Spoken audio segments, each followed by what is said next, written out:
Ah, there it is. I'm an idiot. Much better. Perfect. Oh, wait, hold on. I really need to have that. Where is it? There you are. Yeah, I'm gonna need this.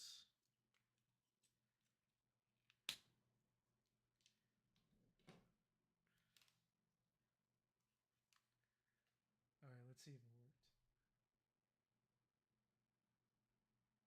Ooh, that's a little too loud. Is my mic not getting picked up?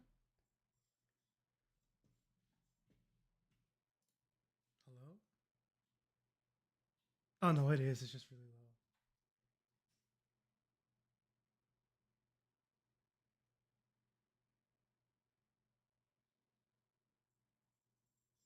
Oh, I got cut off.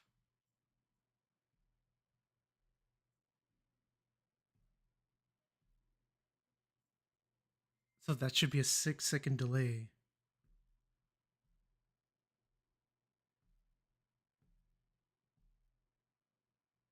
Alright, cool. That's not bad. 6 seconds is not that terrible.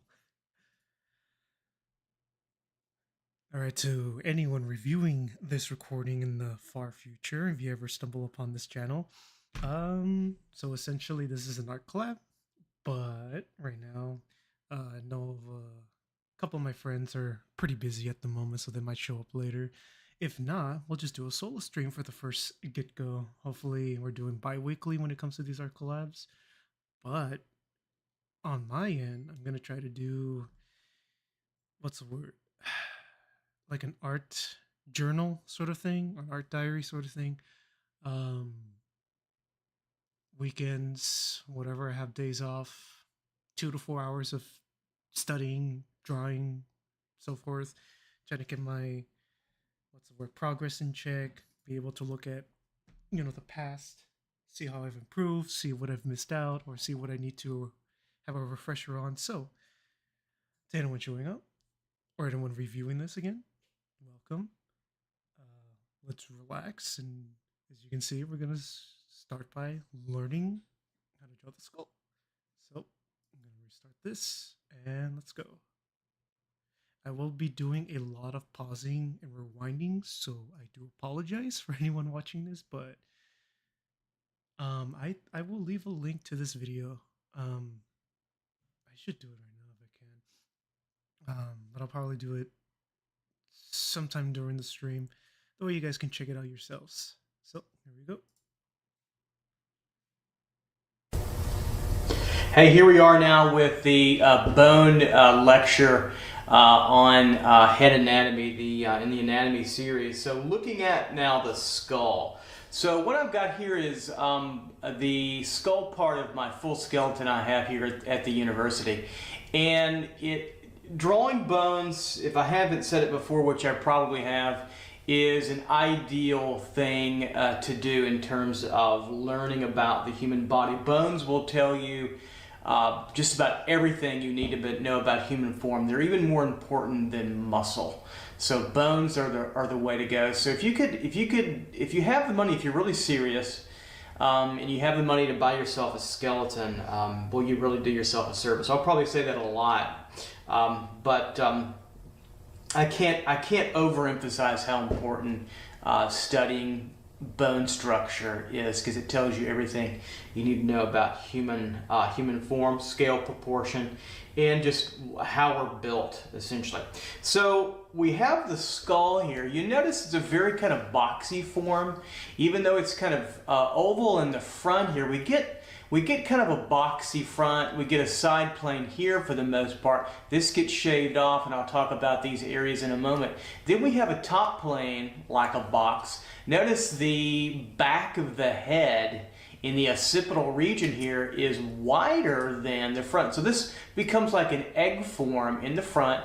Then we have the bottom part of the box, which is kind of squared off in here, the back or the occipital, what I call the occipital region, and then the bottom like a box too as well. It gets pretty complex. The spine comes out of here, mastoid process as we'll discuss in a moment, and of course you have this front plane. So let's talk about some of the areas. So when you conceive of this to draw, I think of it as an oval form, an oval boxy form.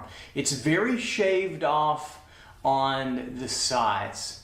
Okay, so oval line, so it's works very well as a box construction when we draw the skull from 3/4, from above slightly or below slightly, or any different position. Profile gets a little bit flatter.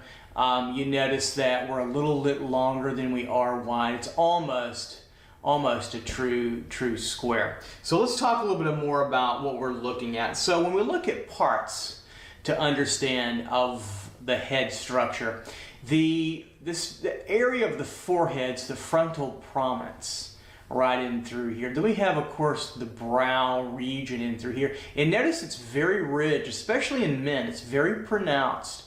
So we get a very interesting brow cover over the eyes, a protective kind of bony covering, if you will.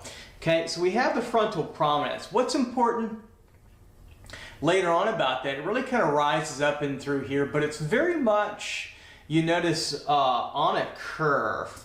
The entire head is, especially in the front. So if I put a straight, yeah, a pencil's good, or maybe even a ruler, you get the idea. Let's pick over here for T-square. Take a look at that. Look how arched that is at the brow. So it would touch all the way in those corner areas if it was truly straight, but I have to move that around. That's very important to understand. Very rounded kind of base. So even though we're talking about a boxy kind of form with the skull, it is very rounded, especially at the frontal prominence, the brow region, even the eyes, etc. Now, this area right in through here, this is the glabella, this little indentation. So this is important, this little bony region that really turns down and back into the eyes itself, right in through here, this glabellar region, the glabella. Remember that one too. Really comes back in. It's also where the nasal bone or the nose originates from, right in through here. You can see that curve, this nasal bone right in through here. So this whole structure we call the glabella. You can see the brow ridges popping out, a little bit firm. You've got to get that. And also notice how it's kind of furrowed. We have a kind of a natural tendency to be a little bit frowny, which is interesting, I guess pouty, if you will. And so that's important. Then the glabella is important. Then the nasal bone starts way up inside. A lot of people draw the nose as the base of the nose shaft coming out a little too low. It's pretty high. You just got to leave space for the eye sockets, which are here. The eye orbits here. Notice that how they come off the brow, the frontal prominence, and come down. They're pretty deep. So I can stick my finger in there pretty deep. You know, those sockets house the eyeball proper, which is really like the analogy I use is taking like a ping pong ball and placing it into a slightly downward turning box. Now these can vary, the eye socket's a pretty generic plastic, good plastic skull actually. And they don't cost that much, $30, $40 if that much. So the eye socket, very square, box-like, very deep to house the optics or the two eyeballs. Very, very important there. So we have that glabella, the nasal cavity, the septum in here, and that's all you really need to know through there. Remember, everything that we're studying in terms of anatomy is artistic anatomy. I'm not a doctor, so don't hold me to that. Now, coming over slightly to the side now is the temporalis ridge. This is important. This ridge area gets us to the side plane of the head. Notice how shaved off it is and more box-like. So we curve down, we come down in a curve.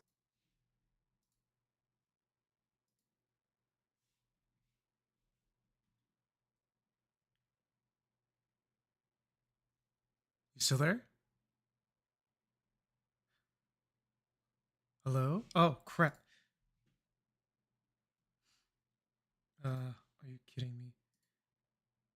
Uh, huh.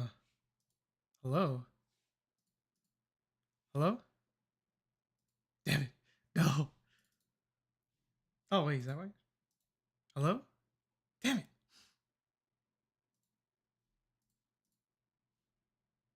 Hello? Damn it. What's going on? Wait a minute. Hello? Damn it. Alright, hold on. For anyone watching, someone popped in, but they can't hear me. Uh, I'm trying to reply. I'm freaking out. I'm freaking out. There it is.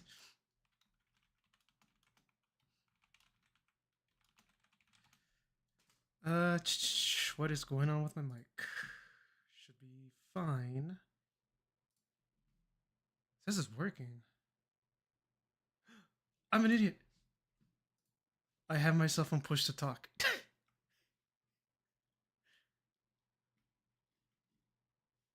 Yeah, sorry about that. But then we get Like the moment I heard you, I was like, "Whoa, they're here! Someone showed up." very straight with it. That's important. So it's shaved off. So the temporalis muscle itself, this fan-like muscle, Yeah. can attach in this area, and it helps stabilize the mandible, stabilize the side of the head, but it helps certainly in chewing and mastication as well. So the temporalis ridge gets you the side plane. Sure.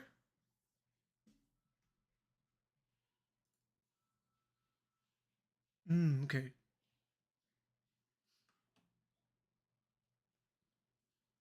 Okay. So right now I am currently streaming, but the Discord audio is muted on the stream. Do you mind if I turn it on? Was it? Oh.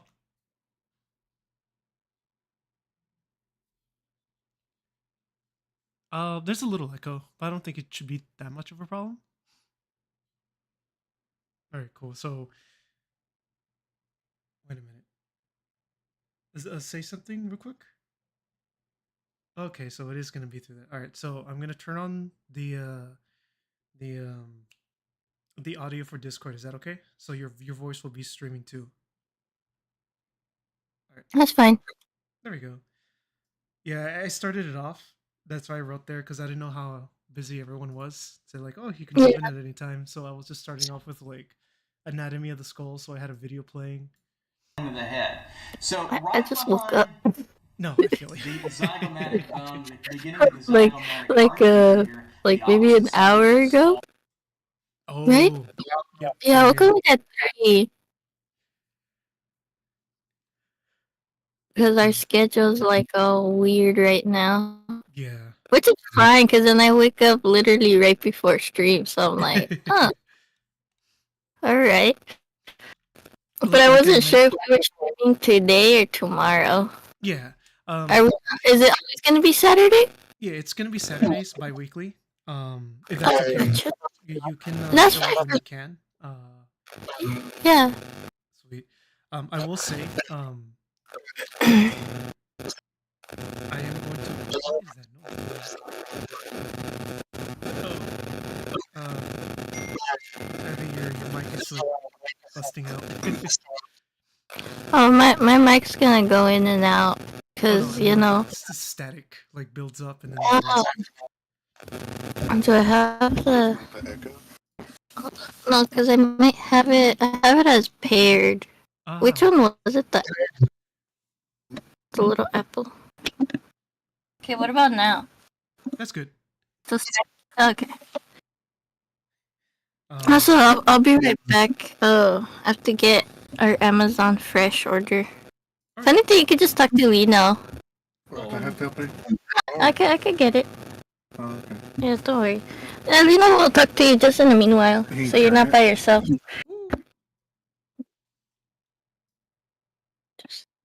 Does it reach? Yeah. Where'd I put it?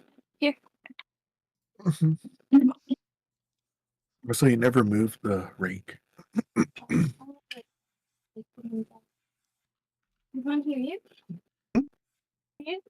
Hello, Can you hear Lino. me, hon? I can hear you. Hello. How you doing, Lino? Fine. Kind of the same. I feel you. Also, the project we're working on. Let's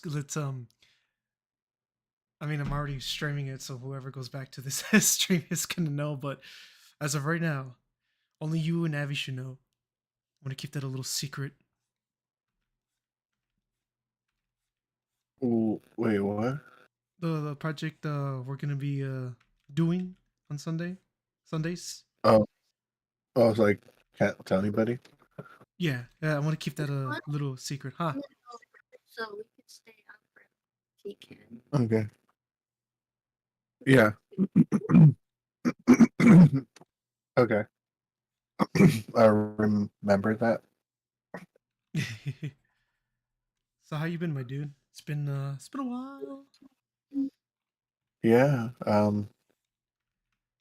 I mean, yeah, just the same. Nothing really crazy. I feel you.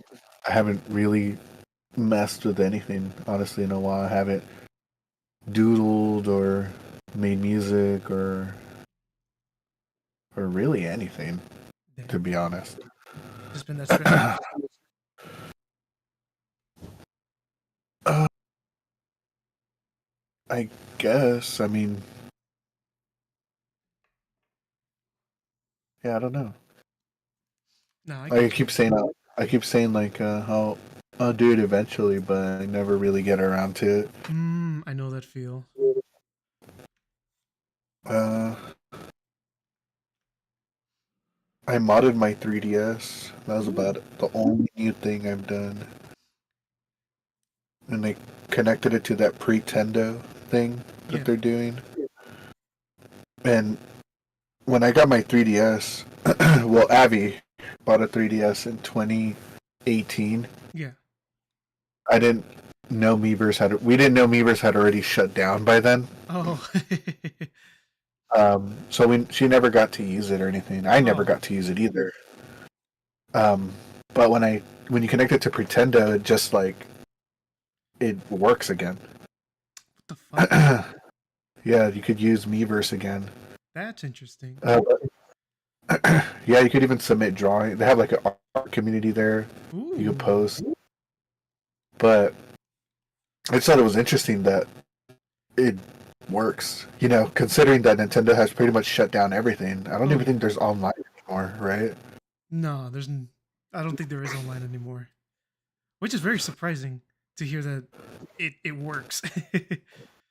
Yeah, like I played Mario Kart 7. You could actually use your original Nintendo account. Oh Like if shit. you yeah, like it'll just like it's very interesting how it works, but like you can use your existing Nintendo account, but you won't be able to use like Miiverse and some of these other services because you have to make a Pretendo account to access that stuff now. But if you just want online, you could use your existing account. Mm. Like it'll just accept it. It'll just like take your in and your name and all your progress and stuff. The only thing is that if you want to use the more in-depth features, you have to make a Pretendo account. Ah. So I had to make another account, and when I made one, I didn't. It didn't tell you not to make an account using the same username Yeah. because if you had to make a different username, otherwise it like fucks with the 3DS because the 3DS will be like, this account is already on the 3DS, you know. Mm. So I learned that I had to make a new account. Okay. Yeah. Obviously she'll be back in like an hour because she's gonna feed her dad and change him. Um, but she also said that she could be on really late today because uh, it's not like how it was before when she had to go to work and stuff or go to sleep. Right now, our schedule is that I go to sleep around 12 to 2, and Abby goes to sleep at 8 in the morning. Damn. So she wakes up, or sometimes like 6. Depending what time I fell. Like last time I fell asleep at 10:30. Yeah. I fell asleep way too early, so I woke up at 6. So she went to sleep like an hour after that. Okay. But yeah, so yeah, I hacked the 3DS and messed around with like a bunch of the stuff you can do with it. I thought it was pretty cool. And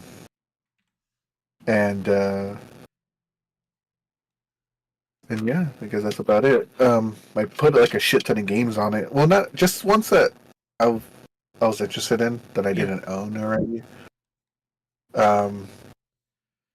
And I'm trying to think. I put Mario 64. I put a bunch of regular DS games as well. Yeah.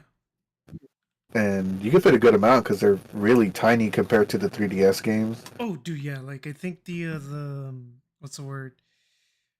The the memory card I had fit so much, and I was going, damn. When my friend said you could basically fit the whole library, I didn't really think he was being serious. Yeah, like even on my little one, like, well, the Game Boy Color games too, they're like crazy tiny. Oh yeah.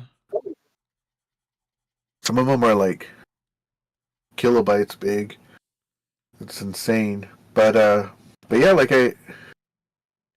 I put a Mario 64 DS, and like one of the complaints that people have about that game is that when you use the D-pad, you don't have like analog control. Yeah.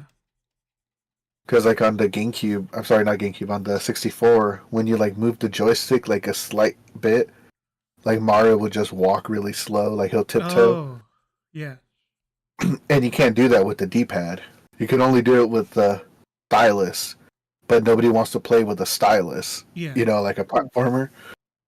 And I found like this video of this guy who like he just talks about how you could add analog support. Yeah. Because like when you play it on the 3DS, even though you're playing with the circle pad, it doesn't add analog to the game. So even if you move the thing a little bit, it still treats it like a D-pad.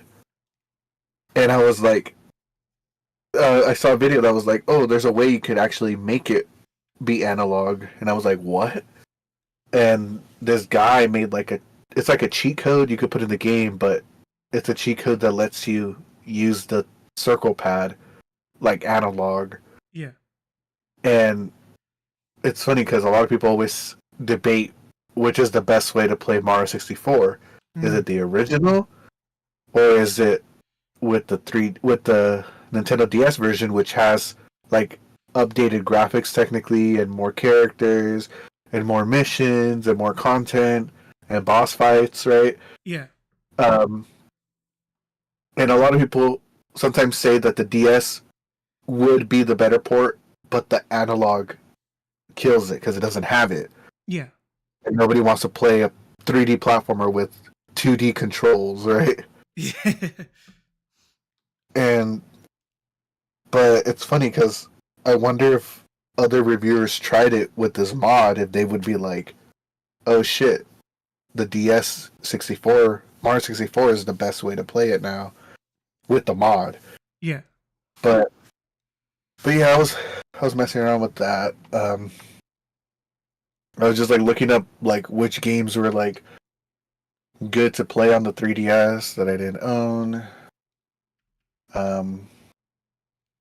And I downloaded like this one Mario Kart mod called GTP7. Yeah. That basically adds like I think it's like 30 or 40 new maps to the game. That's insane. Uh, and they're about to add like 2 new ones too. Well, they've been teasing like a couple of them these past few months.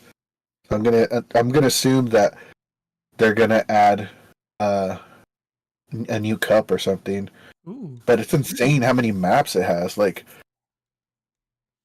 what's funny too is that one of the maps that it has in it is it's called like Doge Desert. But like when you play the map, it has Darude Sandstorm as the background That is song. so funny. I love it. But That's cool. but yeah. Um but yeah, I was like looking at the 3DS library and I was like, dang, most of the games on the 3DS that people like when you look it up, like what are the best games to play on 3DS? Everybody just starts listing like basically RPGs. Just RPGs. Like It's like nothing else.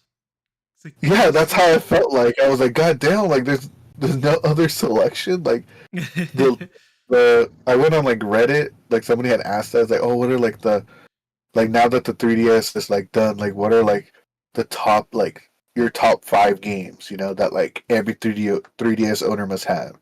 And it's like every single one was just like RPGs and then Smash and Marker. It's like There's some it hidden is just like gems. That's the thing.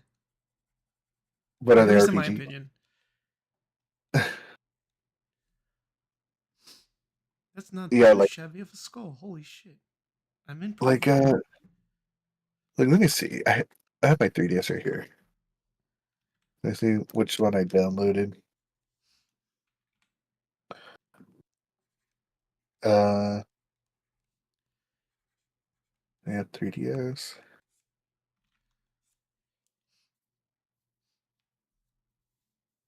Okay, so I downloaded like some of the obvious ones. Yeah. Bust a Move. Busted. I got like the other 2 Mario Party games I don't own already, like physically. You know what's funny? What the hell? Mhm.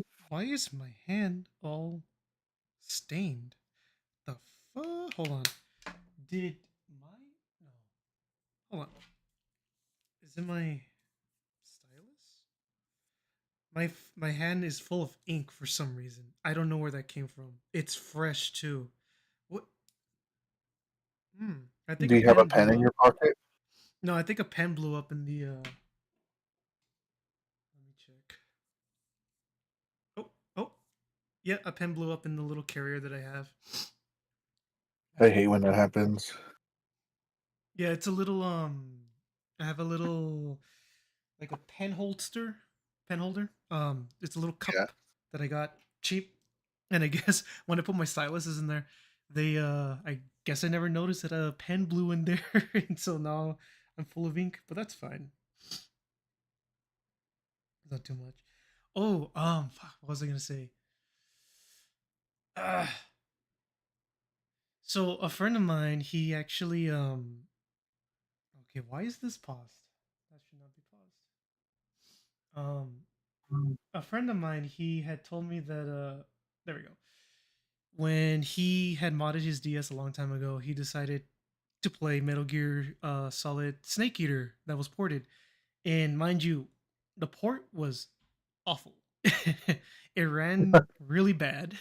And I played it firsthand and went, "Damn, this sucks." Well, the when he modded his DS, it allowed him to kind of like what's the word? Release the frame cap, and when he did that, it ran smooth. It Oh ran like yeah. so well, and then he went, "Dude, it's playable." And I'm playing it right now, and I saw him playing it and went, "Dude, how why would they limit that?" Because Well, like it baffles me. Like why would they limit it so hard like that? It just means that there was potential and then they lost it because does of what they he has the decided. new 3DS though, right? Yeah.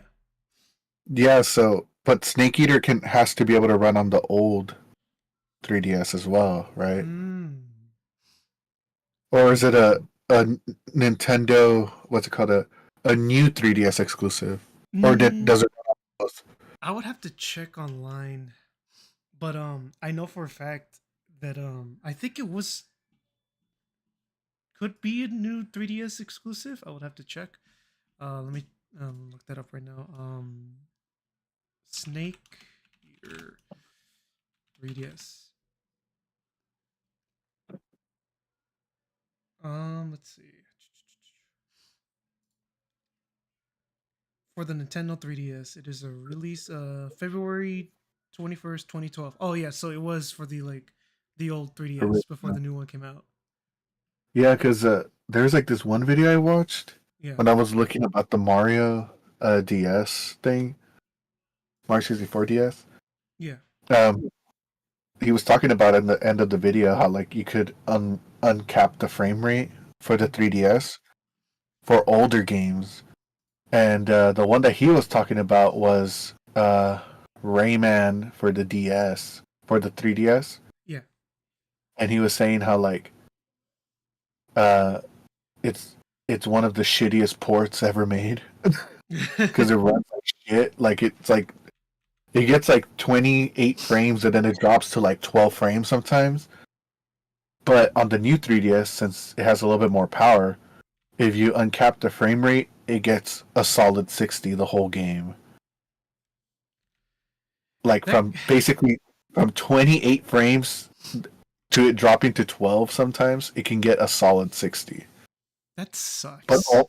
but only on the new 3DS. Like if I do it on mine, it's just gonna still run like shit. Because I have the old one.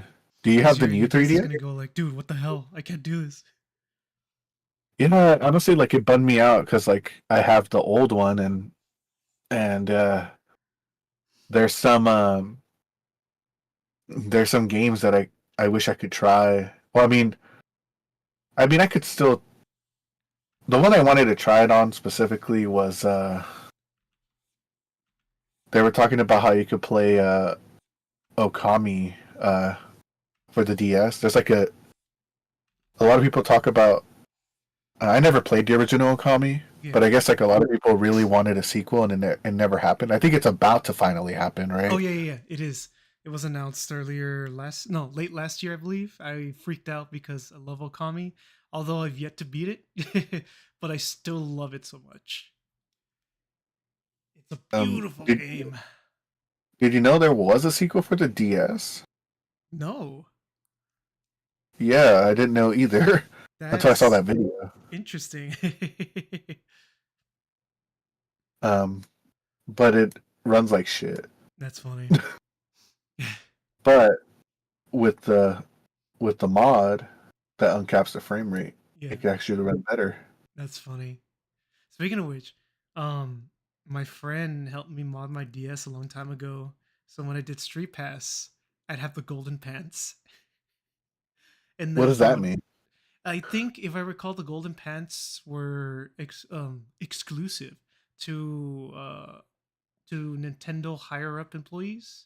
Like I think Reggie Uh, had it, Miyamoto had it, but there was something that you could change in the what's the word? I don't want to say integer. I want to say I'm just gonna say code for the lack of it. You can change just one number in the code, and you will get golden pants. And yes, like they would shine, like they would see you, and it would shine. So one day I'm just walking about with my modded 3DS like a few years ago, and when I checked the Street Pass because I was curious to know if anyone still had it, I checked it. I did get people, but I forgot that I had golden pants, and I'm going, oh no, please don't let me walk by Reggie and him going, wait a minute, banned. banned. But you guys don't support it anymore and you don't even work there. Banned. Okay. No, but I I didn't really like the 3DS. I wish there was another one, honestly, because I feel like 4DS. 40S XL. Um no, but I know they're gonna say that I'm pretty sure the end of the 3DS came by when they made the Switch because now it's a portable console. Um, Yeah. but I still wish being able to open it, that feeling of just like opening it, turning it on, and just like, here we go. Time to just Also, lose myself.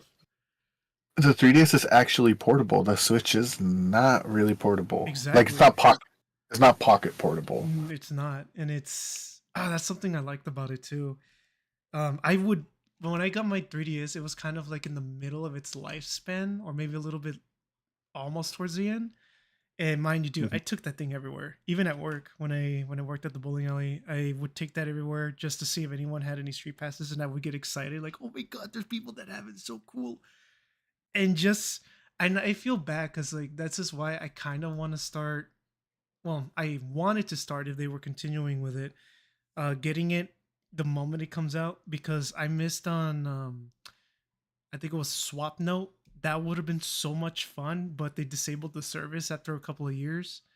There's a But lot you of can other still, things you could do, with just the walking, street pass and all that. And I went, damn, I missed out on a lot. This sucks. I see. Yeah, I was gonna say like you were still able to use it, but you're right, you couldn't street pass with it. hmm One You could thing just they sit to missed your out friend. on, and it hurts so bad, is Flipno Hatena. You couldn't, if I recall, you couldn't upload your stuff anymore, like to a server and see other people's. It was just, you have it. Great. You can animate in it. Awesome. You can save it as an MP4, I think, and you can upload it, but you couldn't upload it to its server like it did on the the old The DS, like original. DS Lite, yeah, DS XL, all that. Like, it was so cool. Loved that so much. I was so glad that I got to be a part of that, because I saw so many cool, animations and so forth. Like, people just like, what's the word? Pushing it to its limit.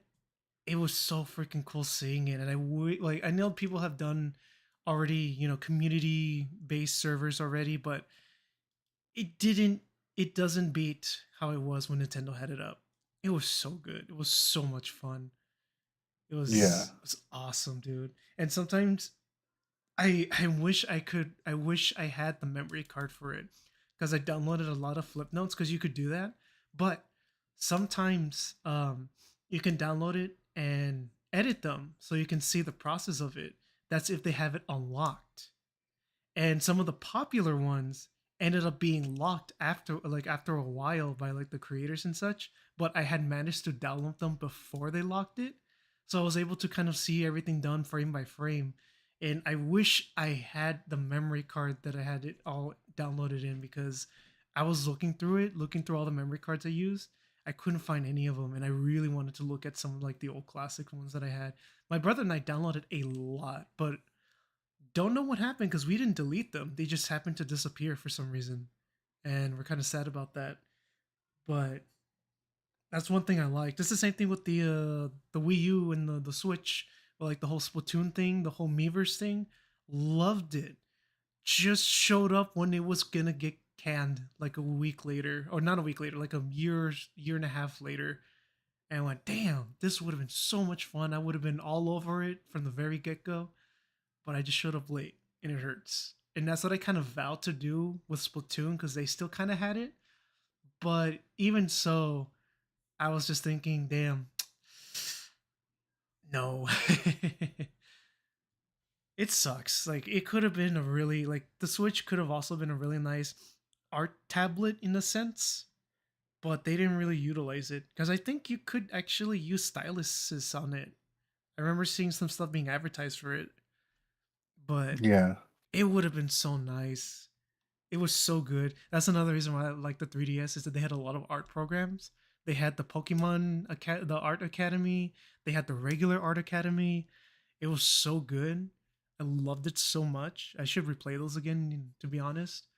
And I'm going, man, if they're gonna support art like this, they should continue it on the Switch. And there was only one there was only one software that a group was making. I had actually helped fund the Kickstarter for it, but my roommate at the time, when I moved out, I asked him if he could keep an eye if the package was going to show up, because it was supposed to show up at the apartment I was staying at in. And I guess it just never showed up. And I was like, damn. But even so, I think I heard it was kind of finicky. It did work, but it was still kind of finicky. Even so, there were people still trying to make the Switch into like an art tablet. It would have been so cool. It could have worked. It's just, damn. Damn, Nintendo. It hurts. Yeah, like the I mean, I don't own a Switch. I know you guys own. I think almost all of you guys actually have a Switch. Yeah. Um, but I did go to like Best Buy one day Mm-hmm. while Daniel was buying like a TV, and I was like messing around with like a Switch Lite that they had there.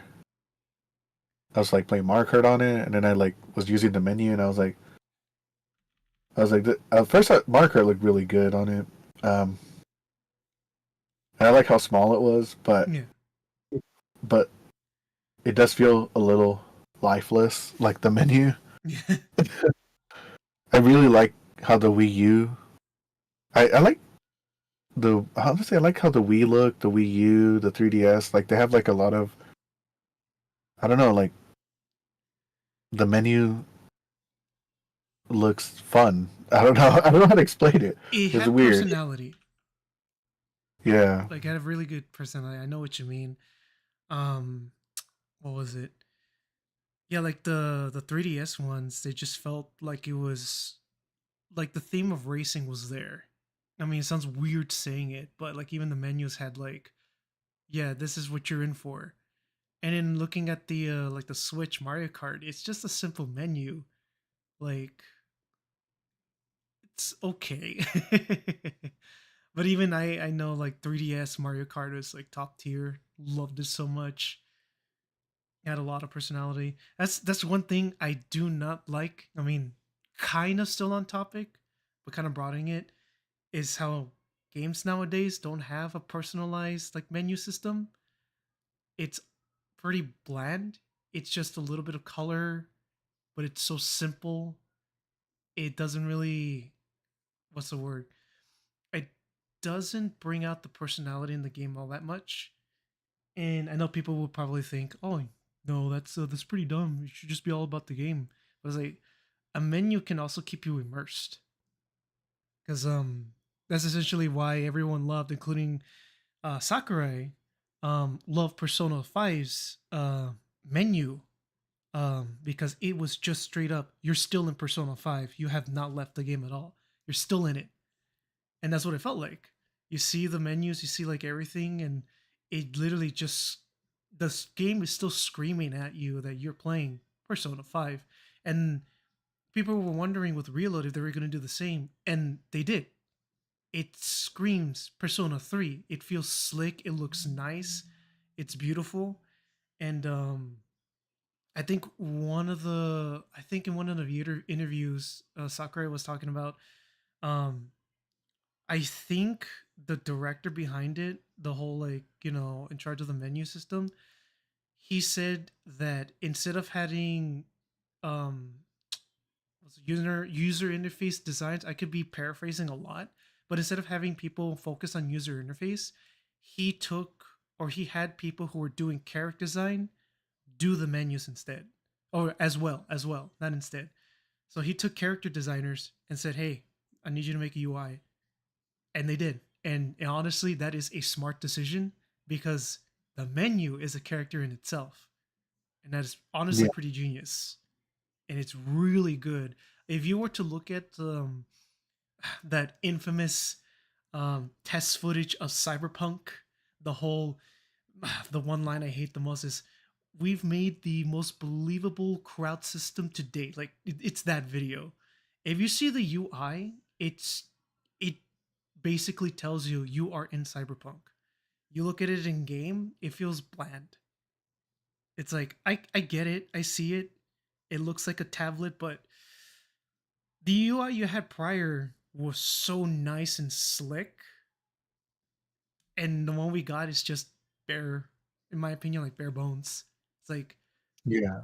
we just put a cover over it. That's all you did. That's all basically they did. And no, but I get you with the The Mario Kart is just, it looked nice, it felt nice. It's literally still Mario Kart no matter how you navigate the menus. It's still Mario Kart. It's not, oh, I'm in a game. Like, no, it's still, you know, whichever stylized game that you're playing. So, but no, I completely understand. Not to not to what's the word, take over the conversation, but I know exactly what you're feeling. Yeah, it just feels like I don't know, like it definitely feels like the Nintendo right now is very different Yeah, like even from the the GameCube, dude. It literally, like, the its own menu system literally screamed, "You're still in the GameCube." Like, you look at Xbox, PlayStation, you're in a menu in the PlayStation. Cool, but you had, like Xbox. What were they called? The blades. You had place. Well, I mean, PlayStation 3, I guess, because they haven't changed it. I guess from my first experience with it, it literally just felt like, yes, this is the PlayStation 3. It felt very personalized. And now it's just a tablet. That's what it feels like and looks like. It's just a tablet. You're navigating the menus on a computer, and that's it. Cool. Yeah, I'm on my Xbox settings. Cool. It's like the original Xbox. When they made the UI for it, they wanted to make it feel futuristic. Like, it wanted to make it feel like you're looking into the future. And one cool tidbit that I didn't know that my brother and I liked, um, was that if you stay in the menu long enough, you hear like weird like voices, like through an intercom or something, or like a radio. And they took like audio from a NASA broadcast system and implemented in there because they wanted to keep it like it's a future device. And I gosh, still love the original Xbox UI. It is so good. Felt so nice. The sound effects, the look, everything was so good. And it's like, damn, I missed that. I missed it when it said that this is the system you're getting and it's our system. That's what I miss so much. Like, hell, even the Wii. I love the TV, the little TV aesthetic. It felt so nice. It felt so cool. or like the channels Yeah, kind the of thing. channels. There we go. It literally is like no other system does this but the Wii. That's what I liked about when companies would try to, showcase, well, who they are and what you're getting. And now it's all the same. It really does feel that way. Hmm. It's all the same now.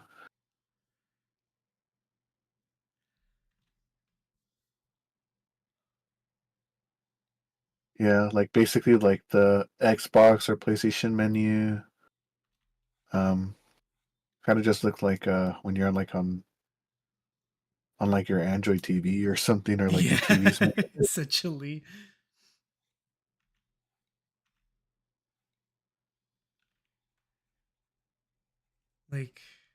Like, even opening the 3DS, it literally is the only device that will ever have that sort of UI.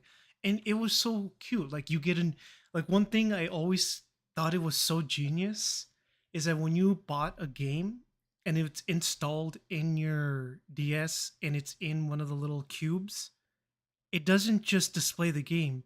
It's a present that you click and it unwraps, and then you see the game's like little mini menu and so forth, its title screen and all that. And Yeah, every time I would purchase something, I see that, I would get a little bit. I would honestly get giddy because it's like, oh my god, this is so cool. Because it just made it feel special. Like, this is yours. Like, this is your little present that you got yourself. And little things like that just made it feel very personal. Even though everyone had the same thing, it's your present. You bought it yourself. You know what it is, but you're still excited to open it. I thought that was even genius in of it itself. But like, damn, that doesn't happen anymore. That's why everyone was really kind of like upset about the whole Wii Shop menu not having a theme, because that's what one thing everyone loved. is that the shop menu always had a theme song playing, and it was always a banger. It was always nice, simple, but it just felt it just felt so immersive, and just So everything right kind of now, going like, huh? so on the Switch right now, when you go to the store, it's just quiet. Yeah, it's just quiet.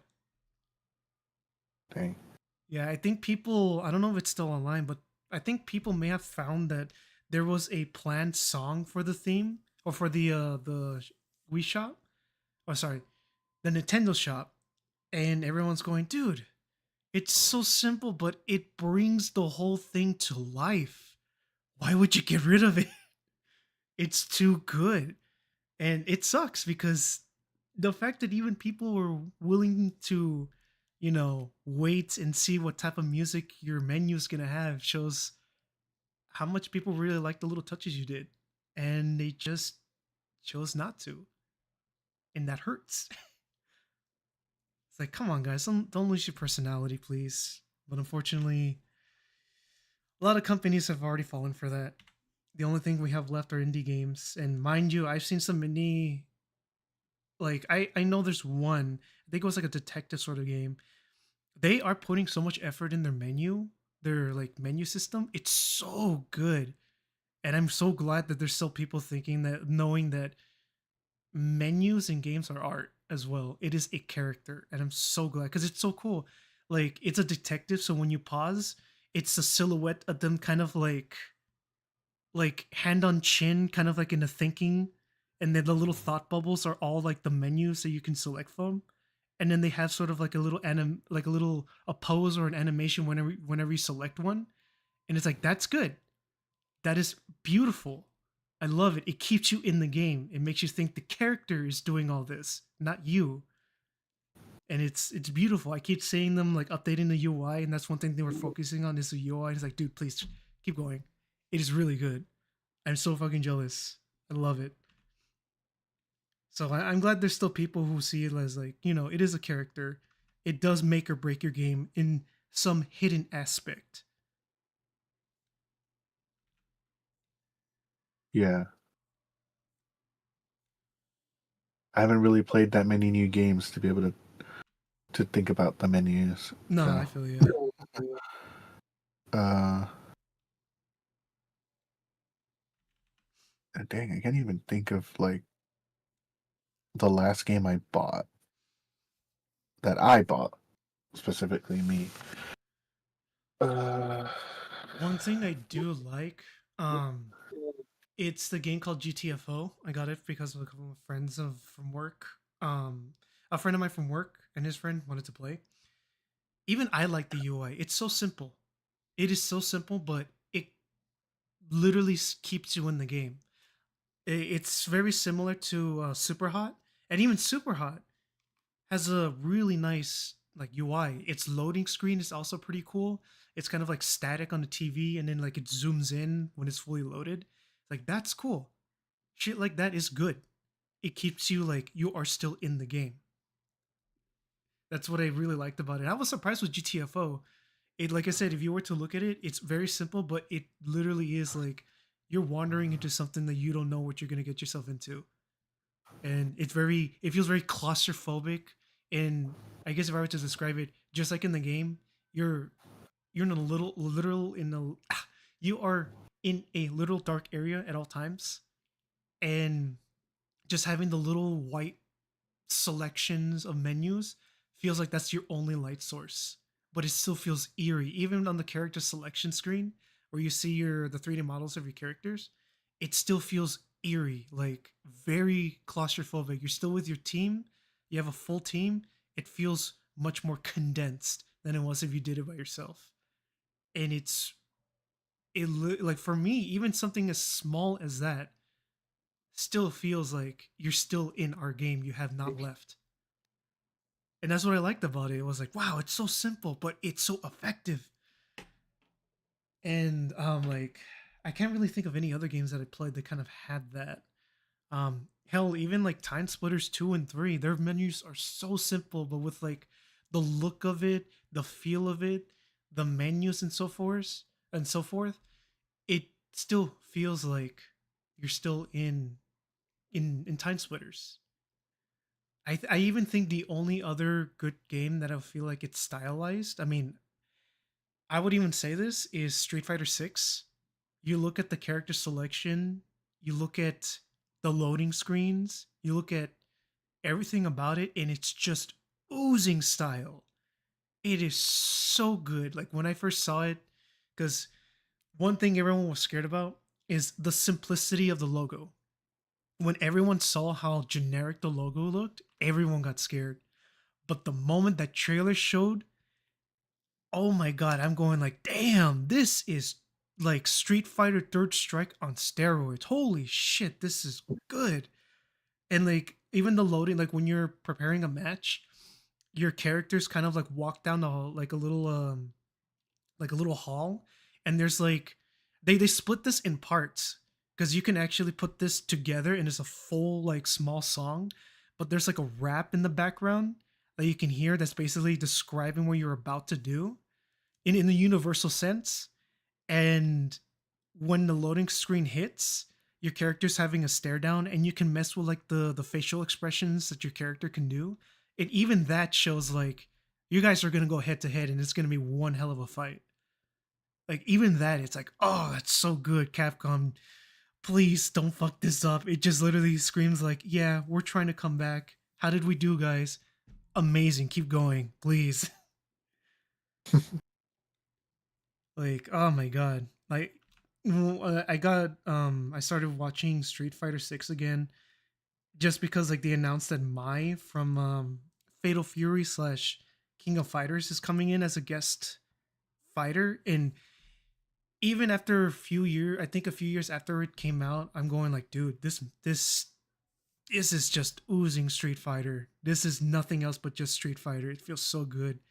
Like I still get hyped up when I hear like when I would watch gameplay and I see the loading screen show up, and I still get hyped because they also have like crowds cheering on the fighters as they're walking down the hall, and it's like with the rap and the beats and like the smugness of the characters knowing that what they're about to do, it's just like hype for me. At least it's like straight up hype, like, oh my god, we're gonna see some shit again tonight. It never fails, and it's like so good. I hope whoever was in charge of that got a raise, because holy crap, they did a fantastic job directing it.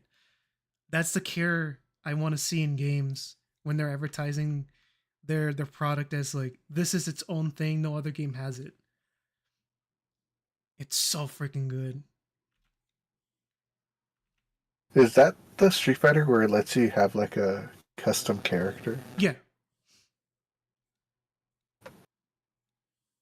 Yeah, I remember. I remember seeing like all like the funny custom characters we were making during the time. Yeah. They're Like, always like either really thick legged and tiny torso and giant arms, or reverse. It was always super inflated and looked like they could just topple at any point. And I loved it. They knew what they were gonna do. Like, oh, we know the players are gonna make some stupid crap, so let's emphasize it. It's like, oh, you guys, love you.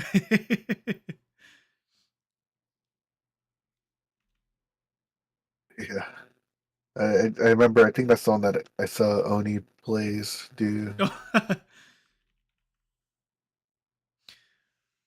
It's so good.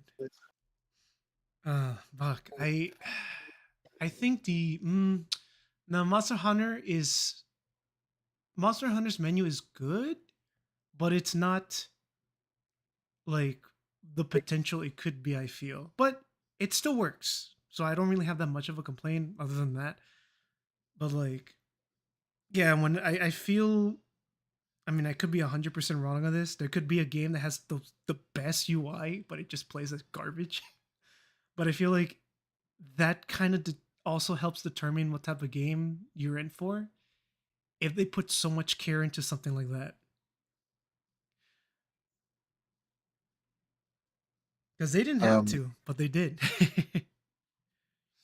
you play a lot of Monster Hunter, right? Yeah, I would say I do. Well, I would say I'm a in the casual sense, I do, but I do love the game so much. Are you gonna play like that Pokemon Go version they have? Oh, Monster Hunter now? I don't know what it's called, but it's like Pokemon Go, right? Yeah, you just kind of walk around, you get near a monster, you attack it and so forth. Yeah. Yeah, my cousin is obsessed with it. Everywhere he walks, he's always on it. Even if we're at conventions, he's like, "All right, let's see if I can find any hunters out here." I'm like, my dude, put down the whiskey, please. That's known as Monster Hunter now. You're getting a little too addicted to it, but he loves it so much. Like he never stops playing it. But it's really fun. I'm not gonna lie. In my honest opinion, it is fun. It's just for me, it's like what's the word?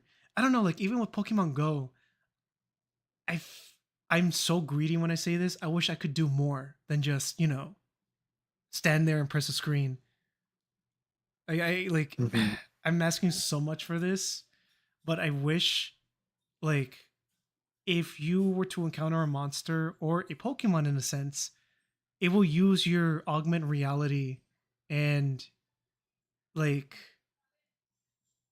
you kind of had to navigate around it to kind of like fight it in a sense. I wish there was more physical, what's the word? I just wish you were more physical with the game. Because when Pokemon Go was announced, I thought it was gonna be like that. I thought you were gonna be, augment reality and all. I mean, they kind of do it, but I was hoping in a sense it was like you would play in the games, like the battles right there, Pokemon are right there. You can fight other people, battle like that, but you're looking at the screen through a lens and you're seeing the Pokemon right there and then. But I know that's asking way too much for a really detailed esque Pokemon battle augmented reality. But yeah, when I played it, I was addicted to it. But then after a while, I kind of went, ah, I really just want to play Pokemon how it's meant to be played. Yeah. It's not like because I never played it. Yeah, It's not like so what you just walk around and you find a Pokemon and you just throw a Pokeball at it. yeah. Oh, so there's like no battle. They when it comes to capturing Pokemon, I don't know if they changed it, but no. But when it comes to defending gyms, there is a little bit, I would say. And when I say a little bit, it's more like you tap the screen, you kind of tap the little emblems that show up for your special attack, and then that's how you basically attack. It's not like strategic in a way like So normal Pokemon is. So it's like it's cool, but it's very bare bones Pokemon. And as a greedy POS like me, it's I'm basically asking, no, I want to play Pokemon as real as I can get it, as I can play it. Like fuck, give me glasses or whatever. I'll wear those stupid glasses if I can actually just see my Pokemon right there and in my makeshift floor and just wait, battle and so just be in it, like be in that zone. so if it isn't like Pokemon, I'm surprised it got popular then. It's Because more along this. It's more. I would say I could be wrong for anyone who's like rewatching this. It's more casual friendly because you know how in basic Pokemon you have to fight the Pokemon you want to capture and you have to be careful with its health. You have to be mindful of its power and all that. The fact that you can just walk yeah, up to a Pokemon, just throw a ball, hope to God it helps. I think you could do other things like feed it a berry to kind of help ease it. It's been a while; they could have added more, but from what I recall, you feed berries. You do some other stuff too, like very bare bones. But that's basically what you're doing when you're capturing Pokemon. Is just you're just tossing a Pokeball and hoping to God that it you capture it. And it does have a variety of Pokeballs too, but those are really hard to get. I think through dailies you can kind of get some, but the most you know advertised thing is the shop and so forth. I think even you can also have like sort of incense to attract Pokemon. to help you kind of find them more frequently. I think there's certain incense that can, what's the word, that could spawn higher, tougher Pokemon, and like you can, in a sense, um, if you capture the same Pokemon over and over, you get candy, and I think if you feed it a certain amount of candy, it can evolve. So that's another thing when it comes to when you're basically capturing the same Pokemon over and over and over, is your goal is to evolve it. And I think they introduced shinies not too long ago, maybe a year or two ago. They introduced shinies, so now you can get a random shiny. So I'm going like, cool, but I am a greedy POS. I want to be able to play Pokemon. I want to be those freaking trainers screaming at my fucking little animal, going, "Kill it! Just kill it already!" Yeah, but Like, I thought it was gonna be like mm, I don't know. I thought so. Like when you walk across somebody who has it, also like it doesn't engage a battle or anything. I haven't checked it and all. I know they were talking about a battle system, but I don't know if they just put that towards the gyms. And I think the gyms, if you have Pokemon there to defend it, I think they get a certain amount of XP, or you get no, you get certain rewards for having your Pokemon defend the gym for as long as it can before someone else can take over it. And it's usually a team. You pick a team, and that's what you do. You see a rival gym. You see a rival gym. You go there, you attack it, and other people that kind of chime in. But I think it's, unless they change it. Like I said, it's been a while, but it was kind of like you have your Pokemon, you fight the 5 Pokemon that are set at that gym with your own Pokemon, and I think, could be wrong with this, but if you whittle down their health from the Pokemon defending the gym, I think their health kind of regenerates, but at a slow rate. So you can kind of come in and like finish it off to capture the gym and put one of your Pokemon there to defend it. I think one of my favorite pictures, I think it's a Weedle. I think it's been defending a a gym for over 3 years, and someone posted a screenshot. I was like, "Ah, my." It could have been 3 or 5 years, but I think it was like a 3 year. It's like my 3 year anniversary of my Weedle defending my gym. I think that's the funniest shit though that could come out of it, is something as simple as a small Pokemon just being too tough to beat. But even so, I wish there were like team battles. Like I could be wrong that there could have been something like that, but I never saw it in my experience. But I wish that if you see a group of people kind of like at a gym, like standing there, you can hop in and just kind of be there to like, fight it off. I wish there was something like that. Could be there. I haven't played it yet, but I haven't played it recently. But yeah, it's just like I need to feel like I am actually a Pokemon trainer, not looking at a screen. Oh my god, it's lightning. What's going on? Talking about Pokemon Go and games with awesome UI. Oh, who's supposed to be here? Because it's just you. Oh, wait. Was I talking to myself this whole time? He God damn it, no. So Lino was here. I didn't know he got cut off. So this entire time I've been talking to myself. Damn it. I just come in and you're like, talking, and I'm like, who you talking to, bro? Oh my god, that's so. I don't even know when he lagged out because. Oh look, they're back. Her computer went to sleep. That's funny. I don't know how long I was talking to myself, but I was getting really passionate with the whole Pokemon Go thing, and then Lightning comes in like, who are you talking to? I'm not crazy, I swear. I took my meds this morning. Or no? Can you hear me, hon? Yeah, I can hear you. Can you hear me from all the way over here? Yep. Okay, cool. So how are you doing, Lightning? How's everything? All right. Anything new going on? Oh yeah, a lot of new stuff. How's D&D going?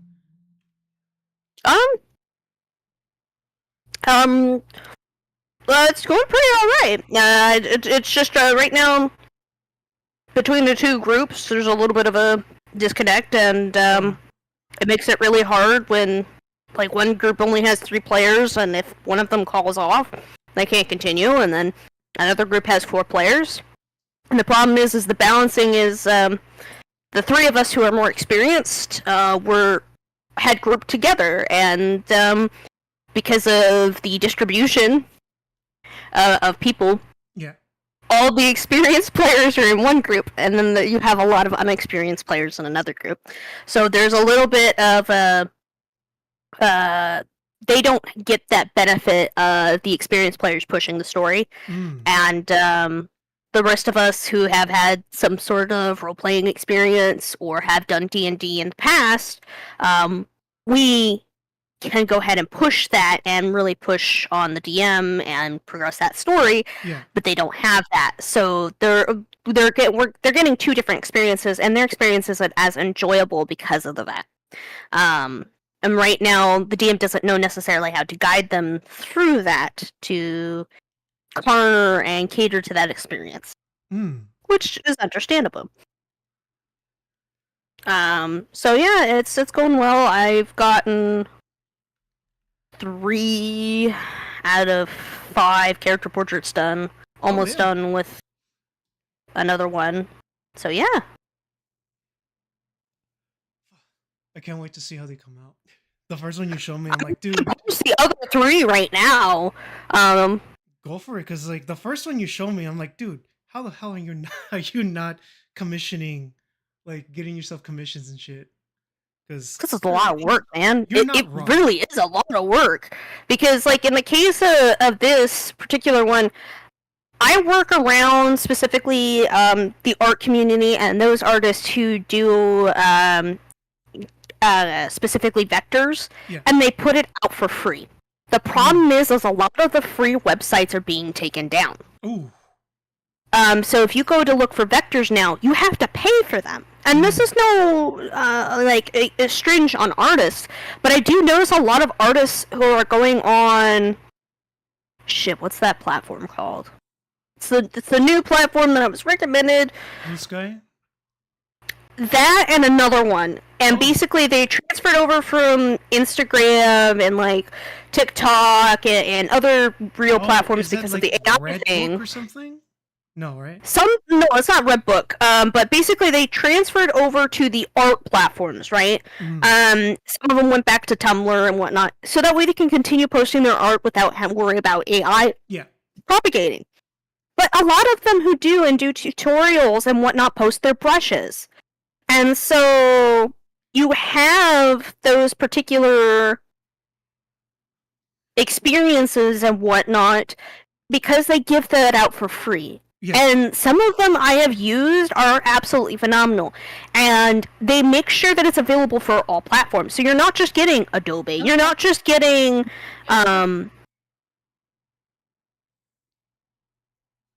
clip art. You're not getting anything else like that. So there's a little bit more of a room to kind of do that and see that and stuff like that, which is great. And then you could take those particular ones and use it for whatever platform. The issue is now is I'm having a hard time finding a lot of vectors that I'm needing, and because of the fact of the change that has happened where they're using AI for search systems, the old method of actually using keywords, which is originally how it worked, doesn't work anymore. Damn. So if I go and look up chainmail, it's giving me everything with chains and nothing of mail.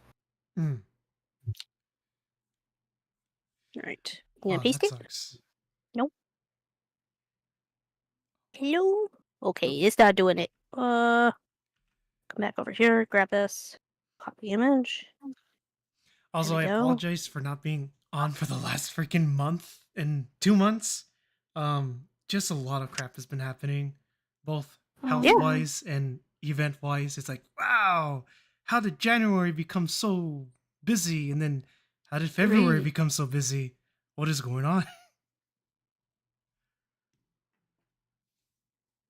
Also, you know how we were gonna send that letter when we got around to it Mm-hmm. for the loan stuff? Missed it. Yeah. Yeah, there might not even be a point because apparently, since Trump's gonna dismantle the Department of Education, there won't be any government services to look at our letters. So it doesn't Nice. matter.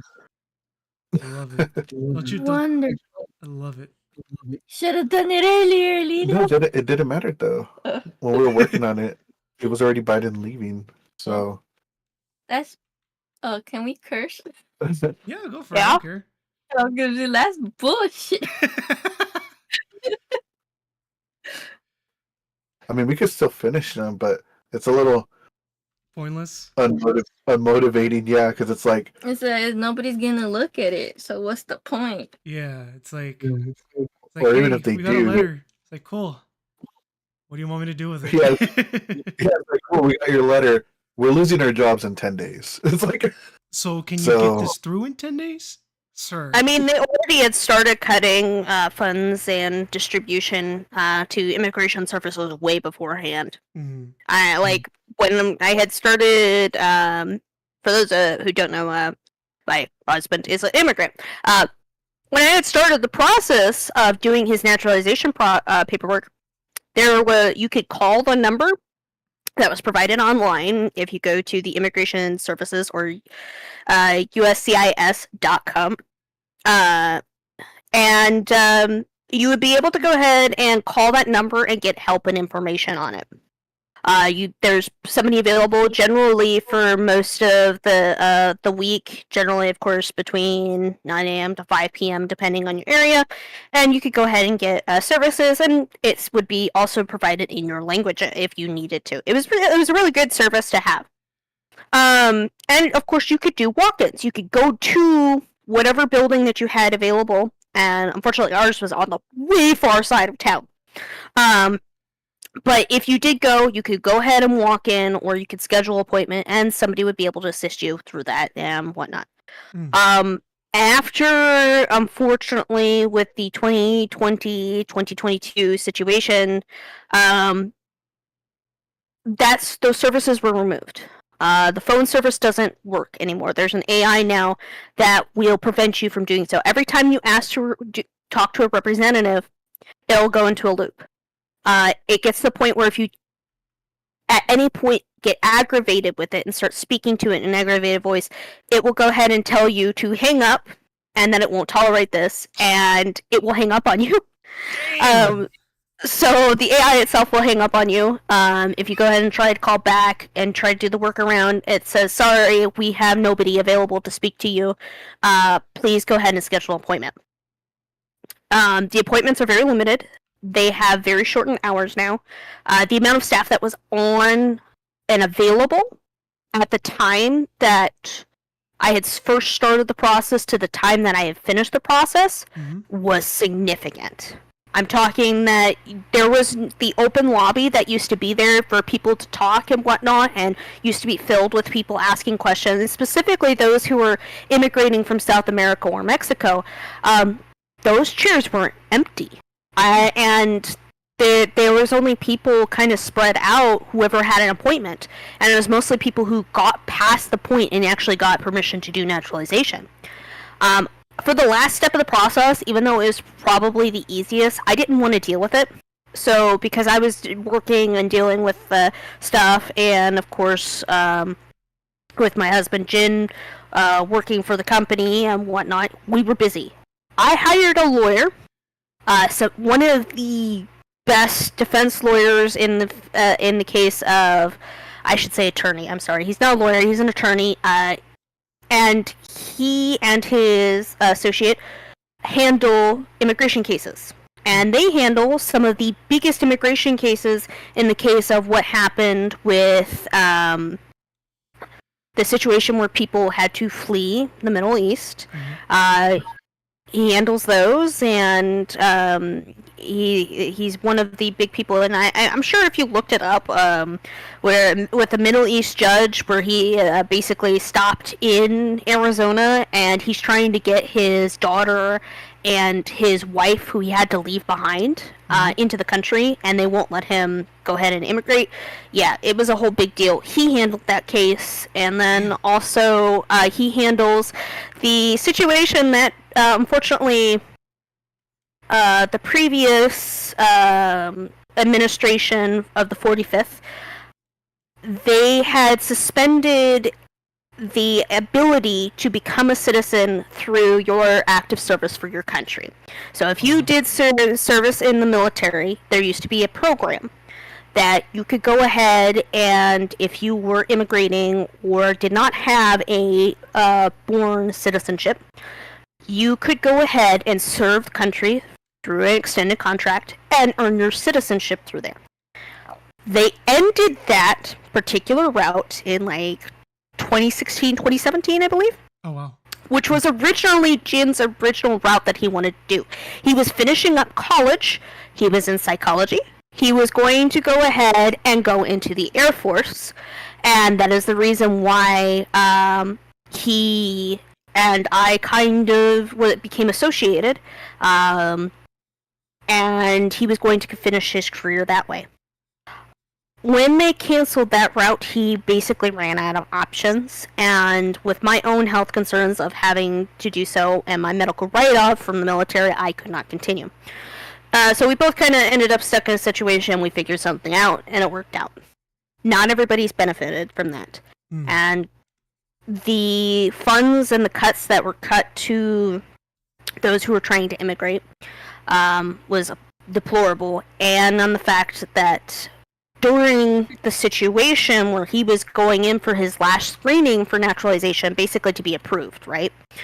The attorney associate was there with him, and there became some questions after he finished what he was doing. He finished with flying colors. He probably did better than most American citizens. He was actually helping the people when he was doing high school here with their civics exam, because he had to retake it. But in the case of what happened is they were asking very inappropriate and prying questions. Got to the point where the attorney had to get involved and say, okay, that's it, we're done. But they were asking, apparently the interviewer was asking very personal and very inappropriate questions, which, like, at that point, it does make a note of, well, if their budgets are already cut, the resources are already cut, it makes sense that screening for people who are supposed to be working for the government offices are probably also cut. So it's just something to keep in mind.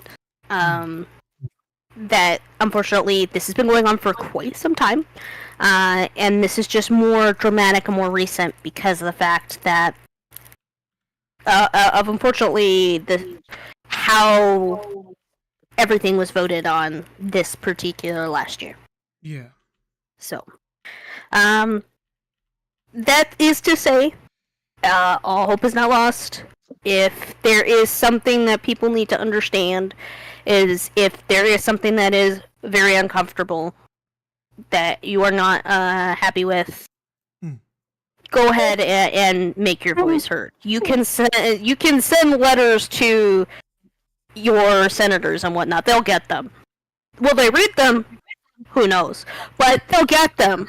And eventually you can go ahead and harass the snot out of them that they may actually end up doing something. And in the case of current decisions and whatnot, if wherever you live, you're not happy about something, definitely make it known. There's nothing wrong with going out and protesting. There's nothing wrong with understanding your fellow people and getting the word and listening to them. There's nothing wrong with that. What is wrong is not listening to other people's opinions. Not getting an understanding, not cutting people off. Whether you think I'm right or wrong, and even if they may have a wrong idea of something, don't approach it in the way of you're wrong. Yeah. You're gonna create a backfire effect so hard that they're not going to move. And it may end up hurting the person rather than helping them. So just take it with stride. Okay. Just take it with stride. That's all you can do right now. You're not wrong. Yeah, I mean, the thing we were trying to do was the Department of Education has like well, I guess they still have it until they get dissolved, but they had like this thing you could do where like if you feel like your school misled you on the Mhm. promises that they made, you could like get your loan discharged. And we thought, well, we might actually have a shot because the program that we took to go to the school, they don't even the school still is still open, but our program has been discontinued for the past 4 years. Mhm. So aside So from is it that they don't offer it because the fact that there's nobody teaching it, or did they? How do you feel that they failed? I'm just trying to come in and understand like what's the process, because obviously you guys have an idea of what's going on. So what led to the actual attenuation of you wanting to reach out and make a correction? I just want to figure out what's going on here. So, what basically happened was that a majority of the classes were kind of mishandled, especially the big one, the programming Oh, class. okay.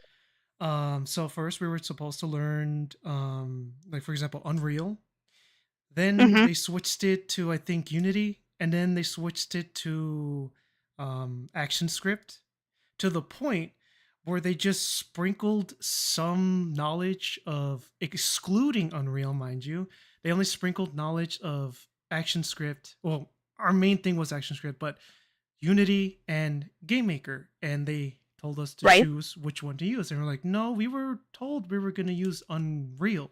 So already there was a problem with that. Secondly, we Right. were told we were going to at least get some like QA positions in companies once we graduate.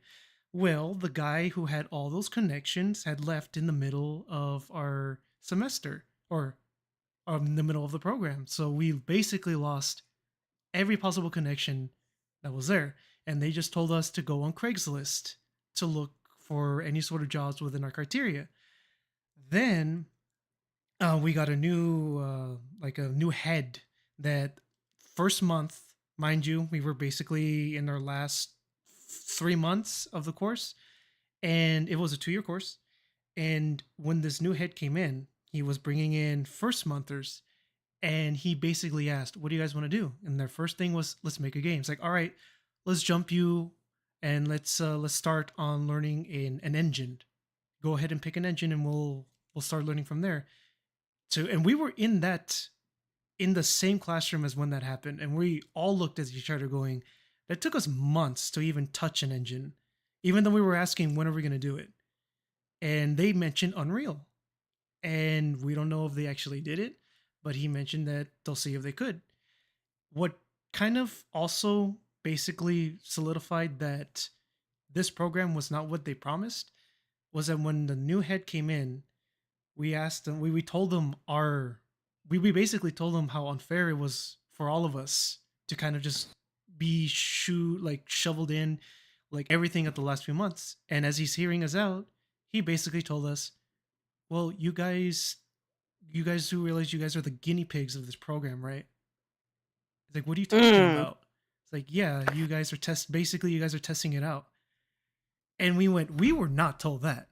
We were told as long as we took the courses, as long as we got the associate's degree, we can get our foot in the door with at least QA positions in companies. And they had it Yep. advertised. They had people saying that they worked on freaking, what was it, Black Ops 3. They had that plastered on the programming window. So every time you walk through, you see the names of the students that went and did QA for that. And we were stuck with basically nothing at the end. Plus, when we graduated, they told us that we needed to trade in our old school IDs for alumni badges. Those alumni badges allowed us to come in and take any course that we had taken within the program once a month. So if you want to do art, you do our course for that only month. And then, so forth. It was a free gain to come back and take a course for the month. I tried that. I showed the front desk what it showed on the behind the card, and they said, "No, we don't do that." It's like, are you kidding me? It says right here, this is our alumni. I understand, sir, this is your alumni badge, but I've never heard of this program before. You can't come in. Okay, well then go to somebody who does. Call somebody who's higher, and if they don't want to, it's like, okay, what's your name and what's your ID number? I'll contact the dean. I have no issues doing that. But the thing is, I am coming at this from a little bit of an experience. Yeah. Because I have been in a similar situation, and while I didn't get to go ahead and graduate or have the honor of graduating like you guys did, even if I know that it seems like you guys didn't get as well as that you should. Mm-hmm. But I didn't get the opportunity to get my degree. Yeah. Because of this, there is a situation that was very similar. I had a professor who was so, I guess, obsessed is the word I would have to say, with his project that he was supposed to be teaching Anthropology 101. He was not teaching Anthropology 101. In fact, he was so more obsessed with his project in Mauritania. And this has nothing to do with any discrimination or anything like that. He failed in teaching. He held us to certain standards, and then he himself would not be there or grade our papers, but he wanted us to keep the deadlines. Yeah. Got to a point where enough was enough, and I grabbed the dean of the department, and I roped him in, and he got in real big trouble. But yeah, and the thing is, this was a major university, so don't do that. I don't play games. I've learned my lesson on being taken advantage of, and I don't care for it. I've taken advantage of them long enough. So yeah, I get it. It's really frustrating, especially if just a little sidetrack here. Do you guys happen to have the pamphlet or syllabus or any corresponding information on when you enter that program? Don't you have screenshots, Lino, before they took the program down? The thing that, so one of the things that I feel like is like one of my, aside from the badge do you still have your badge one? Yeah, and I know a mutual friend of ours still has his, and when he checked it, he can read it. Yeah, so I was like, that's one of the things, right? So they lied on that, right? Yeah.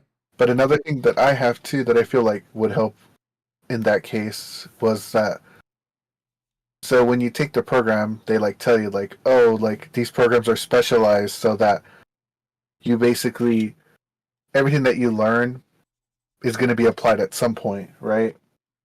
But they had this class where they put everybody in, which is like an intro to iMac, right? Mm-hmm. And what I found very interesting, what I would tell them is I don't understand. Because I used to be in a different class before I got moved to Juan's class. I used to be, I started the school before they did, but I got held back because, a couple of things. One was because I couldn't get FAFSA approved on time, so they basically they didn't want to give me my next class until I paid, basically. That's fair, dude. You don't need to explain that. You don't need to explain the whole situation. You're all good, man. So I got held back, and I they were like, well, we want you to be in a group because this is like a group thing. So, because the final project, you have to be on a team. So they basically held me back until Juan's class caught up to me, and then they put me into their group. But yeah, so but that's in the beginning. They gave me this schedule, and it has all these programs and tools and stuff. And I would tell the lady who was running the class, I was like, I don't think we should be here though, because everything that you're teaching us, we're never going to be able to use. And she's like, why wouldn't you be able to use it? I was like, because we're not getting Macs. So you're teaching us how to use iMovie. You can't use iMovie on a Windows computer. You're teaching us how to use GarageBand. There is no GarageBand on the Windows computer. Yeah, and that's fair. That's a very valid point. So we had all these intro to this and a lot of Mac only tools, and also using a Mac.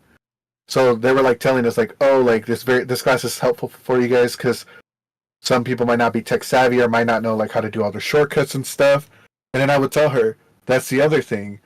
You're teaching us how to do all these shortcuts. These shortcuts are for a Mac, like some of these are not going to translate over. Like some of Yeah. them do, like you just do Control instead of Command. But there's some that are like Mac exclusive things. Mm-hmm. But yeah, that was like basically like a month just in. It was like a month or two just in the trash. Like Yeah, no, I agree with that. In the case of when it comes to, because I did do mild programming, which, funny enough, actually got my brother to where he is in his career right now. I did mild programming through high school, and I'm fluent enough that I can run and host my own servers through text commands in the command tool in Windows. Running off of JavaScript and whatnot. So I do know a little bit. But the thing is, that type of programming, that one's more conducive to running operations. So there's a lot of command text limits and fractions that you have to worry about to do that. When it comes to designing a video game, though, which is I'm assuming what this program was for, there is the command text and whatnot, while albeit similar, are not the same. There's a lot more finer tuning and limitations that you have to do to be able to get everything to be conclusive. That being said, a Mac would not be my first choice to teach that. A Windows computer would be better. And I would have started off on some fraction of doing basic command processing. Basically teach you how to use the computer first. Because I'm going to be quite honest, not everybody does. That should have been your first 101 class, is basically... That is that class, though. But you might be wondering, well, then why did they do a Mac then? Well, the reason they did the Mac is because we had the gaming like production class, but there was film production, there was animation production, and there was music production, and all of them got Macs. We're the only ones that didn't get Macs because most game development is not done on a Mac. But they basically put us with. Yeah, so they put us with all these other people that are using Macs, which is like 3/4 of the class.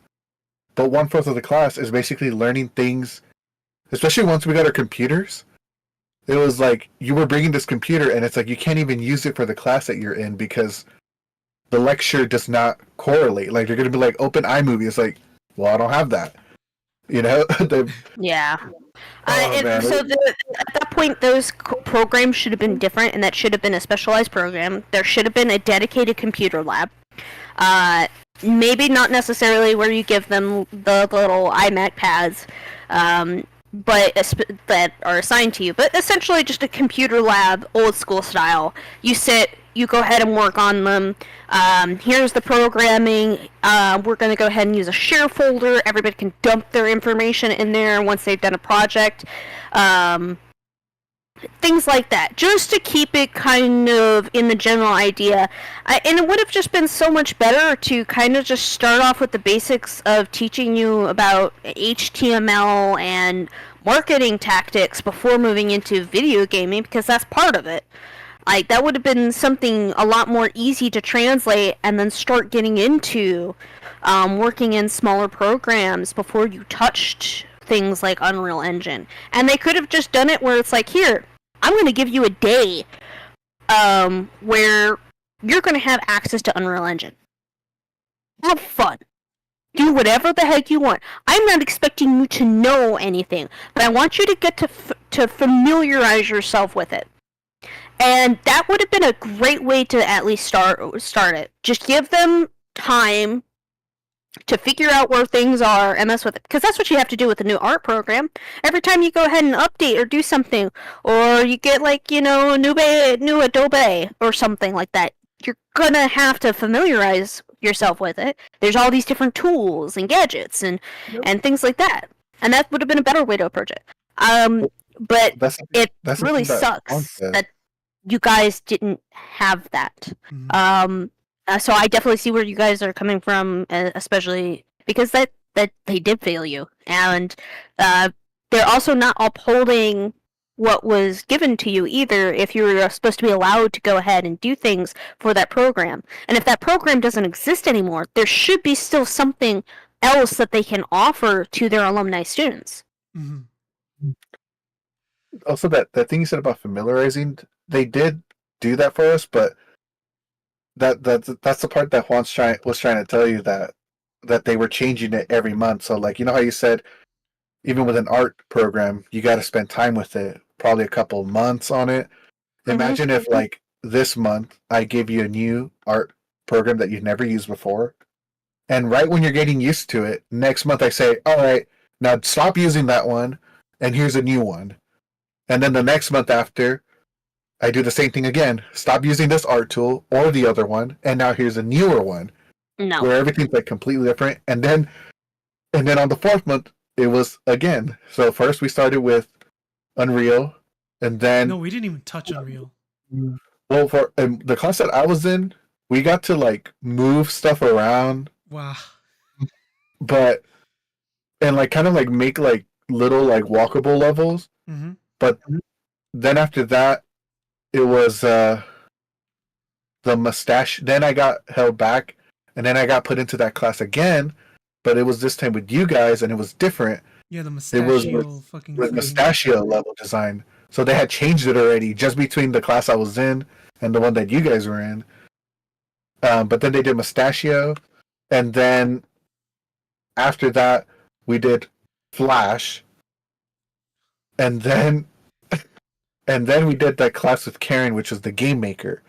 Yeah. So in 4 months, we went from, well, for me, I went from Unreal to Unity to Flash to Game Maker. And the worst Flash part would is have been that, a good way to learn first. Sorry, didn't mean to interrupt.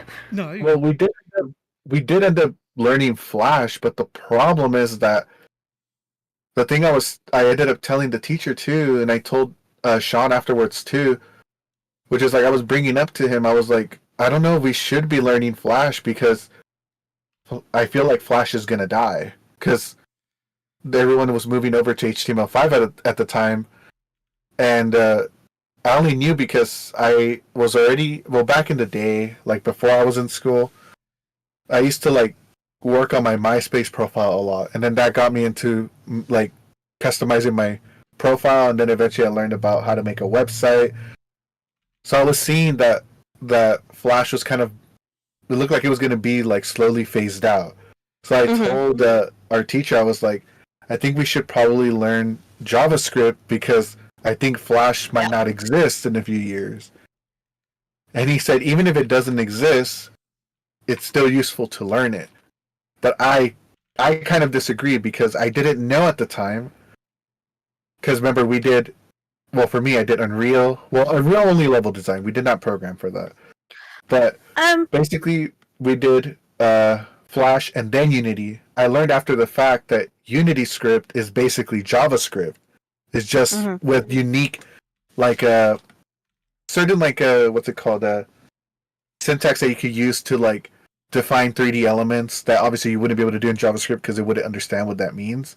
But I was like, dang, if we would have learned JavaScript, then we would have been able to just take what we learned from JavaScript and then add these new syntax stuff that Unity script adds to implement on, you know, objects in 3D space. Completely. And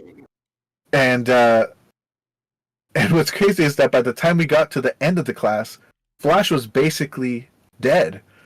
I mean, it was still like being supported as like legacy, but it was already basically dead. So I ended up being right. And well, now when we look back, I mean, Flash is dead now. Like, so looking back on that, but yeah, and then another thing too that I learned was weird, and I forgot from who did I learned it from, but I learned that when you go to school, it's actually looked down upon if your teacher makes you buy their book. It's actually like a big no-no. Like, it's not technically wrong, but it's viewed wrong because by the teacher assigning their book for the class, like the one that they wrote, they're basically using the school's funds to pay themselves, because by them it's like if I get the school to buy my book for my class that I'm going to teach, I'm double dipping because the school pays me to teach the class and the school's giving me a cut because they're buying my book, so I get a cut of the sale. And I didn't know that was a big kind of like, you shouldn't do that. Like, it's looked down upon. And It depends, because in big universities, no, it's not looked down upon. In fact, they use their book to actually set the curriculum, and most of them are co-authors with other particular schools or professors in the area. So not necessarily. It just really depends on what you're doing. I would assume that those universities that you're going to, the reason they're using their book is because they lead in that field. The teacher that we had doesn't lead in. He didn't lead in the development of what's it called, of programming or anything like that. Yeah, of ActionScript.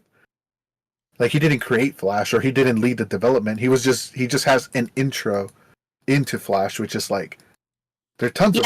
Then I can see that it is definitely a problem. Like, so that's a hubris, especially if it's on a smaller scale.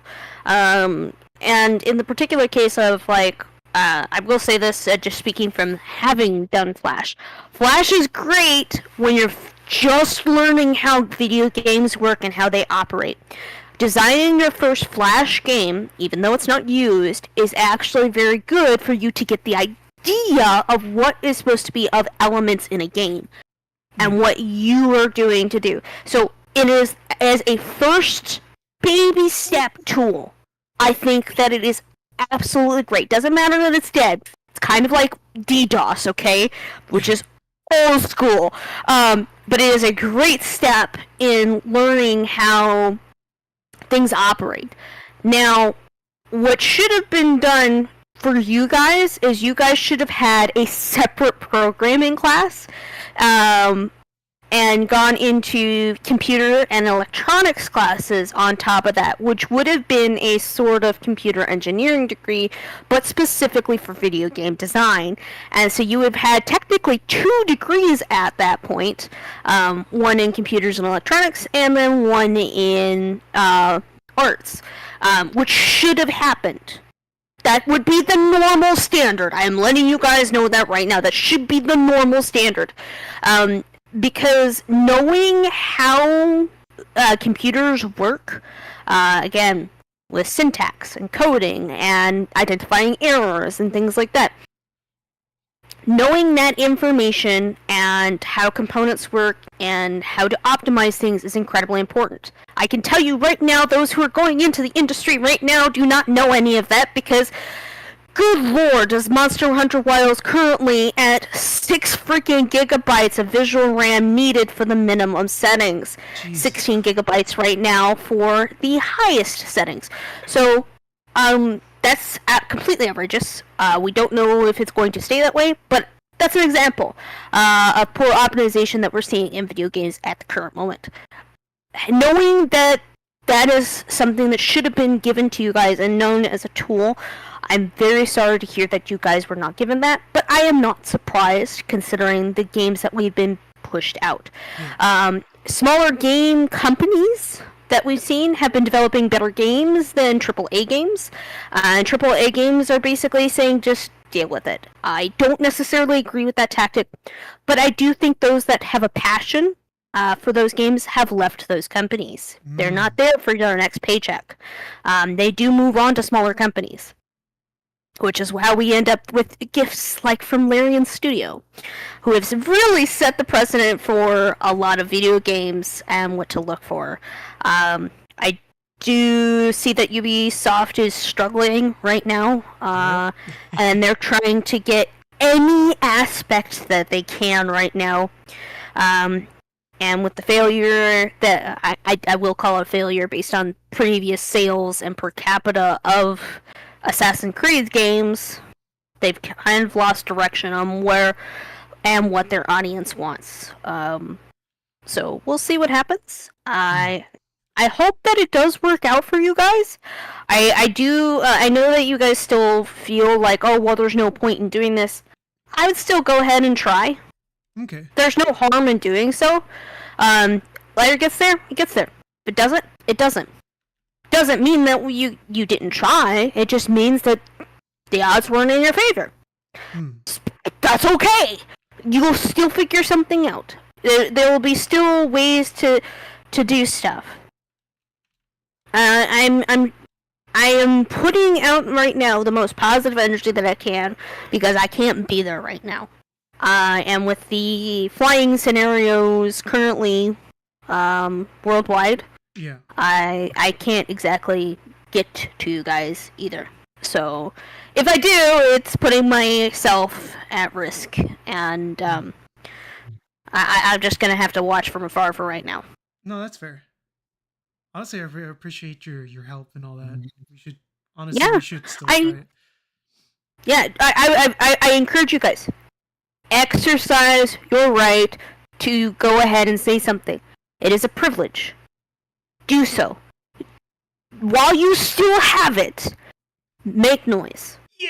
Because You're right. there's no way that you to know what's going to happen, and from somebody who does actually pay attention to history, unfortunately we're in a very unstable place worldwide.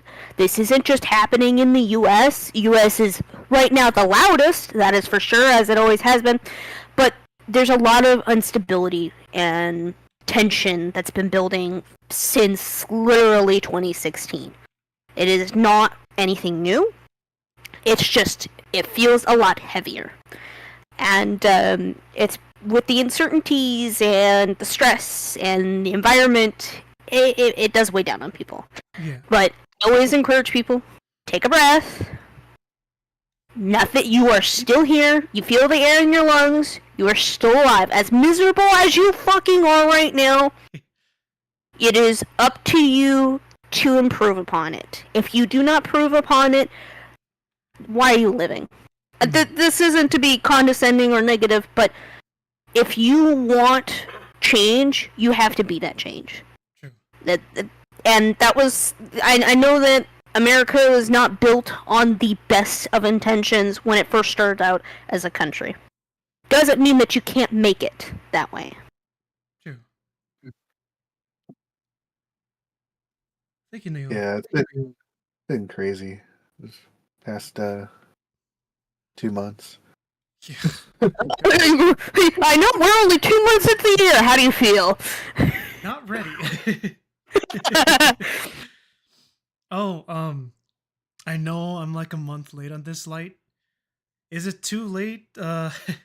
And I can understand if it is. Is it too late to talk about the American box office for animation? Okay, no it is not. I will throw hands right now, and now I understand because of this. So, if you go and look at the box offices for the releases of specifically, any series right now, there is 3D animation, and then there is animation. Mm. Even putting those together for the releases of just US only films, there is only 6 going to be released this next year. Wow. I thought 6 there'd be more. animation all entirely. So there used to be about 2 or 3 kids movies released in a month, maybe 1, and in the summer you would have 2 or 3 released. They're only releasing 1 each month now. Each year. So there's going to be only 12 releases for a year for kids movies. That isn't including the fact that some of those kids movies are live action or reenactments. Like mine. So if you go ahead and look at the movies and whatnot of some of them, there is a Pixar film, but it is a B-team Pixar film. So it is not. It is an original work. The problem is with some of the most recent original works, excluding in the fact of like Inside Out 2, Bad What Guys else am I 2, thinking of? Zootopia 2, I think. Was Elementals, Mm. Turning Red. I know that didn't get a lot of feedback, but it was actually a fantastic movie. Those particular films did really well. In the case of like the movie Soul, it didn't actually reach the levels of box office that people were expecting, and the impact of that movie, while it has a beautiful message, did not hit as well as it should have. So in some of those particular movies, like, it makes sense. But there is a little bit of concern because some of the movies that have been pushed out recently have not really hit that margin. And in fact, a lot of the kids' movies recently have been incredibly dumbed down.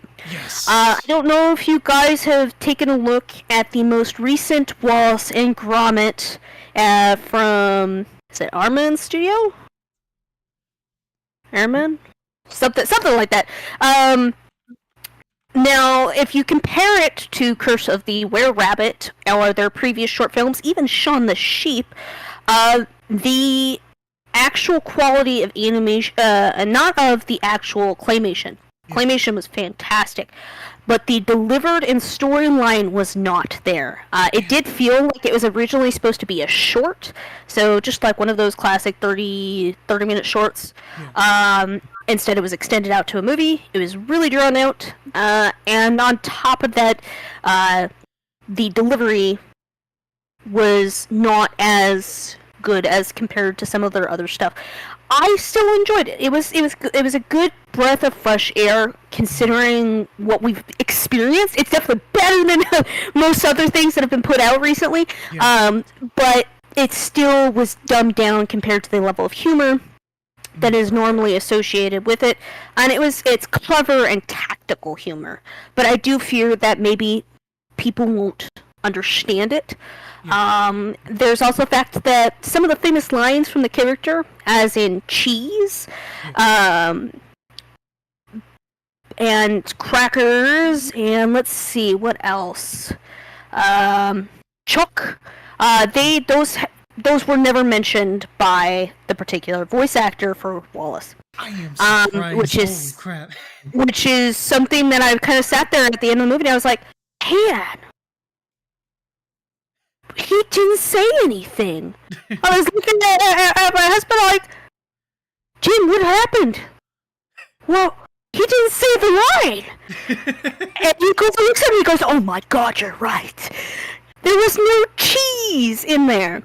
But there was some fun little innuendos, but it felt more like a sign-off on a generation.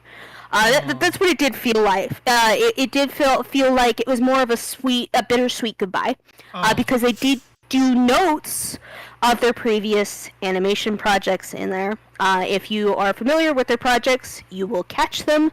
If you are not, don't worry. You'll have time to go ahead and watch them with somebody who will point them out to you if you would like. But yes, in the particulars of the box office issue, for children's movies or overall animations, excluding, of course, privatized releases, just big cinema, there's only one child's movie being released every year. Normally, you'd put your biggest box offices and have several films going out in your summer. They didn't do this. And in fact, interestingly enough, if anybody knows right now, the latest Marvel movie of Captain America is out right now. There was barely any advertisement for it. The only reason I knew that it was here was because I was checking on the box office for the year and figuring out what movies to be excited for and what not to be excited for. So there's just been a little bit of a disappointment on my end, because animation is slowly dying out. And it's not because there's a lack of artists. It is because the fact that the time, money, and resources that people want to dedicate to it is unfortunately dying out. They're trying to cut costs in specifically fast market tactics, and don't want to take the time to build up an actual story. Damn. So And this is not just on the factors of that, but also the fact that animation studios have been rapidly snuffed out thanks to larger studios and mostly Disney. So because of the rapid, I have to say it's hostile oligopolies.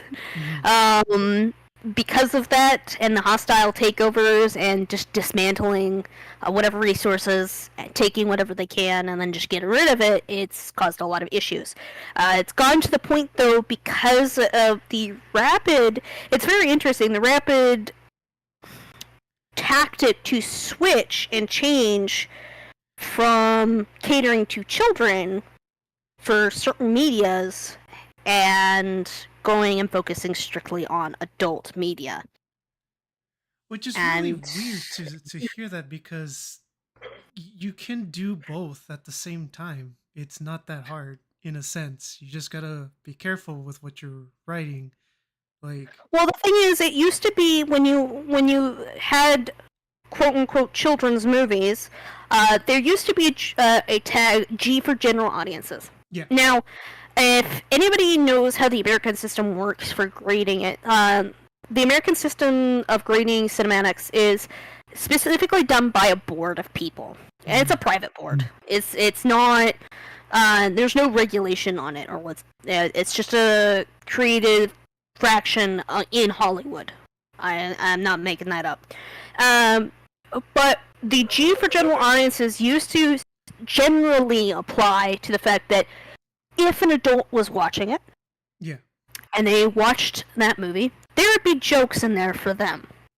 I don't know if anybody has gone to those points in their life where, or been in the situations where you're watching an older movie, and it was something that you wanted to watch for nostalgia's sake, and you're watching it, and you hear certain jokes being done, and you're like, oh my god, that's a kid's movie.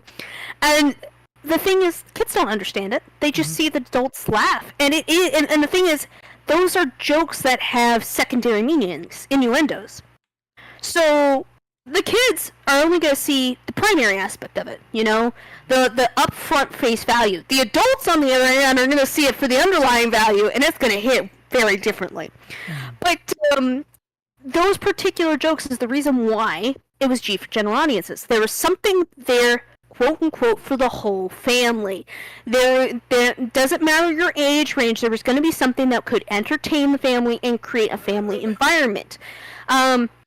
Unfortunately, we're not really focused on family environments. There's been some weird hostility towards family environments and kids as of recently. I'm not sure what's going on.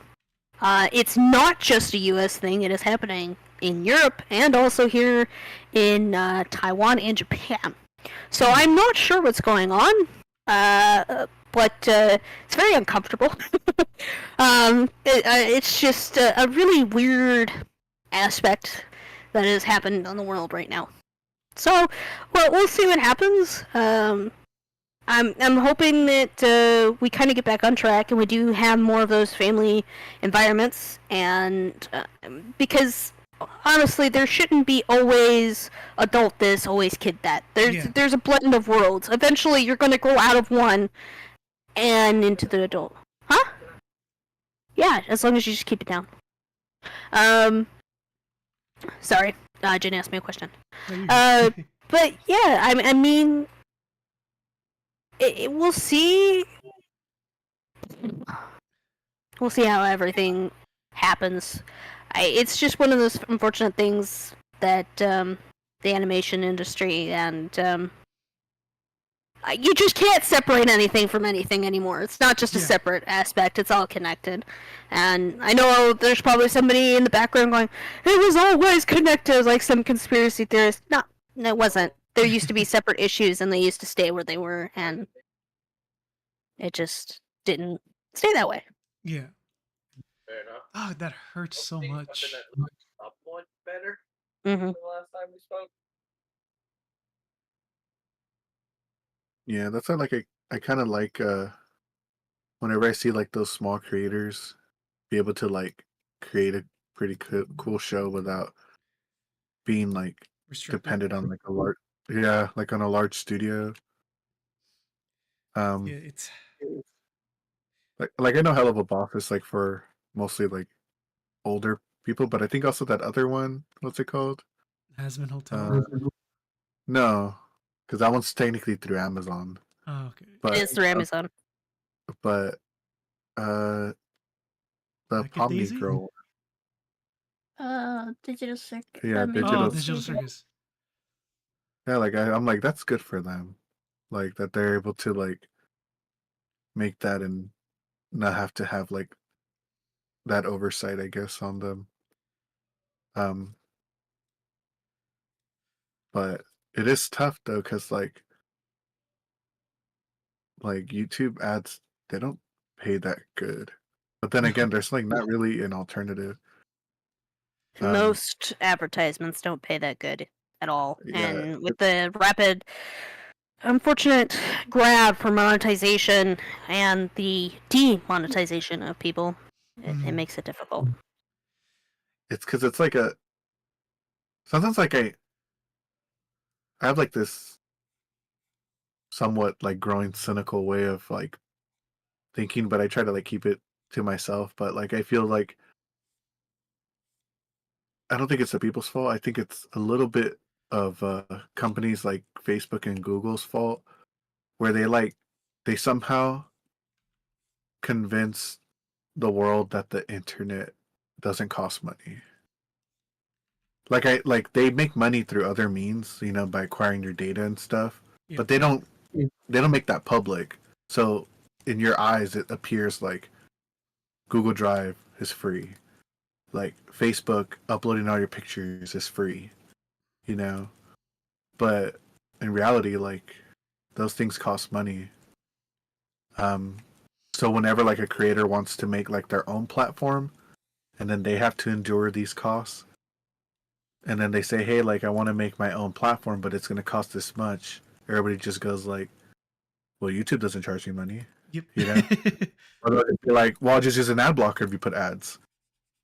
And then it makes it difficult because then if they can't make any money to sustain their own platform, then they'll probably be like, well, I might as well just go back to YouTube then. So they're stuck in like this weird like circle where it's like everybody hates what we have, but nobody is willing to go beyond what we have but it's not as convenient. So then we're like stuck. There it is. Yeah. So then we go back. Like the whole when the whole controversy that happened with Twitter, where everybody was like leaving and stuff. I learned, well, the Twitter thing and the Reddit thing that happened. That's when I finally learned. I was like, the internet, not in a mean way, but like, the internet will never get better the way people want because the problem is the people who are on the internet. But it's not an issue that they're aware of, but it's like when Reddit did their API ban and you weren't able to use third-party apps anymore. There used to be this app I used to use on my iPhone called Apollo for Reddit. I love that app. Like compared to the current Reddit app, it's just so crappy. But the Apollo app was like, it's crazy. Like you open the app and like it feels like it doesn't even load. Like it opens like a settings app. Like that's how fast and responsive it was. But basically this whole thing that happened was Reddit was like, we want to make more money and we used to let people use our API for free. Now we're going to charge you per user that uses the API. And a lot of these people who were making like Apollo, they were like, well, I can't afford that because I only have two choices. And my choice is either A, I charge every user, which the guy who made Apollo, he would have a paid version that gave you like a few custom you could pick your own icon, or he just gave you a few extra features, but they weren't necessary for Reddit itself. Yeah. And then he had the free version, which basically everybody used, and he was like, well, only like he said like something like 12% of people that use Apollo pay. So even if I got those 12% all to pay, it doesn't cover my development costs for upkeeping this app. Yeah. Yeah. Like I did, because he would also have advertisements in the app, but they're very small and like not intrusive at all. Which is how original advertisements were supposed to be. But yeah. Yeah. And what's crazy is that he would even say, he's like, you know, even though like I know that some people are blocking those ads because he could see how many people are using it versus how many people are getting served those ads, he would say the amount of people that do see them, though, it's enough for everybody to have this common good, basically. But at the end, he decided, he's like, I know I'm not going to be able to convince people to pay, so I'm just going to sunset the app, which is basically what almost every third-party Reddit app did. And people got sad because a lot of people use these third-party apps, especially if you're on iOS. Like, most people who were, like, really into Reddit, there was a good chance they were using Apollo. But yeah, like once they removed it, a lot of people started protesting on the subreddits. You know, they were like, "Oh, like screw the guy that runs Reddit. I forgot his name, something Huffman or whatever." But they started being like, I don't know if you guys remember, there was that Reddit protest where like some subreddits were like, "We're going private" in protest. Yeah. And then what the CEO did was he was like, "Oh, you're gonna go private? Well, then the moderator who did that, you're banned for life." Jeez. Anybody else got the balls to be private? Oh, you're private too? All right, well, that mod is banned now. Go ahead, keep going, keep keeping it private. Who's gonna keep it private next? To the point where basically the CEO was just basically what's it called, witch hunting every moderator that was basically going against Reddit. And like some users were like, well, that's fucked up. Well, then I'm just gonna nuke my account then. So they would like basically just delete their account. And a lot of people would be like, no, that's bad, because if you delete your account, you're gonna delete some of the answers that you gave that were actually really good. And then they were like, that's the point. I'm gonna nuke my account so that my content can't be used by this person. And then the CEO was like, oh, just because you delete your account, yeah, we're not gonna let you delete the good answers though that you gave. So even if you deleted your account, they would keep your account deleted, but if you gave anything that was like above a certain amount of upvotes, they would keep that comment and it would just say user deleted. So you couldn't really protest by deleting your account. So it got to the point where basically people made bots to sign into your account and re-edit every comment that you ever made. Yeah. So that they can't use your comment. And then the CEO got mad and he even went back to revert those that the bot had done. And then at the end, people were like, okay, well, we clearly read it's being like crazy, like ridiculous. We need to move to another platform. There was like a few that came up. And over time, people were just like, yeah, but it's not like Reddit, though. It's not as convenient as Reddit. It's not as good as Reddit. And it's like, well, it's going to take time for it to get there. And some of these were basically, they had no advertising. They were funded by donors. And they were like, yeah, like, we understand that our app isn't evolving as fast as you guys want, but that's the price of no ads. Like, we have no ads on our site. We strictly are funded through donors. And even then, people are like, yeah, but we want it as good as Reddit. Can you make it as good as Reddit next month? And it's like, dude, there's like 3 people working on this. Reddit has hundreds of developers on it. And they're getting paid full-time jobs. But then even then, over time, people kept crawling back to Reddit. And even me, like, I was like, I'm still not going to go back. But then the whole Twitter thing happened. And then, like, there was, like, the whole, like, where should I go to next? Should I go to Mastodon? Should I go to Blue Sky? And the only one that's basically free with no ads. I mean, technically, if you wanted to put one, I think you could find a way to put it. But it's kind of looked down upon. But I've never seen a Mastodon with an ad on it. And even then, people were like, it's too complicated. Not everybody I like is on there. And everyone's like, I just want something that's like Twitter. And it's like, well, Mastodon's never going to get to be like Twitter because there's so few people working on it that by the time it gets there, the social media landscape might have already changed. It might not even be relevant anymore. So maybe it's not even a good idea to work your way towards that direction. Yeah. And then eventually, like, people were like, nah, I need it more easier. And then, a lot of people are going to Blue Sky.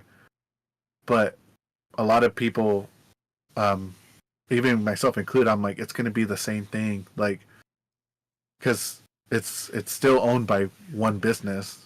And they always do that same thing that they've done. I feel like I see it the most because, well, I'm pretty sure you guys seen it too, because you guys have been on the internet a while too. Yeah. But like, I mean, we were on, instant messengers, right? Yeah. And then that died. And then I remember there was High Five. Well, during the time of instant messaging, there was High Five and Friendster and MySpace. And MySpace was so cool. And then they started putting a shit ton of ads on MySpace. Like crazy. Like there was so many ads on MySpace, it was insane. It was like basically 50% ads. And people were like, dang, this sucks. Well, let's go to Facebook. Because they will never do the same thing, right? Facebook is free.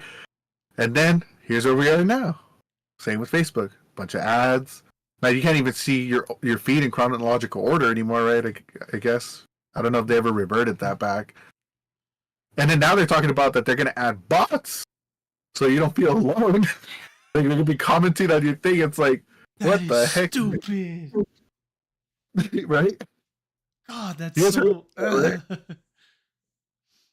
And then we went on to Twitter, and then same thing happened, and Instagram, same thing happening over there. Well, Facebook even bought it.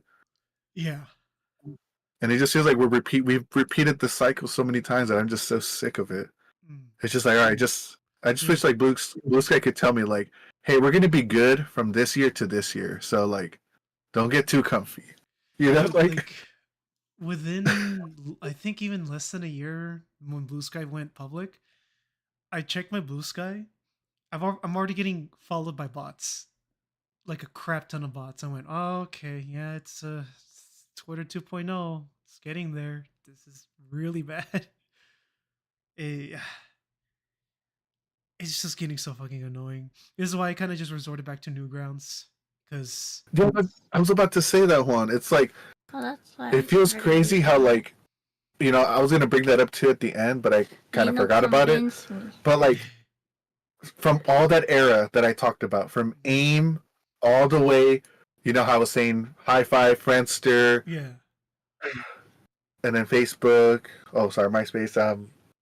There's even one called Vampire Freaks. I don't know if you guys even heard of that one. No.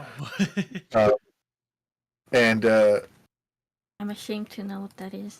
It's basically just like a MySpace, but like for emo goth and like that's really cool. Like that. But yeah, there's just like all these iterations that happened since I've been on the internet, since in 2005 when I first got my internet connection. Yeah. And it's crazy that since then, and obviously before, because I know Newgrounds is older than that, Newgrounds has basically stayed the same. Yep. It's insane. Like if I ever had disposable income, I would give like some money to Newgrounds. I already did. Like I've been subscribed to it for a while. Like, and the thing is, what's cool about it is that they have options. Like you can do 10, 20, whatever, or put your own amount. Any amount will suffice. And I've just basically donate at least $3 a month to Newgrounds because you guys are still the same. And what's cool about it is that you don't get ads for it. So that's also like a plus for me. Because I don't even think the ads are even that annoying. But even so, it's just the literally only art website that you can actually go in and just see people create art nonstop. Yeah. And what's cool about it is that what's weird about it is that when Tumblr and Twitter started like going downhill, everyone would suggest Newgrounds, and then they go like, "Oh, but isn't that just full of like edgy racists or some shit?" It's like, dude, you want art? That's basically the only site to go to. Fucking they literally ban anything involving AI. Literally in their terms of service, they say no AI whatsoever. Any collab, no AI, please whatsoever. And DeviantArt, unfortunately, the only other quote unquote haven for artists is just riddled with AI now. Like I go online, log in, and suddenly it's just nothing but AI in my feed. And Newgrounds, ArtStation too, right? yeah, ArtStation? ArtStation has a lot of AI now I too? think so. Yeah. Oh shit. I didn't. yeah, and so But the only I know the one with Newgrounds though. what was that? For the problem, okay, Newgrounds is not the problem. It's Yeah. the way people think. Because the way people think now, it's like they need views, they need comments, they Yeah. need all these different things. Which is what you get from Instagram, what you get from TikTok, what you get from, what's the other site? Twitter. Yeah. And you don't get that on Newgrounds. Mm-hmm. So for them, I feel like Newgrounds is too slow for them. Like they probably don't get as much views as they'd wish they have. They don't get as much comments. They don't get that validation, you know? So people are more like, what's the word? Like resistant. Well, they feel like, want to join it because they don't get the same, the like, same dopamine rush when they see like 5 million likes. Exactly, which is more of a short-term thing. But I feel like with Newgrounds, one thing that I learned to appreciate is that when people comment, it means that they genuinely like your work. Yes. If they favorite it, they genuinely want to favorite it because they like it, you know? And if they view it, that's nice too, you know? Yeah. But because it's a platform for artists, so other artists are seeing your art. 100%. You know? So, and what's so cool about it is that if you're a donator, you do that Takeover Tuesday thing, and that is the coolest thing I've ever seen. Is just, hey, you're a paid subscriber. Want to showcase some art that you feel like it's being unappreciated? Just throw it in the bin, and we'll put it right there on the site. And then you can scroll through all of them, and it's like, that is so freaking genius. Like, that's also, that for me, that's more than what Twitter or Instagram or any other site would do, is because that's genuinely literally someone going, hey guys, check this shit out, and it's on the front page for even the whole day. And that's so freaking cool. And not only that, but like, because I started doing collabs, it's just the satisfaction of, even though you're doing your own thing, coming together and like making something big, and just seeing that you're basically tagged with all the other artists involved feels so good. It feels amazing. Like the Astrobot one I did, I didn't know that it counted towards everyone, but it looks like everyone literally got, I got I think my first trophy saying like, yeah, it was like top for one day. Like, oh crap, something I participated in was literally front page for one day, and I got a reward for that for participating. And I think that is the coolest thing ever. And being scouted is also cool, because you're just throwing your stuff in there, hoping someone sees, and eventually they will. They will scout you, and that basically means like they want to showcase your art to the whole portal. And that's a good way to kind of like filter out the shovelware and all the the easy crap that anyone would ever do to just even try to get like clicks and all. But even so, it just feels really amazing. And I know one other thing they didn't like is the comment section, how you cannot have comments like as thoroughly as Twitter and everything else. But the thing is, what's I think it's good about it is that it reduces the amount of toxicity in it. Like if someone makes something like one rude comment, only the poster or like the OP can reply to it once, and that's it. And everyone else can just vote on it. There's nothing else. Like it doesn't evolve into a chain where it's just many people just fighting back and forth. And one thing I do hate is that it's like if you're a big artist and you draw something, post it on any other social media, and you see a bunch of comments, you open it and it's just people arguing. Like, that's not what you want to see. So I really like how it's just structured as like you can only make one comment and that's it. And that's really good. because These now things you like have make to the think point what you across. want to say to them. You Yeah. can't just go like, "Oh, that's cool." It's like you can do that, but now it's like you got to personalize it so you can stand out as like, "Oh, this is how I view art in a sense," and I think that's really nice. Wait, do people just not think about what they post before they do so in the first place? Is that what I'm It's the hearing most at this like point? yes, yes. I'm used to like Like, Twitter and Instagram going like cool, like oh, like nice, all that just simple things, but I've seen more people like just giving their opinions of what they really liked about your piece more on Newgrounds. Yeah, there's some really short ones, but I see more people trying to get a little bit in depth with it. Like I really like the art style, really like this, Yeah. and like you don't really see that much on Twitter. It's kind of really rare. It's just, oh, I love the character. Oh, that's Or nice. Oh, like, oh, that's really ooh, hot, dude. Yes, it's like the same thing over and over, but feels like people on Newgrounds will have something they'll like and they'll talk about it. Like they're not shy of it, and I feel like that's really cool. Like in the Yeah, collabs, it like is I've fresh. on the collabs, I get notifications when people I- comment. A yeah, majority of but them is like, oh, I really love like what you guys it's did. not. But even people go like, I looked through all of them and I thought they were all really cute.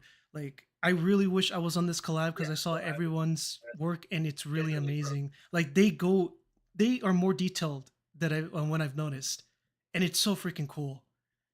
And it's like, well, you know what? Now we can see like what they like and what they're appreciating, and that Oh, cool. adds more I to like, oh, see my the. art actually matters, and that's really cool.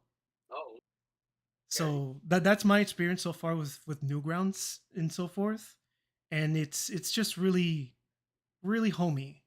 I mean, granted, there's probably going to be some people who are going to start trying to start shit, but like as of right now, it's like this is really nice, and everyone's there to just create no BS and just do what they want to do, and I really like it. It's really like a weird breath of fresh air, even though it's been there for like years. Like even the Discord, they're really nice. Like they And will help you out. They're like, hey, you know, you can try this, or it's like, oh, it's looking also, good. I suggest you can do that. well, It's like it's well, really I friendly hope it too. airs on. Like compared to how people were saying, like, oh, they're assholes. Like, no, if people really want to do it, they'll help. They'll enjoy it. So it's really cool to see like everyone just like, yeah, let's just create. Let's just do something. And that's why I like the collabs because there's always new ones popping up. Even like one I missed out on, and I really would love to have done it. Is like I apparently can't there tell was a up guy who here would draw yet. Homer Simpson I think every That's how day, but grow. then he stopped, and in celebration of them stopping, they made a collab where everyone should draw as many Homers as they want, and they'll put it all in one image. And I only found out about it like the week it's supposed to be due, and I went, damn, that would have been so freaking cool to do. Any little thing, they can just make something up and like, hey, dude, let's do it. And they're going, yeah, sure, let's go for it. Like it's so cool. I think there's one that I'm gonna participate. It's like a little prize grabber thing. So you design up to at least up to two little plushy looking characters that you want submitted in there. I don't know if I read it correctly, but it seems like they're gonna have it in like a little mini game where you can actually like pick up and grab little plushies. So then you'll start seeing everyone else's little characters come about, and I'm thinking like that is so freaking cool. Like the first programming one that I've experienced was literally Astrobot, and that even being able to cycle through all those like entries, it's like this is so cool.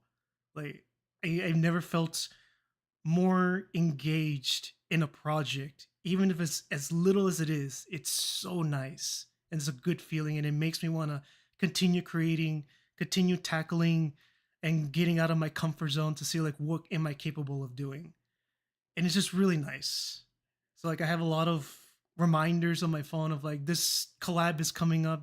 Start, you know, finish what you're doing or start on it before it's like the due date. So now it's teaching me how to do deadlines and how to space out my time. And I'm going, wow, this site was here this whole time, and I'm just barely utilizing it. I could have been doing this for years, but I'm just glad I'm starting it now because that's I think that's one thing that I need to help on with deadlines and the collabs. Like they're really a thing of like, okay, I submitted. Okay, now I have to commit. So it's a really good thing, at least for me, to be able to do, and I'm really enjoying it so far. Everyone's supportive, everyone's nice, and it's like, yes, this feels great. Yeah, I also like how like there's like new content every day. Mm-hmm. Like it's like what's it, like the daily bot picker thing? Is that like an actual bot or is that a person that picks those? I honestly don't know. But it's always such a good selection. I don't Yeah. know, it's weird. I see Oh, more unique animations there than I do on YouTube, because YouTube, it's always that clickbait, you know, horny content and such.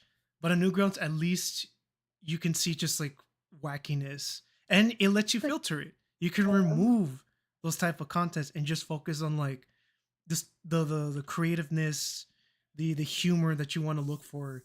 And I really appreciate that. You can literally filter what you want to see, and I really enjoy that too.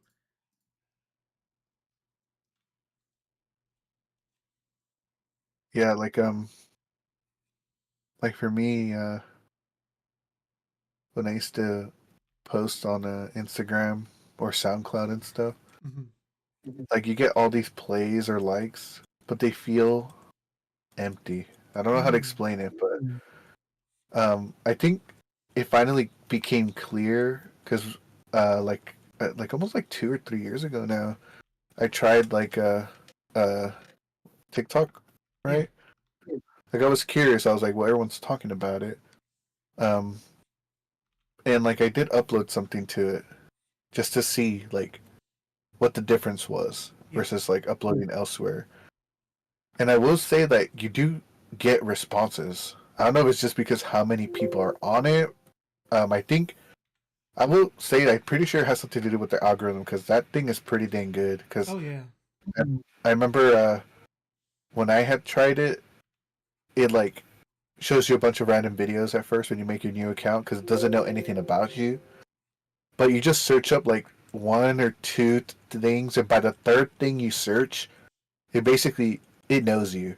Like it knows you pretty good, and then once you start liking the videos that you like, it like basically like really like understands what you like. It's actually scary Oh yeah. because it's like it's almost like you know how sometimes you like go on YouTube and you're like, wow, today's gonna be a good day to watch stuff on YouTube because there's so many good stuff on my recommended that I want to check out. Yeah.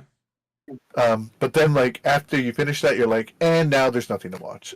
Like, and I felt like on TikTok, like it felt like that never happens. Like every time you refresh or you look for a new topic, it's like, oh boy, it's gonna be a good like it's like I can I'm pretty sure a lot of people doom scroll the hell on that Oh platform yeah, they do. because it's like feels like it's just like endless content. Um, and it usually like once it figures out the stuff you like, it's like pretty dang good. Um, but but the thing that I did notice is when I uploaded the thing that I posted, Yeah. I got a lot of likes, a lot of comments, even people saying like, "Oh, can you link me to your like where I could like listen to this, Yeah. like the whole thing?" And then I would tell them, and I would never see my play count increase where I would send Mm. them to.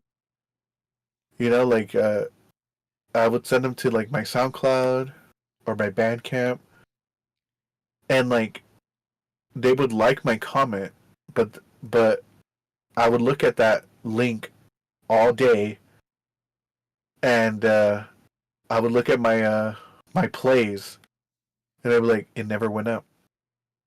You know, like in the past 5 days that I sent them that, it never went up. I'm gonna throw a So shot they, in the dark and assume it's because it's not Spotify.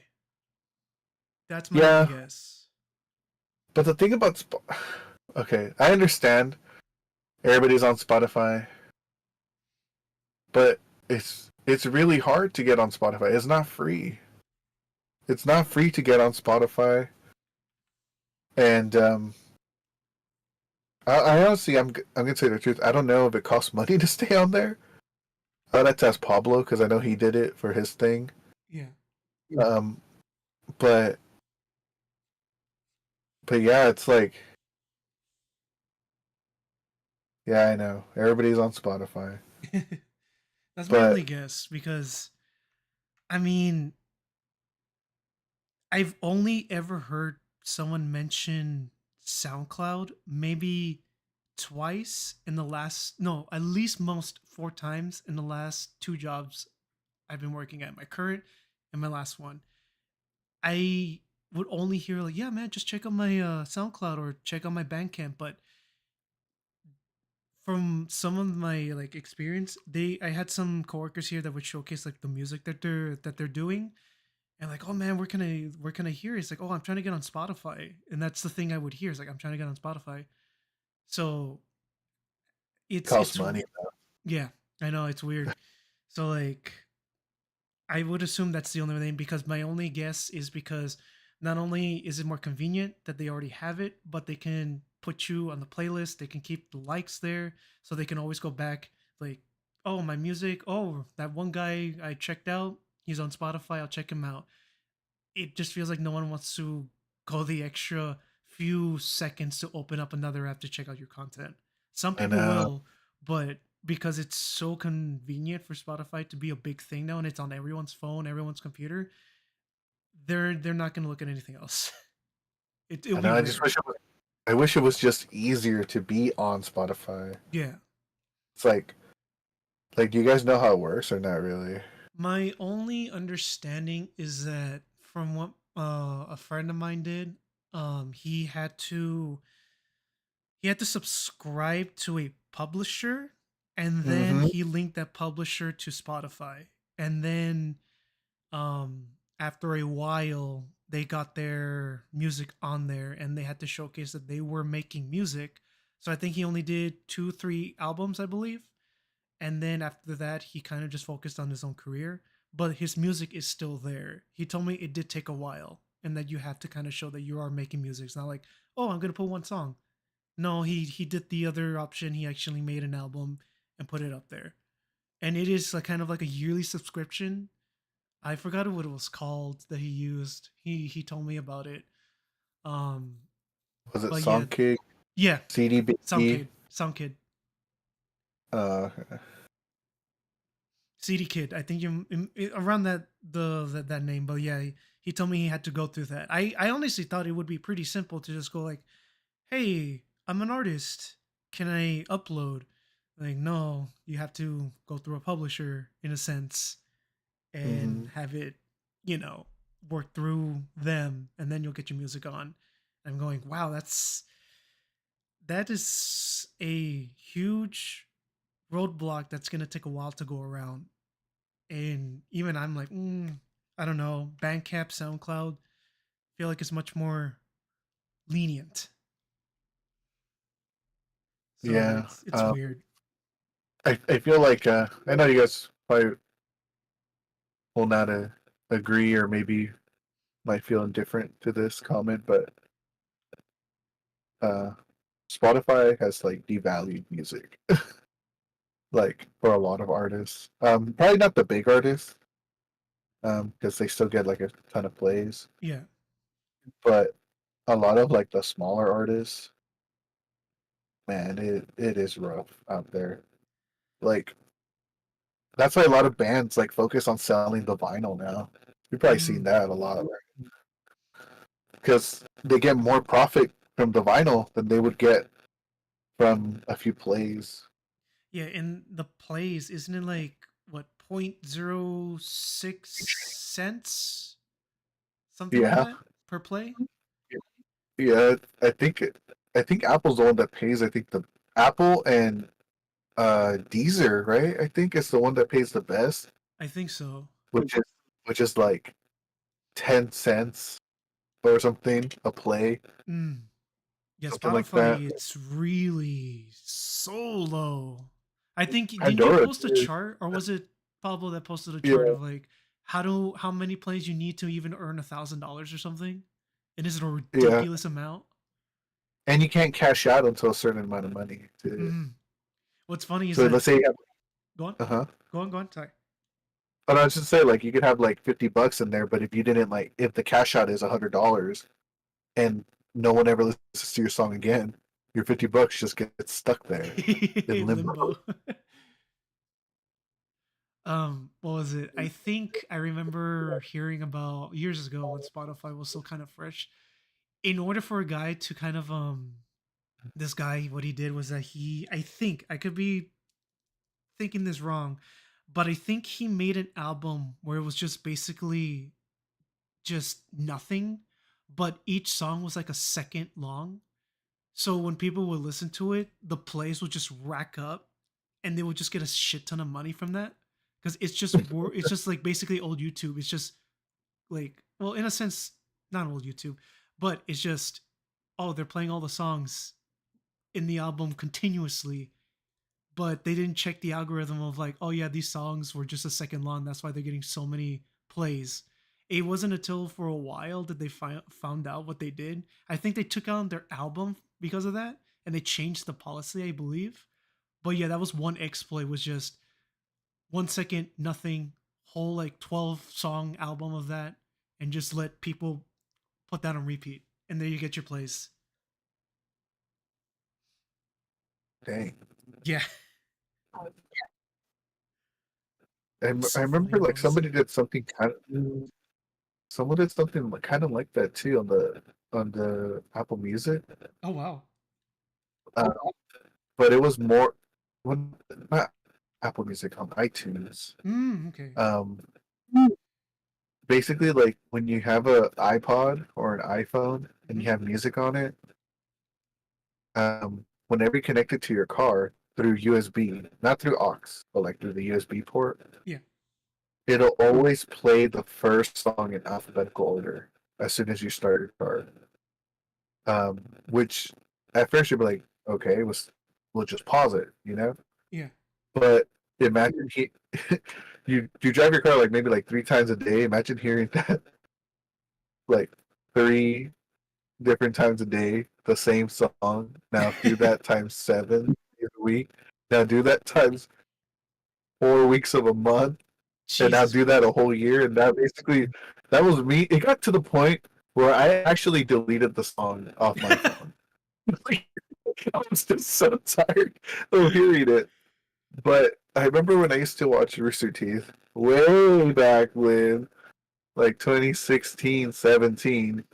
I remember they were talking about the story how this guy he made a song on iTunes called underscore 0000 or something like that, Was it to be like the and he first called it that. result? Yes, and the track was just 30 minutes of silence, and it became like that week it became like top number one. Wow. Because people were just like, finally, peace of mind. Even though you could have just made the track yourself, but some people just wanted the convenience, and it was only $1. Like it was just nice to like have that silence when you start your car, and then you could pick a song. And you might be saying too, is like, well, why didn't they just pick the song before they started the car? Well, the funny thing you say that. You see, you could be playing a song, and then when you connect it, it'll still start with the first song, so it'll override the song you were currently playing, Oh my and then you'll have god. to hit play. Yeah, so there's no way to not play the first song. It's always going to happen. So the only solution is to just mute it or have a track Has that is nothing. blank, I guess. That is Yeah, so genius. I see a problem. Here's my solution. yeah. Like I think I'm gonna do something similar for mine. I'm gonna put a track that basically just says like, welcome my name to the car, like or something like that, or like welcome person or what's up, dude, like, and then the track needs something like fuck you. I don't know, like there's just gonna be silence now. You know what's weird? You know But how yeah, fucking Google decided to give up their music player, even though it was relatively good? There was, Google Music. yeah, Google Music. There was a weird bug in the program. I had downloaded the song, what was it called? I think it was just like Shakira's Brazil soccer theme, like the song that was playing during the Brazil's World Cup. Oh, I heard that. Yeah, and it was the Spanish version because I prefer it. It sounded better than the English. So I had that downloaded. I was thinking I'm gonna upload it to Google Music, and when I uploaded it and I played it, it gave me the English version, and I was confused. Oh yeah. And I called the support and I said, "Hey, I uploaded the Spanish version of this song, and it's giving me the English version."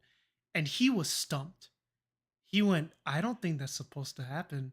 Because my idea was that I am basically like uploading it to a drive that I can have access to. But the fact that it was converting it to a different translation, I was wondering what they were actually doing when it comes to uploading music. Because that felt kind of sketchy. Even he didn't know what the hell was going on. He wasn't, that shouldn't be happening. I honestly have no idea what is going on. I went, wow, that's not good. Yeah, like Yes. I think what it is supposed to do is like if you upload a song that Google already has in their library, Mm. then they'll just give you theirs. So maybe the title, the way you had it written, might have been written like the English one.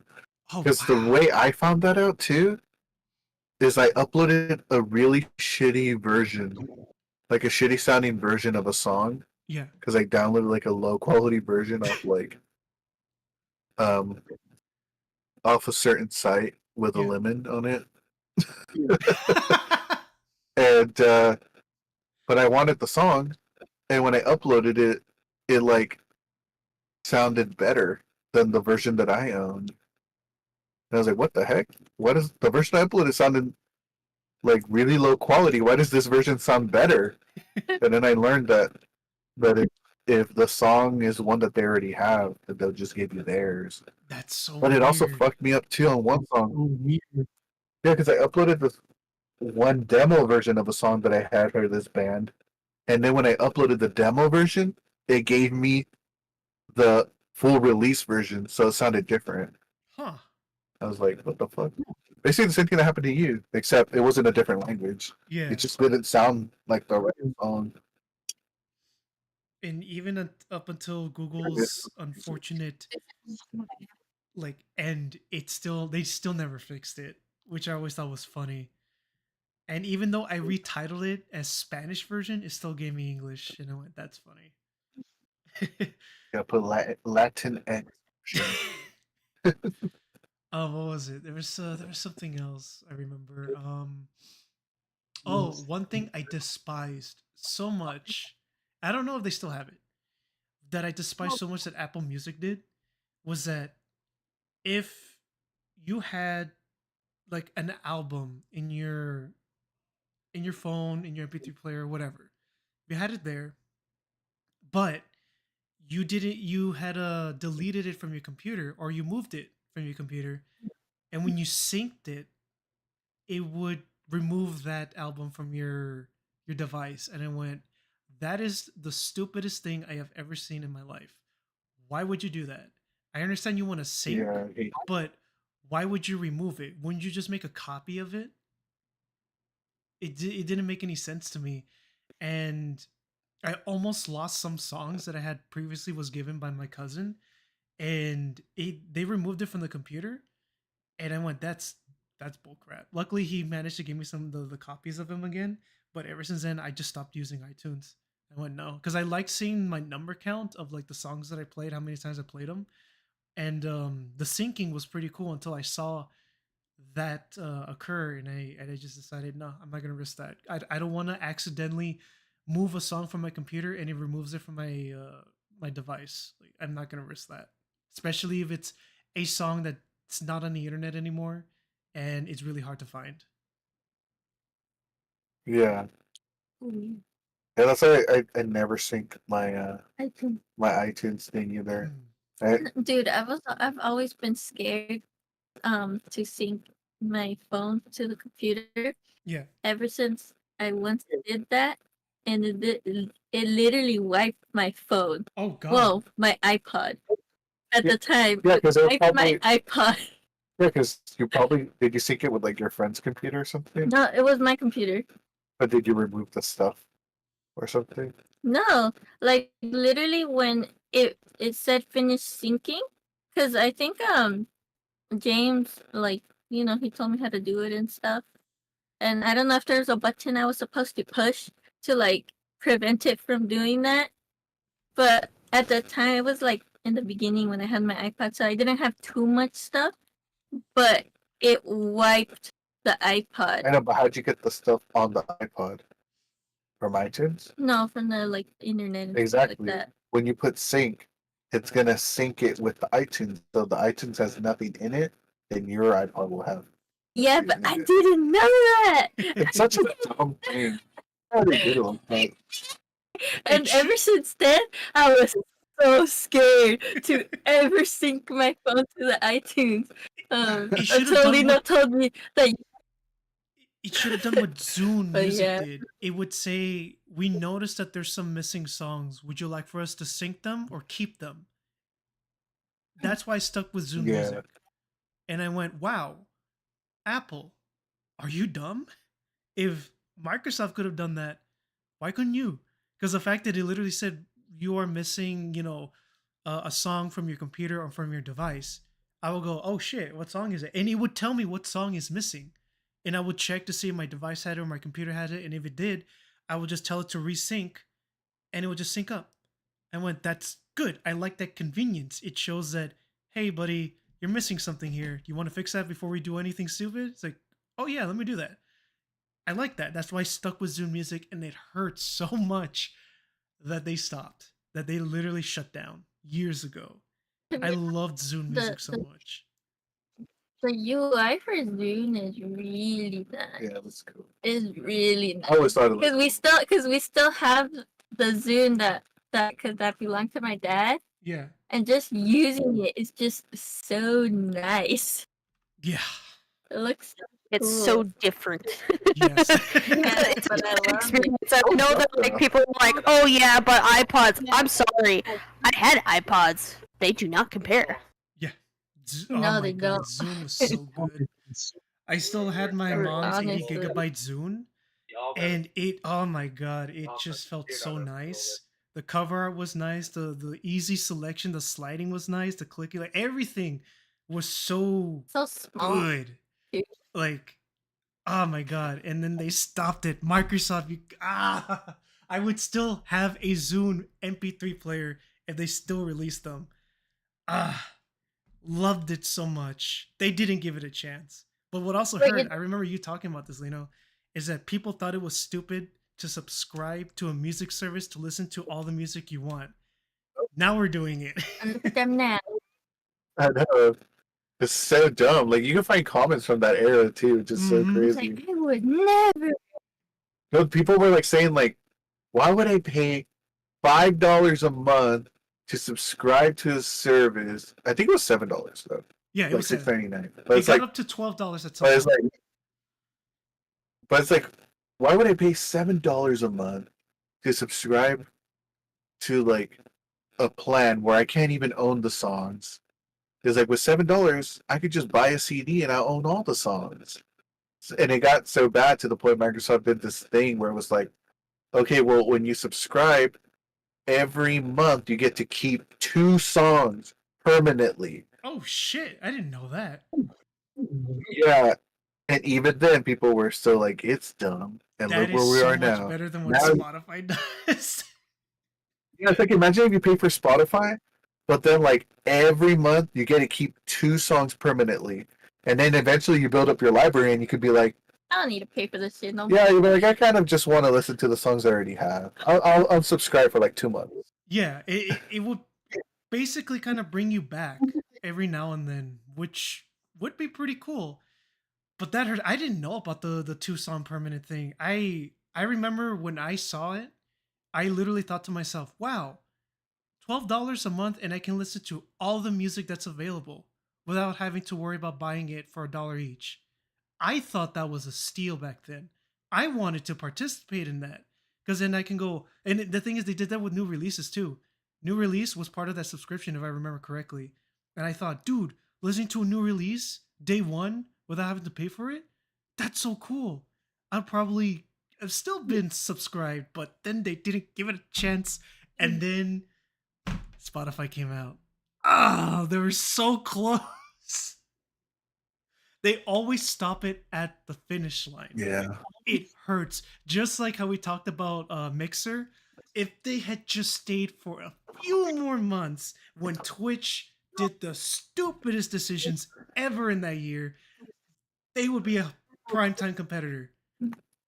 That's the problem. They stop at the finish line, and they're doing the same thing with Xbox. They literally screwed over all the studios that they worked with, and they gave them what they wanted, and they're going, nah. And then they're realizing their mistake. And from what Pablo tells me, their next console might be their last. And if that's the case, good job, guys. You keep shooting yourselves in the foot. You really need to stop that because you're just shooting your prosthetic feet at this point. You gotta stop. Oh, it hurts so much thinking back on like how good like ideas were, and it's like, we're so close. Oh my god, it hurts. Yeah, I don't know if we'll ever go back to like those kinds of things anymore because like the current generation doesn't really seem to be interested in that kind of stuff. It's really weird. I learned something very interesting too the other day Ah, because you know, I was looking up how like well basically people don't really buy physical media anymore. And I was just trying to figure out, I was like, with how bad all like the subscription plans are getting, yeah. it's crazy that they could get this bad and people will still be like, I'm not buying a DVD player. Never. Never. It's so dumb. I would rather pay $70 a month and only have a couple of shows that I kind of like because they took away some of the other ones I like than own it on DVD for $5. One time purchase, and I can watch it as many times as I want. Without the I censorship would in the rather. future, without the cuts in the future. You know, some people just don't want to put a disc in. Okay, $80 is a small price to pay to not have to put a disc in. That's worth $5. Dude, like, But yeah, I was trying to figure out. I was like, it's crazy, like the lengths that people will go. It's like, how bad does it have to get for you to be like, dang, maybe I should go just back. get the disc. It's like, But that's the thing. That's why I kind of like, like limited run games and anyone selling and making their own vinyls is that they're trying to keep that up. And I'm glad because, oh my god, like the whole thing with Scott Pilgrim, the game, holy crap, no one in their right mind thought that would come back. Like the fact that Paramount, I believe it was Paramount. If not, it was Universal Studios. I think it was Universal Studios. Um, the fact that they have problems with the licensing and people were begging, like, dude, put it on Steam, put online multiplayer, put it on the latest consoles, guys. Don't leave it in limbo. And I remember videos like throughout the years of them like saying how good the game was and how much they wanted back. It wasn't until limited run games, from what I can recollect, made the Switch version. I believe it was a physical version. It was a physical version, and I thought to myself, I'm not letting this happen again. I am buying the physical version, and I have the physical version. And you bought if the it one were to go down right? again, it's like I can still play it. I am so glad I can still play it. Wait, you bought the limited run one? Yeah, it's the Pop-up big one? the big like the big VHS Diorama looking one? thing. Yeah, with all like the stickers and all that, the Oh cards. shit! Yeah, I had the little. Comes with the the Switch physical thing, and it has like a lot of other little memorabilia's. I think that was like the first tier because I think there was 2 tiers or 3 tiers. But I bought the first tier Yeah. because I went, you know what? I'll go all out to show the case that yes, keep these games alive. Because oh my god, the fact that my brother and I still had the demo and we enjoyed it, and we're thinking like that was at the time that we didn't really have money, and demos were a godsend because if we keep coming back to it, it showed that we wanted the game, and eventually we had the funds, we would get the game. So unfortunately, yeah, at some point we couldn't get it because it got removed, and thankfully it came out on Switch. I think it's still on Switch, thankfully, hopefully.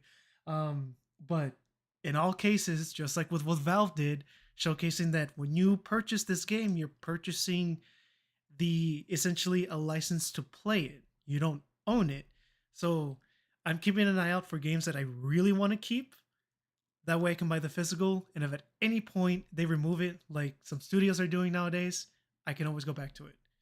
That's why I'm thankful for Pavel telling me about limited run games, because that's the only way we'll be able to keep physical copies of like Fan even Gamer digital too. purchases. Fan Gamer also sells physical games too. Like I think they did one recently for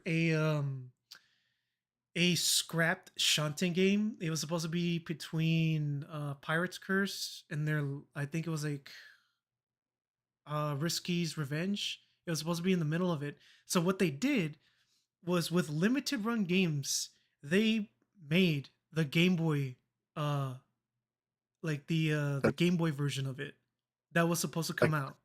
So they like a gave they cartridge. you had the option to buy the little Game Boy cartridge with it to play That's the game cool. on your Game Boy. And I went, dude, that is so cool. You don't know how much I would pay for that. Granted, at the time it was expensive, so I couldn't purchase it. But luckily, they still put it on the digital store. But I would still want to purchase that physical Game Boy cartridge just to be able to play it how it was supposed to be released. And I think that's the coolest thing that developers can do. And that's to keep also other systems alive. And I really like that. So it's, I think there was another one. I think they were trying to do a PS, no, it was a game they were trying to do for Dreamcast, that they wanted to release a game on Dreamcast. And I'm going, fuck, dude. Like they were, I think they were getting around to having it functional. I forgot what game it was. I could probably look it up. It's probably released at this point, but even the fact that people are going beyond to go like, yeah, I want to make a game for this console that's not available, but I know some of you guys have it. It's like so cool. And I like that. I honestly wish that was the mindset, but damn. It's going to be a while before we can do that. I think they even mentioned, someone mentioned that they want to make a SNES version of their game too. And I'm like, Jesus Christ. They have the tools now. They have the Yeah, programs now. Fuck, go for there's it. that there's that one company that does it. I forgot what they're called. Like N something. I think I They know made which one you're that like talking about. I sent you guys that game that they made. It was like a space game. Yeah, fuck. I don't Let me remember the see. name. I'm sorry. Space keyboard.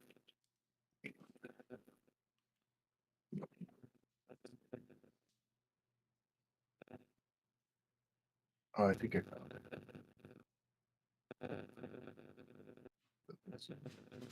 No, it's not this. Oh, dang, what was it called? It had just came out too. But, well, it's kind of old now, but not as old as the Game Boy for sure. uh,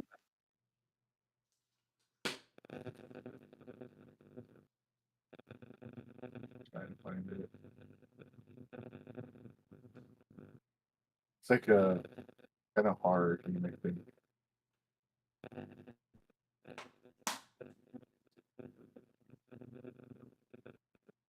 But their cartridges look so cool. Speaking of cartridges, do you guys miss game manuals? Yeah, God, I I used to miss them take them so to much. school when I was a kid. Dude, I the first thing I would do when I purchase a game is literally read the manual. Like, it will give me a glimpse of what's to come, and it would have an interesting story of what's going on in the game before you even play it. I miss manuals, and they were so creative with them too. I love the art, especially when it I looked don't different even from the game. It's I miss it so much. I don't even know why they even include like the little handles anymore in there, Yeah, as if like as if does any game even come with a manual anymore? rare, and that's like once in a blue moon.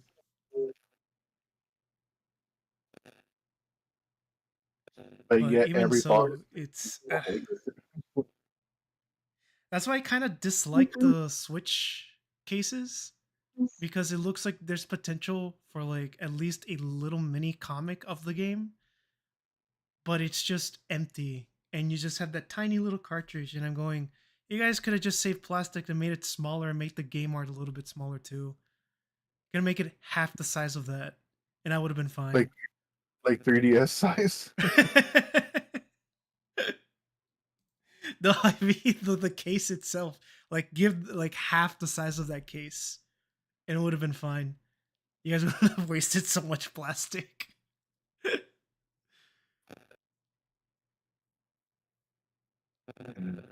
Ah, I feel like physicals, it's over.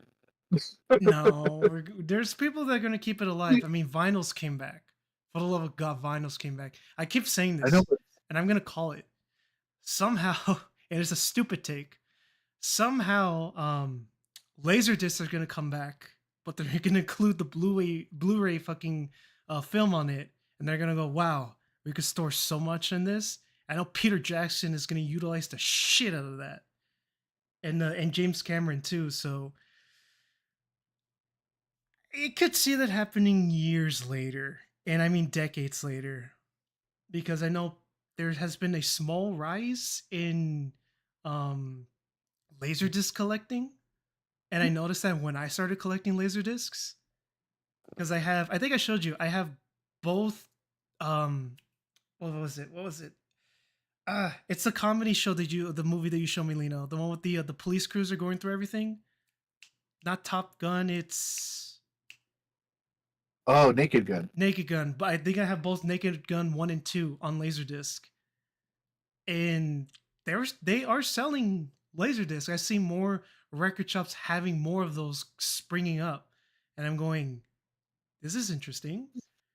Maybe. Because in honesty, just like one of my favorite animators, David Firth, he loves vinyls because you get to see the whole album art cover. And same thing with movies. With laser discs, they're like vinyls. The whole cover is the art, and it's so nice to look at.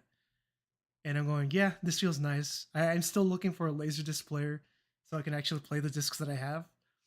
But honestly, I could kind of see a small, not big, but a tiny resurgence of that since people are going for vinyls. Hell, people are doing freaking cassettes for music now. My sibling and I went to a record shop. That's where I found. I think I posted the photo, the single and the album of Rick Astley's "Never Gonna Give You Up." And when I'm browsing through it, I noticed that there's some vinyl, oh no, not vinyl, some cassettes cases that didn't have a name nor music on it. But when you open it, it shows that it shows the band title, and when I look it up, it's bands that were making music within the last 3 years. So they're putting these cassettes in like these record shops for people to find, and I'm going, okay, people are making cassettes again, and I have seen that some people are trying to get cassette players back. I'm going, okay, so we're going somewhere. I wouldn't doubt that VHSs will make a kind of resurgence. I see people collecting VHSs now, and I'm going, okay, so where's my laser discs? I know they're fragile, but we have the technology to make them much more sturdy. I've already looked up. They can wear out. Unfortunately, in the wrong humidity, but we can make them better. Yeah, everything can degrade in the Yeah. wrong environment. Like even the vinyls we have now, they can degrade, but we're still enjoying and buying them. So there is a market. There just needs to be a supply. And people are willing to do that for vinyls and cassettes. So honestly, it's pretty cool. I'm not gonna lie. Like, I have a cassette player, and I had bought the Tom Steiner, um, the cassette that basically has Susan Vega's a cappella Tom Steiner, DNA's mix, and a bunch of other artists that sampled her style and her music on a cassette player. I remember playing that while I was doing my homework and just hearing the cassette stop and play the other side just felt nice. Being able to close it and hit play, it just felt good. Felt really not nostalgic in a sense. It just felt like, yeah, this is nice. I'm really enjoying it. So I have a shit ton of cassettes that I purchased on eBay. It's like a big lot for $15. I don't want this anymore. And I'm like, give me them. I want to listen to them. It just hits different. Even my sibling was like, dude, CD player. I want to get one again. One of those. It's crazy that like I know for like the cassette players, I was watching like this video about how Oh like yeah. oh you're watching it too Yeah. about how like they can't make them as good. Yeah, because like And not compact either. yeah like they I have like to make them all bulky. yeah because there was this guy he was like reviewing like cassette players like But modern like ones. modern ones you could buy Yeah. and he took out his old one that he had that he bought back in the day and he was like comparing the two and he was like why is it that all the cassette players that come out now they can't make them as small as the one that I used to have like Mm. 30 years ago and he did like a whole deep dive and he like talked to like people who actually manufacture them Yeah. and he was basically the conclusion was that we forgot how. That's the problem. Yeah, because like the technology had been abandoned for so many years I can believe that. that 100%. yeah, that like they literally don't know how to make it that small, which is crazy because it's like because of that, if you own like one of these old cassette players, like the Sony Walkman, but like Oh, those were the more expensive and I want one. Go on. well, they're crazy expensive now, especially if you have one of the more modern ones that were like really slim, Hmm. because there is literally no other way to get one that slim. Like it is not currently possible. Like there's no machine that can make them like that compact. You know Because what most of the companies sucks? that uh-huh. Sorry to cut you off. This is just real quick. There is one Sony Walkman that I've been looking for. It costs over 2 grand to find a used one, and the only reason is because it's the one that's used in Metal Gear Solid 5 that Snake plays. And I always thought that looked Uh, slick and beautiful. And I wanted one because I was getting, into cassettes again. And they are selling so high. I just have a notification for eBay to let me know whenever someone's selling that Sony Walkman, and I just check the price just to see if by chance someone is like, you know what? No one's gonna pay 2 grand for this. How's $100 for it? And I would just immediately buy it just to have that Sony Walkman. But yeah, continue. Sorry. no, yeah, that was it. That basically they just can't make them. The same thing for the CD players too. They Damn. can't make them as compact as they used to. Um, they forgot how. It's because all the technology that they had back then, like they're gone. Yeah, like other companies that were innovating on that stuff that had the manufacturing capabilities to make that stuff, they no longer make them, Damn. and they no longer have the machines that could make them. So they're basically we forgot how. And the people who own the patent, they're not gonna sell them probably. Damn. Of course. So There's a so yeah, market, so you that's guys. You want money? There's a market. You're not utilizing it. Jesus Christ. yeah, I don't know. Like I wonder that too sometimes, but like when I was working at the school, like I didn't see anybody. Nobody talked about CDs? yeah CDs, cassettes, or vinyls or anything. You like CDs? No, they're just Spotify. No, I'm saying you like CDs. I just like because I could add it to my Plex server,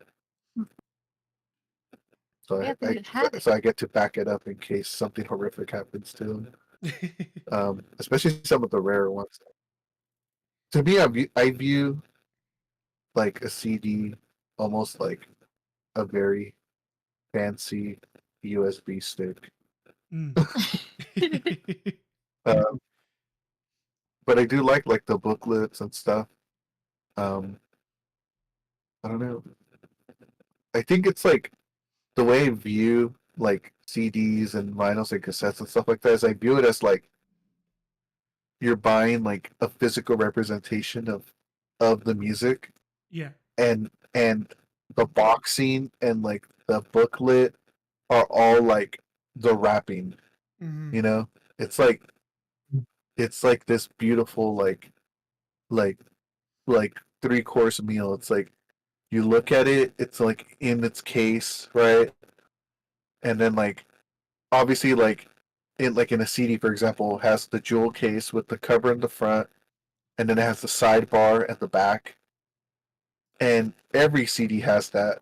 Mm-hmm. But the way artists use that to try to represent their work is unique. Mm-hmm. And then you open it, and then you have your booklet, which is kind of like your instruction manual Yeah. into this shit. And then inside you have the disc. That's also like designed, obviously. And then when you lift the disc, behind it, there's also something. Yeah. You only will see it if you lift the disc. Mm-hmm. I'll never forget when I would download music online. I would hear a band that my friend would suggest, and I would download their entire discography. And my friend goes, "Well, Juan, you know what you can't do when you download all that music?" And he showed me both it was the shit. Come on. I'm trying to remember. It was the Hypnotize and Mesmerize albums from System of a Down. And he goes, "Look what I can do." And he just attaches them together, folds it into like one basically double disc album, and that's what will kind of turn me into like maybe I should get the physical copies of this music, because like even something as simple as that is so freaking cool, and it just feels like a completionist sort of thing. And then when I saw like the Steal This album, um I thought it was cool because it looks like a generic CD. And that's when I started getting into the whole, oh, like you mentioned, the whole thing is literally just art. And I've loved it. Like, I think one of them I have, it's by, come on, what's their name? I know it's the Robot album. It's, oh, I just had their name and I forgot it. Anyway, it's a Robot album. They're Electric Swing. And when you open it, the CD is like decorated like a little mini vinyl. And I thought like, whoa, I didn't know you could do that with music. Because I remember once, I don't know how my dad did it. He managed to customize his blank CDs with his own art on the CD itself. Like I remember he used something to put the CD in, and it just glued the the paper art on the CD, and it was stuck. Like you could rip it off, but you would have to kind of like tear it off little bit by bit. I don't know how he did it, but whenever he would give me a CD, he would just like put a random picture on it. He would give it to me, and I'm like, "Wow, this is so cool."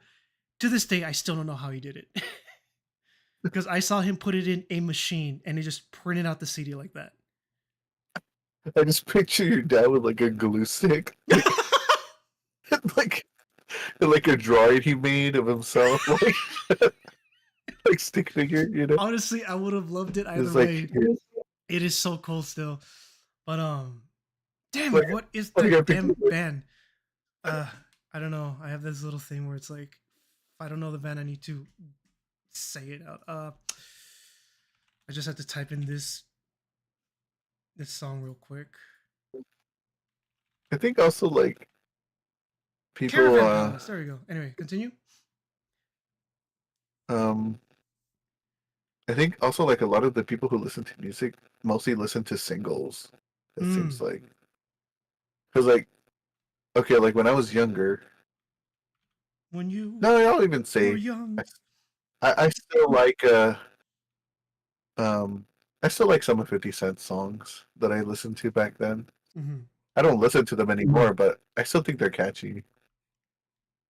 But what's funny is that there were like a few songs that I liked, and I remember I was excited to get the 50 Cent album, and I bought it, and I heard the first song. I was like, "Oh, this is a song I like," and then I was like, "What the hell? There's like 12 other songs on here." Until I played the second song, I was like, "I never heard the song by 50 Cent," and I was like, "This song sucks." Like a shitty song. I was like, but it has 3 songs I like on it. And I remember when the first CD that I bought, uh, man, sorry, I'm just thinking back. Yeah. Like, there was one CD that I was excited to buy, and that was my fear. My fear was, what if I buy this CD And it sucks. and and I only like the songs that I heard, Mm-hmm. and I bought it, and like obviously like everybody who listens to music, like for somebody maybe those 50 Cent songs were good, Yeah. but not for me. But like I'm pretty sure like a lot of people have that experience where it's like, oh, I like this one song by this artist, but not these other ones, Yeah. But like for me, when I got my first other CD, like from another band that CD that I got was technically bootleg, so it's technically not my first CD. But my first actual CD that I bought at the store, I remember I bought it and I listened to the whole CD, and I was like, literally, like every time a new song will come out, I'd be like, "Fuck, what if this is the one?" And I listened to it. Oh no, I like this song. Okay, I like this. Okay, next one. Yeah, next one, and then by the end, the CD ended, and I was like, I liked every song on that thing. I was like, I didn't even know that could happen. Like, like even my mom too. Like, she would have like songs, from certain artists, and she would just skip them sometimes. She'd be like that this one. And I thought that was just normal. And I would even be like, why do these artists even put all these songs on here? People don't even like them. And then you realize, oh, that's their job. They make music, Yeah. hope it sticks. Yeah. I wonder if those one-hit wonder bands, like, it must suck. Like, people only like that one song, and everything else you make, like, It's like, damn. nobody gives a shit about. There What is happened to that one? Which one? Also, damn, Abby, stop loading stuff. Many times. I know, but you loaded a new thing and you make Discord live, My bad. commenting on like fucking 50 doom scrolls. No, just one. Look, I'm becoming you. No, what's that? I bet, No, look, I'm oh becoming my you. god, what the hell? So many tabs. No! Don't load that video. That was Oh, I'm accident. gonna lag now. Close it.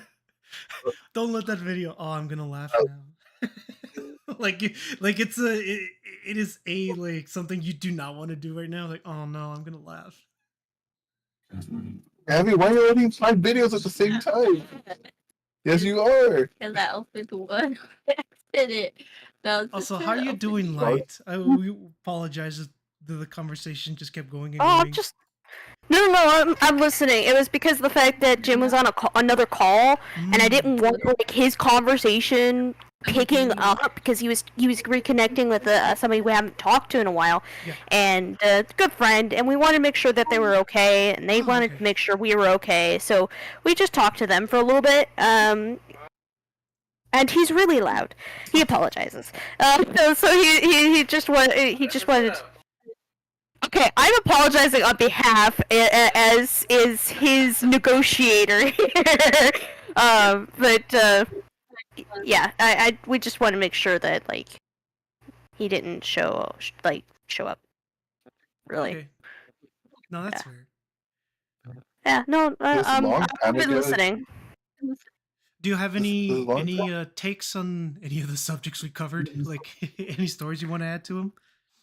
No, but like speaking on the industry for music, yeah, there a lot of artists have stopped doing a lot of albums because of the fact of they would go and put a lot of work into what they're doing, and then it never tracks. So, and the thing is, this is no offense to like anybody, but currently on modern music, they're not the things that are trending are very simple. Oh yeah. So the basic way I can put it is they are algorithmed, meaning that they are specifically designed to fit into whatever subtext or genre, which is the reason why you can literally go ahead and AI create something. That hurts. And like, yeah, and that's the reason. And this really sucks for people who design music or have played in music or sung, anything like that, because that really hurts us in the fact that it's so easy that you can go on to a program now, type something in, and it can generate a whole range of things. And this is what I was telling Jin earlier. It really sucks as an artist for doing something for so long and working so hard, even if we weren't part of that gatekeeping community, that people took the advantage of a trend that happened on the lockdown because people were scared when AI first came out. Why we wanted people to figure out and get good and things like that, because we had to compete. And it really sucks now because we're being compared to a computer. Yep. Something that can generate things faster than we can. And it does not have the same emphasis or soul or aspect of it, but yet it does. And so it's really conflicting because it makes me as a person feel inadequate. Because I worked so fucking hard to get my skills. I didn't just generate my skills over a night. Yeah. And like I can like stream when I'm working on right now. I'm actually struggling right now with just getting certain muscle anatomy down for a character, which is a monk in a D&D campaign. And I'm just trying to get that muscle anatomy down. But if you put that prompt into an AI and it just spits out something, it already looks 10 times better. It can fastly generate an image within 20 minutes that it takes me several hours. It could go into 100 plus hours depending on what I'm working on to get the same image. And that hurts. That really diminishes my value and my work and the time that I put to go ahead and create something. Yeah. Now, does it feel the same though? And this is something that that kind of comes up for people who know and appreciate the value of the work that's put into it. No. If you go and randomly generate something, it does not feel the same. Nope. It does not have that same feeling as getting that particular piece from somebody else. So if I received any piece of artwork, no matter how grand of it was, it could be just a simple stick figure. It's going to feel 10 times more important than somebody's generated piece. And so that's something that I have to realize on like how we're combating things as artists. So those one-hit wonders, yeah, they're a lot easier to go ahead and manage for artists. And then what I find in the case of like, I don't know if anybody's heard of the band The Score, what they'll do is they'll take their hits after they've basically titted it out, and then they put all their hits into an album. And very rarely has The Score had any bad songs, but I can't say the same for like Imagine Dragons. And I don't care if anybody comes and gets on my ass about that. I know that the band members are going through a lot right now. Each of them has their own thing. With them, especially missing their drummer, it's been rough. And with the lead singer going through his life stuff, I mean, the quality of their music obviously is going to reflect that. Yeah. But their previous albums, I think I have to say the last good album that I really think that they had was like in 2018. And then they've had some great hits. And that is true. For a lot of the music that they've had some great hits. I've preferred their singles over any of their albums that they've recently done. I don't think out of Mercury 1 or 2 and their latest album that I really found anything that I actually appreciate. But I have to say for like bands like One Republic, where obviously they definitely made it because they not only had a song premiere for goodness gracious, Top Gun Maverick, but they also had an anime outro, which honestly should have been an intro. Yes, for Kaiju number 8. And I was mind blown because I could connect the artist, but I couldn't connect the name till somebody pointed it out. And Pink very graciously pointed out, he's like, yeah, that's One Republic. And that's one of the few songs that I've heard that I've liked from them. And I'm like, I love One Republic. That's One Republic. Yeah. So it goes to show that once we start seeing artists pick up, like in the case of Creepy Nuts, we get some good bangers, and they're starting to pop out, and the music culture is slowly integrating back into where it's supposed to be, and it is not AI generated.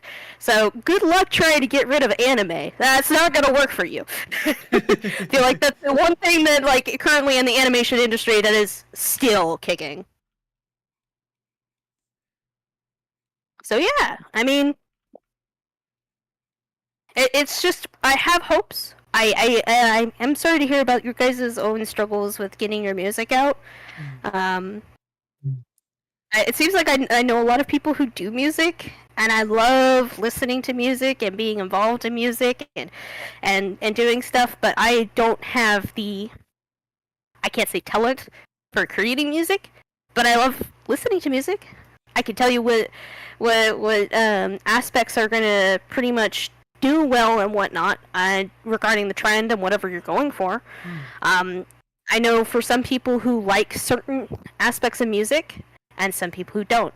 And I know a lot of people say music is subjective. This is true. Not everybody's going to love Beethoven, okay? But at the same time, there is music elements that can be taken from Beethoven that everybody loves. And nobody's going to go ahead and think about that, but I'm just going to bring up Metallica, and that's where I'm going to end that. I'm serious. That is a piece that was written in composure.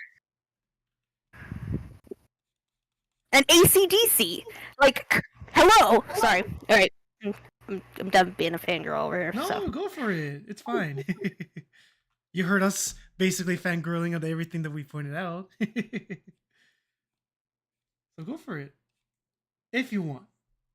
No, you're good. I don't know. Does anybody know muscle anatomy very well, specifically for like male muscle anatomy? Because I am just struggling with this. Absolutely not. Maybe some extra eyeballs will help here. If you could take a quick peekaroo. Also, How can I watch two at a time? well, you won't be able to. Why? Oh my goodness! You don't get to see Like this. Both. So, the main problem that I'm having specifically is where the arm translates right in here. Mm-hmm. Because the way that arms work is that the muscle does connect into the socket here. Yeah. I think it's just this piece right here. It's just giving me this ick. Obviously, I'm going to soften a lot of this, but I was just getting the basic muscle anatomy down. Yeah.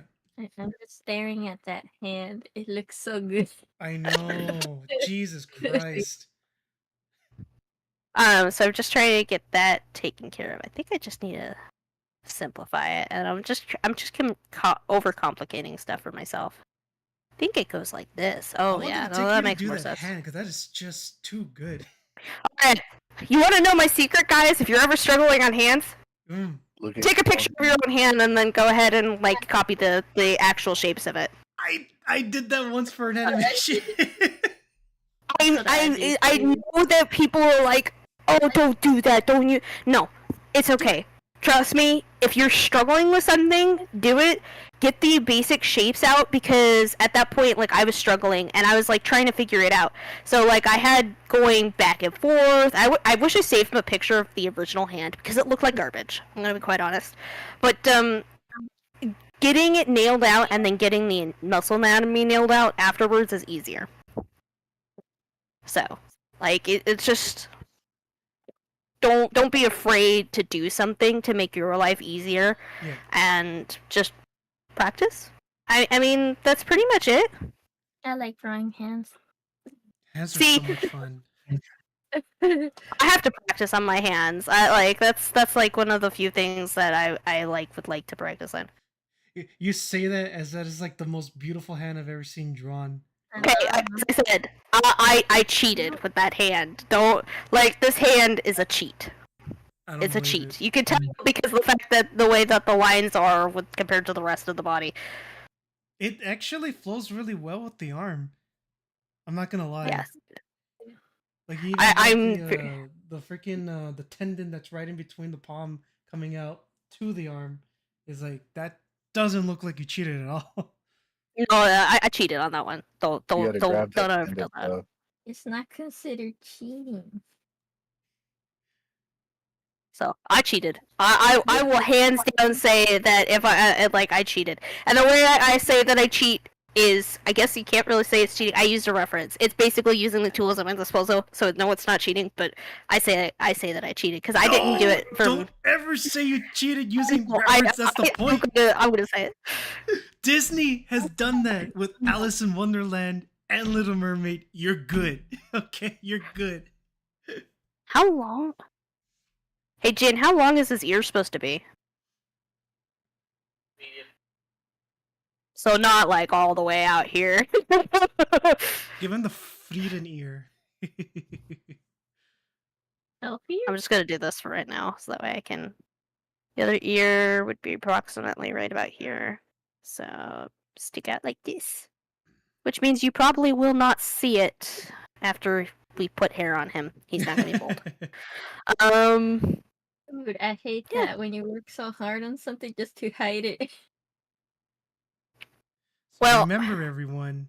the original image so I didn't have time to out of the images that you saw, I didn't have time to do my own image and Jin's image, which is about his character Balthazar, because I had worked on everybody else's image first, because I had promised that I would do that. So I had used a temporary, and everybody loved the temporary so much in session.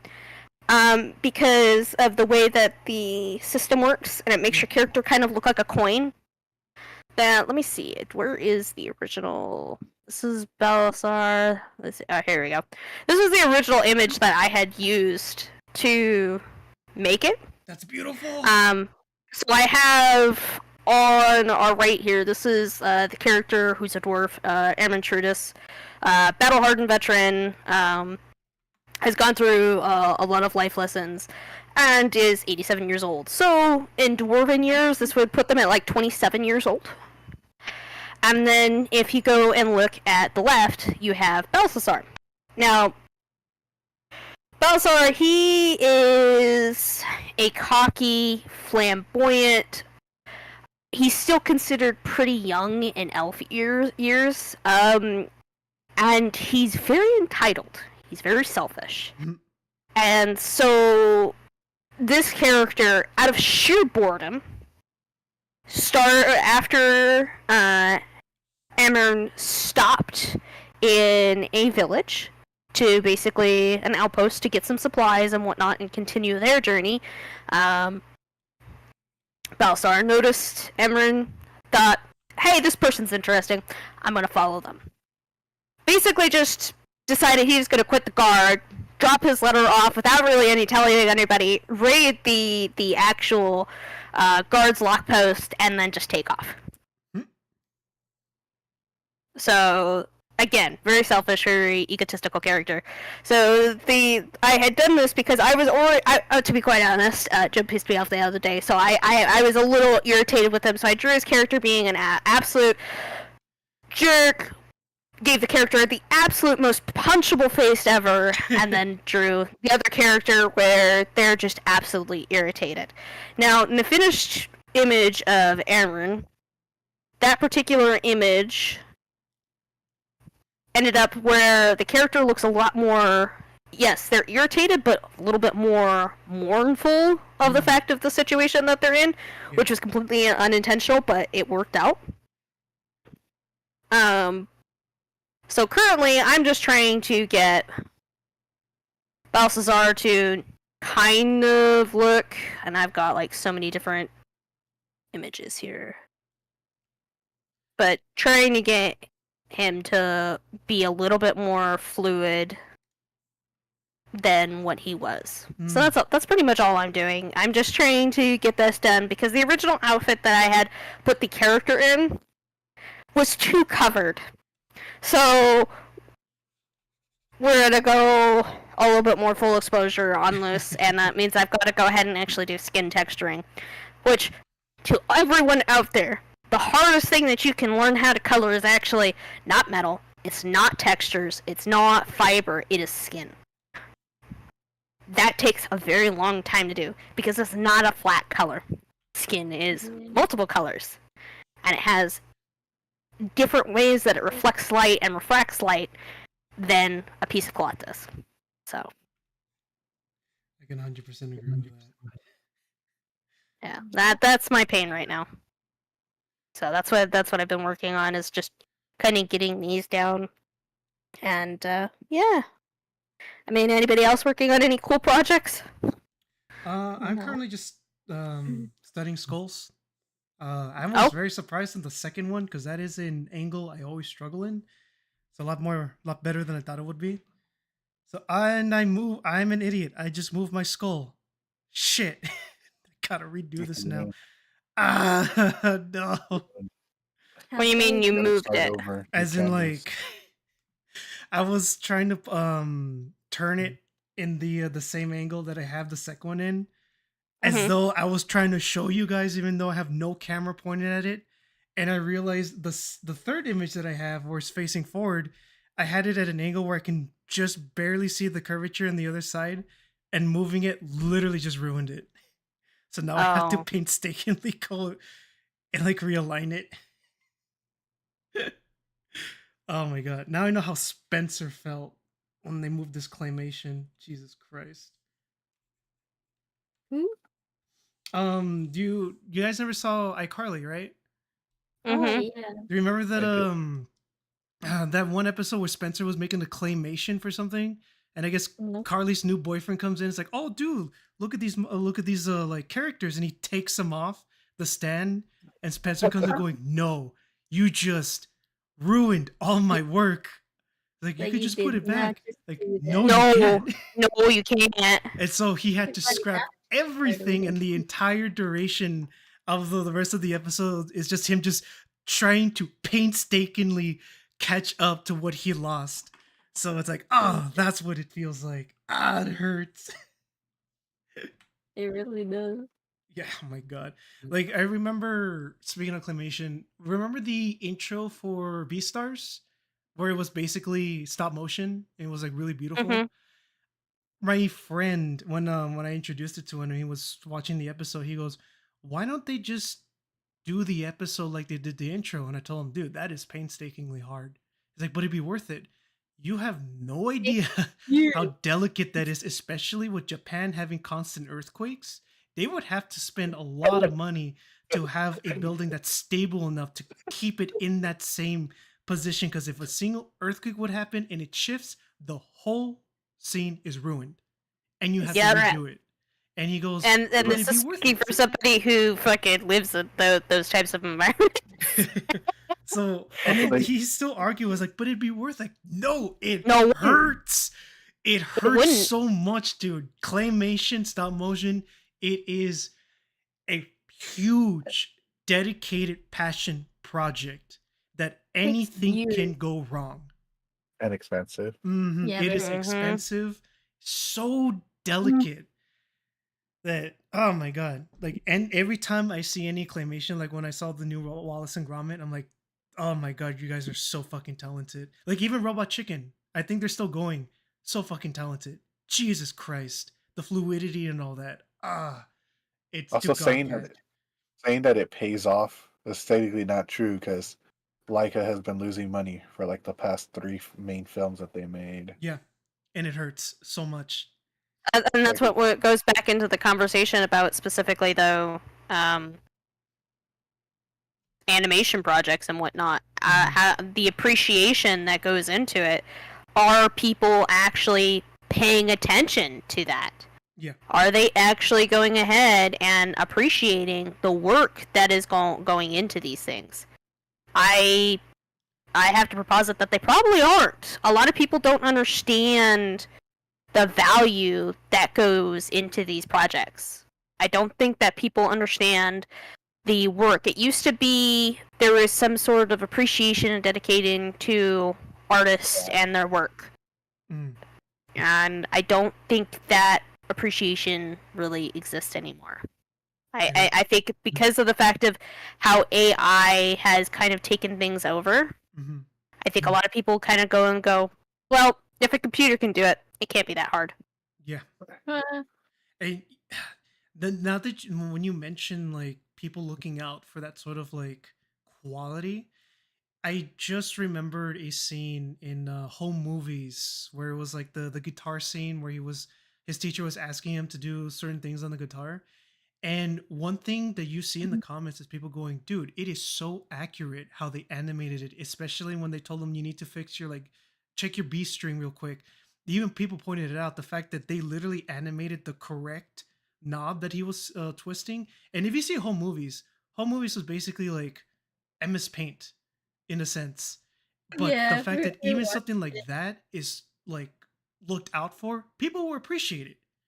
Like there were some people reenacting that scene on the guitar, and even people were going, dude, it is accurate. That is so cool when animators do that. And this is a show in the freaking early 2000s. Like people will watch out for that. But like Light said, because of AI, everyone thinks like, oh, it's nothing. It's like, no, it is. That's why the term bumping the lamp is a thing, and that started off with Who Framed Roger Rabbit. Like, holy crap. The little things people point out is so bizarre because that's someone looking into the specific scene. Like when they mention, like, guys, did you not notice that when he lifts Roger up in the air and it's right in front of the light, you can actually see that the ears are slightly transparent, like an actual rabbit's ear would be. I wouldn't have noticed that if someone actually would have just told me. I was like, dude, yeah, they didn't have to do that, but they went ahead and did it, and someone out there noticed. It's like, damn. And yeah, Light's not wrong. People will notice, and it sucks how it's kind of just disappearing out. It hurts. There's just this whole kind of thing where we're kind of losing out on old technical skills, and I really hate to say it, but like if somebody comes over and starts brashing on like you learning how to crochet or not even that, just cook, bake, do something, I poop on them. I'm gonna be quite honest. Just literally, it that's the only way I can say it, because the criticization of somebody going out and learning those skills is ridiculous, because they're becoming lost arts. The process of pickling and canning and, just doing things. And the thing is, like, in the case of artists, like, a lot of people don't realize this. It wasn't just a way of expressing yourself. The reason why art was the way it was before it became political, and I know some people are like, art was always political. No, it's not. It was a way for us to express what we were seeing. We didn't have photography all the time. Photography is new. I'm talking brand spanking new within the last century. It has been a rapid progression, and we went from being black and white on cartridges and then film reel to now you have it in your hand and it is color. That is phenomenal. And the amount of detail cameras can do is better now than the human eye can go ahead and translate. That is how good we're getting to these cameras on an optical level. But we didn't always have that. So the best way that humans could go ahead and describe the world around them was through art. Look at how many pictures and books and encyclopedias that animals are drawn out, plant species, details in old scientific notebooks. They all are hand drawn. They're all hand drawn. And in fact, when I went, I don't know if this is still done, but when I went 10 years ago now to college, we had to hand draw all of our lab products. So you would have the lesson that was given, the list of instructions, and then you would have basically the examples. You had to go ahead and hand draw the examples into your lab notebook. So you had to go ahead and transfer whatever information was given to you so that way you could have it. Because you couldn't bring the lab information that the professor gave you in with you to the lab. Whatever you had in your notebook, that was it. Those instructions, whether or not they were clear or not, is on you. Mm-hmm. Those diagrams are on you. If you can go ahead and follow it, and then somebody else in your team can follow it, then you have written concise and clear notes to follow. And you were graded on that. So I'm not sure if that was necessary, and they didn't have to be freaking amazing. Okay? You could just go ahead and draw, I kid you not, just several lines and make the utmost basic Erlenmeyer flask. And if anybody doesn't know what an Erlenmeyer flask is, it is that kind of cone tube shaped glass that you see on like CSI shows and whatnot, and you see like characters swirling stuff in them. That is an Erlenmeyer flask. And they are designed specifically to have cultures be allowed to breathe without introducing them to open air. That open nozzle that you see, Yeah. that prevents the airflow from basically getting into the bottle. It prevents things from falling into the bottle if you're trying to grow a culture. So you have learned something new today. I hope that is a valuable lesson. But in the case of that, you only have to draw a triangle. Because you don't need it to be 3D. You can just draw a triangle with a little tube on top, guys. Mm-hmm. You don't need to make it complicated. You don't need to be amazing. And if you really like drawing, just keep drawing. You want to learn something new? Go ahead and do that. Whether it's candle making, soap, whatever. Everybody has the potential to learn. Now, whether or not you're going to be good at it is up to you. Yeah. Because the amount of time and dedication, even the most masterful people put time and dedication into order doing things. We have this kind of this mindset of, oh, they're so amazing. You know, they didn't have to put into any effort into it. I guarantee you people had to go ahead and fail before they could go ahead and get good. Even our supposed genius like Albert Einstein or even Beethoven probably failed. Yeah. Just saying. It's okay to fail as long as you take whatever you've learned from that failure and get back up. That's the only thing that matters. Yeah. Now, whether or not you take your own advice, that's the hard part. Yeah. You're not wrong. 100%. Ah, it hurts. But yeah, I just want to like people to understand like, and you guys went to art school. I didn't. I went and pursued a technical background, and I didn't finish that technical background because of my own health reasons, and that stunk. That was not a fun experience. I would not wish that on anybody, to be quite honest. So I do want people to be successful. I want people to learn things. It's okay to do things and learn things later in life. You're not. The only time you stop learning is when you stop learning. Yeah. That's the only thing that prevents you from learning. You're not incapable of learning something.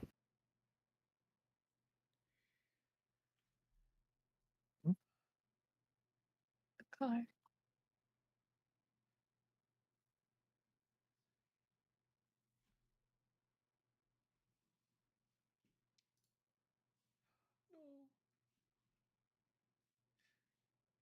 I hear cricket I hear noises. a cricket.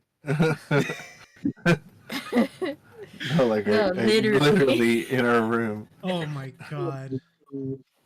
I was like, you didn't put the phone? Yeah, I did. How the fuck is still get in? I don't even know if it is inside. I was just hanging out on the window. Maybe.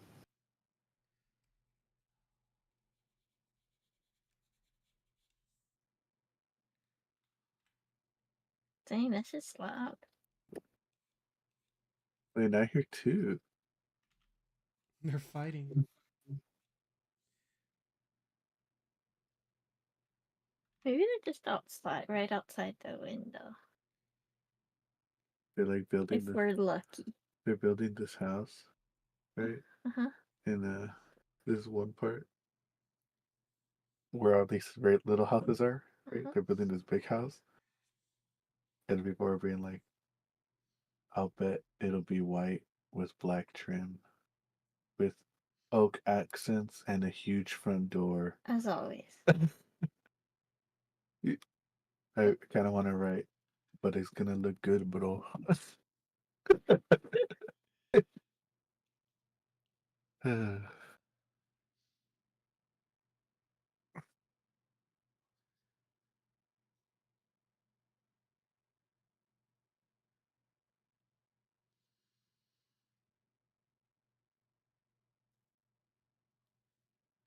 There was like this guy that was like uploading AI music to Spotify, Oof.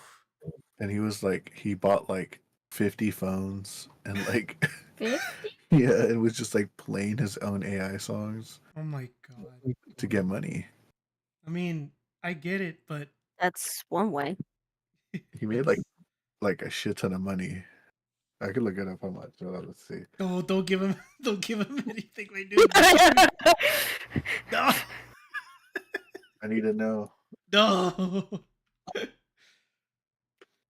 Oh my god. He made $10 million. Oh my That's crazy. What's crazy is that he hurts. could have gotten away with it if he just probably stopped at 2 million. But it wasn't enough. If it wasn't for these meddling kids. Sorry. No, That's oh, all that I was say every perfect. time somebody does that. My child has been set. All that was perfect. He could have stopped at 2 million. Was with those meddling kids. Dude, all I rolled out so freaking well. I loved it. I do want to say though, thank you so much for the encouragement light earlier. That really hit hard.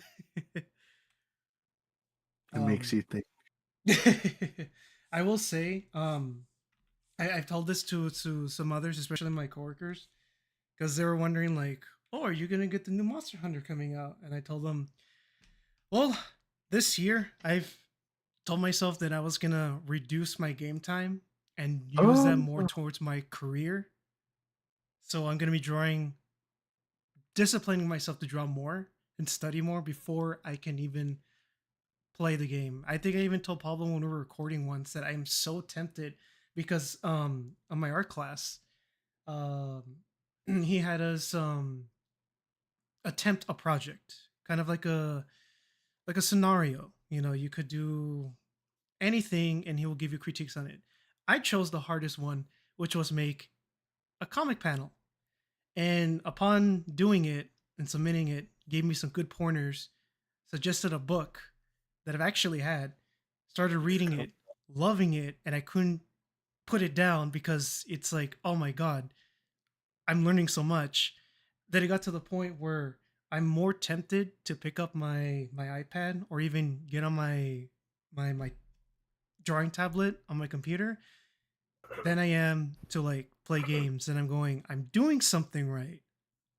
And especially with the whole collabs, it's like I want to do more, which is why I mean I know I mentioned Lino, like not to mention it, but I'm gonna actually break that rule on my own and mention that I'm asking Lino for help on another collab that's due like in March.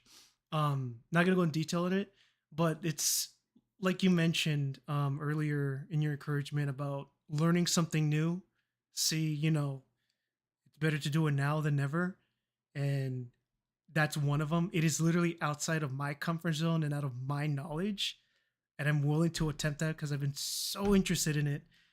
And honestly, I'm really liking the progress within a month where I haven't really touched my consoles, or I've only touched my consoles at least once a week compared to throughout my whole weekend. And I notice I don't really play that long anymore. It's a good 2 3 hours compared to my binging of like 10 plus. So I'm doing something right, and I'm making time for myself to study and learn, and I'm really enjoying it. So I probably won't be gaming that much, just a heads up, but it's all because I really just want to do my career at this point. It's like this is a year I really tackle it on, and I Yeah, think focus on it. That's Oh, yeah. fine. Like that's good for you. Yeah, I'm and like, I did mention this earlier because what's the word, when I started the stream and so forth, that I do plan on making like a art journal um throughout my days off, like stream on my own for like 2 plus hours of just nothing but studying. And I am down to do that because I get to see my progress throughout, and I get to go back to see if anything I missed out on. So I'm finding reasons because I'm very difficult to like manage myself. But if I find a reason to do it and it sticks and I see it beneficial, that's what I learned about myself this year. And I'm like, I can utilize this, and I'm really happy of the progress that I'm doing. And I'm so excited for this year. that's good. So thank you. But you Noah. probably should go ahead and communicate that to other people, so that way they Yeah. also understand. Yeah, I feel I've like- told that to some friends, but I do plan on getting back on the Discord group to mention that way, because I do want to be social in the Discord group again. It's just lots been going on that's been just clouding my mind, and it's like I just need to let the steam out before I can get back online. I get it, but Yeah. just it does cause some miscommunication amongst people. Yeah. So I just highly encourage that. I get that you're working on yourself, but it's also when we don't communicate what's going on to others around us, it can cause issues. So Mhm. let's not cause issues to people. Let's not bring up any unnecessary conflicts that need to be. And I know that some people are, if they are listening, they're gonna be like, why are you telling them that? And, well, it's because if you value your relationships and whatnot, and you want your friends to be around, because my favorite saying is friendships are rude. They aren't going to be all happy-go-lucky sunshine forever. Yeah. But I agree. you're going to be imposing on people. That's the Mhm. whole point of friendships. But you still have to communicate what's going on. Yeah. Yeah. And so if people don't hear from you, or they do try to reach out to you and you're not responsive and whatnot, don't expect those people to stay around. Yeah. I 100% So- agree on that. Yeah, I know So that's just- my biggest. That's my biggest Reminds flaw. us of That's one thing I somebody. did I think it notice. reminds us of someone. Oh no! I noticed that is my biggest flaw. When I work on something, I literally just, what's the word? I seclude myself, and that's something I do need to work on. And you're not wrong. You're 100% correct on everything you said, and that is a wake up call on my end. So yeah, I'm gonna get better at that this year. It's just everything was new, and I wanted to make sure I was doing this right, and I was gonna stick to it. But yes, I get that. yeah, I get that. I understand. I am not I've been kind of inactive on some aspects myself. I Mm. get that. But as I said, when you go ahead and do stuff and you want to do stuff for yourself, at least communicate to people. Let them know what's going on. Yeah. Because when you just stop talking to people, it causes Mhm. issues. Maybe if let's say plans were made and we don't follow them through, and I know that it's easy for us to say, well, I got busy. There's going to be some things that you're going to miss out on life if you keep saying that you're busy. I had to have this conversation with several people at this point, okay? It is not worth your time. I know that you're in learning a new skill, but it is not worth your time missing out on your own life opportunities. And yes, it is your choice, but don't do that. Don't throw your life away. Don't. You got so much ahead of yourself. Take things in strides. Take your time to do so, but don't just toss everything to the wind. It's not worth it. Great. I'm so glad that you are doing something, but just remember, not everything is about your career. Yeah. You're gonna burn yourself out if you don't, kind of keep yourself grounded. So just remember to keep yourself grounded, and I do look forward to seeing what happens, and I'm really excited for you. I really am looking forward to that. I feel like myself and Hades over here are the only ones who've been posting recently, so I just like I always get like should I keep posting? Does anybody like I Yes. just say that because you don't want to be the only one posting. No, I understand. Yeah. Oh, I did. I know we agreed to do the D&D thing, but the thing is, like, I even told my brother, it's like, I thought it was gonna be a monthly thing, and when he mentioned like, no, it's weekly, I looked back at the chat because he said we mentioned it. I only saw it mentioned like twice, and I was like, ooh, yeah, I don't think I'll be able to do that. And that's when I vocalized to him. I didn't say anyone else, but I did vocalize to him. I was like, dude, I apologize, but I don't think I'll be able to do weeklies. If it was monthly, I think I would 100% be able to do it. So that's why I didn't show up on the D&D sessions. I let him know though. Oh, no, you're fine. I knew exactly what was going on. I do talk to Leo just because I think he and I are the same age. So he and I, and because of the fact he figured out that I have military background, he and I kind of clicked. So it was just kind of one of those things that he and I had a conversation about it. He's referring to me because I have previously DM'd before. Yeah. So I have been giving him feedback and whatnot, and looking forward to what he does because he's kept it pretty down to earth, and I really appreciate it. But at the same time, in the case of like what happened, like regardless, with the session, I'm not mad about that. I know some people maybe, but as I said, we all have lives. That's fine. It happens. It's okay. D&D is not that important, guys. You can come back to it. It's all right. It's not going anywhere. Gosh, I hope not. But like, we got time. It's not the end of the world. Yeah. It's okay. We'll be okay. But the thing is, I just say in the context, hey, don't forget to communicate, because it was clear at this point there was some lack of communication going on, and it was causing issues. People might just take it wrong too.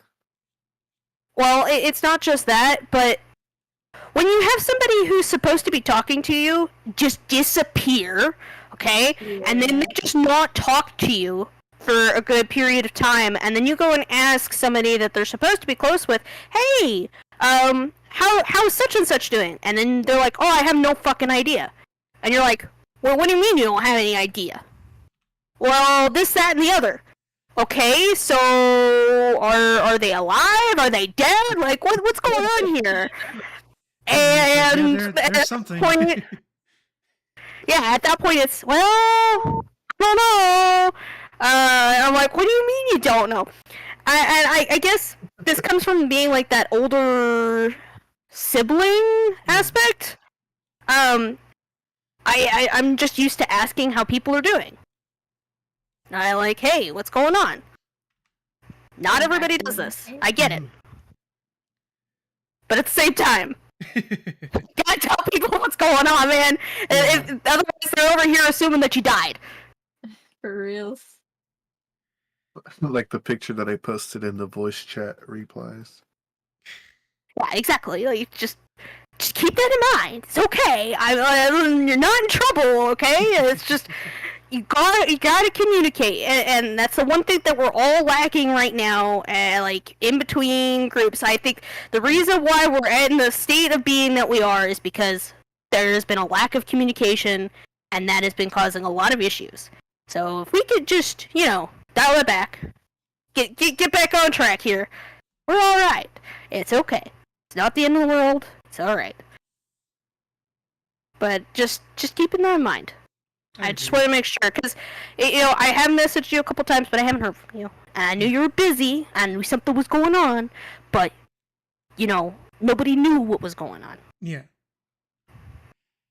Yeah. That, like So I said, be sure to I don't be know sure why to I'm let- like that, but I'm gonna figure out why. Because even I feel like, damn, this is rude, incredibly rude.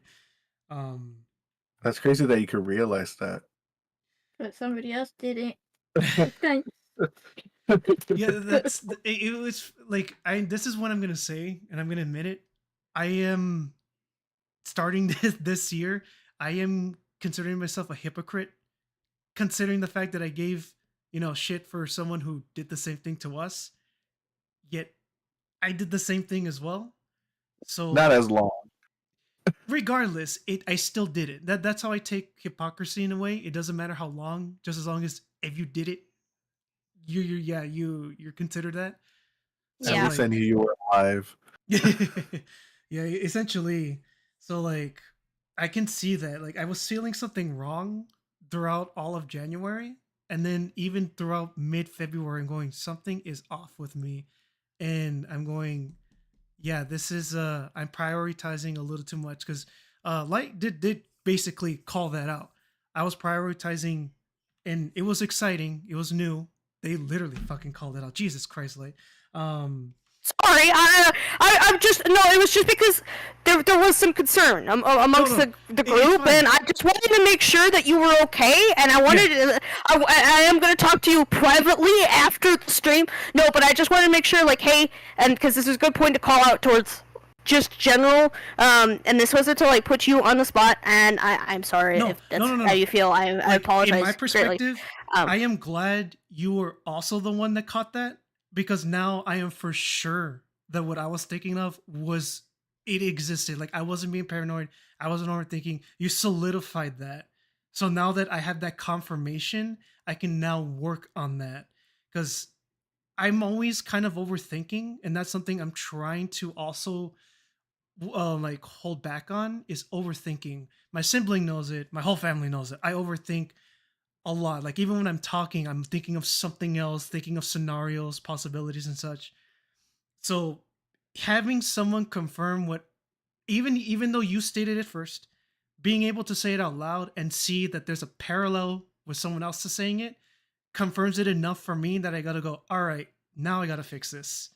And when I am really tempted on fixing something, because this whole year is improvement, I'm gonna stick to it. It's gonna be slow, but I'm working my way onto the point where I can actually apply it much more efficiently. So thank you, in all honesty, for helping me see that truth.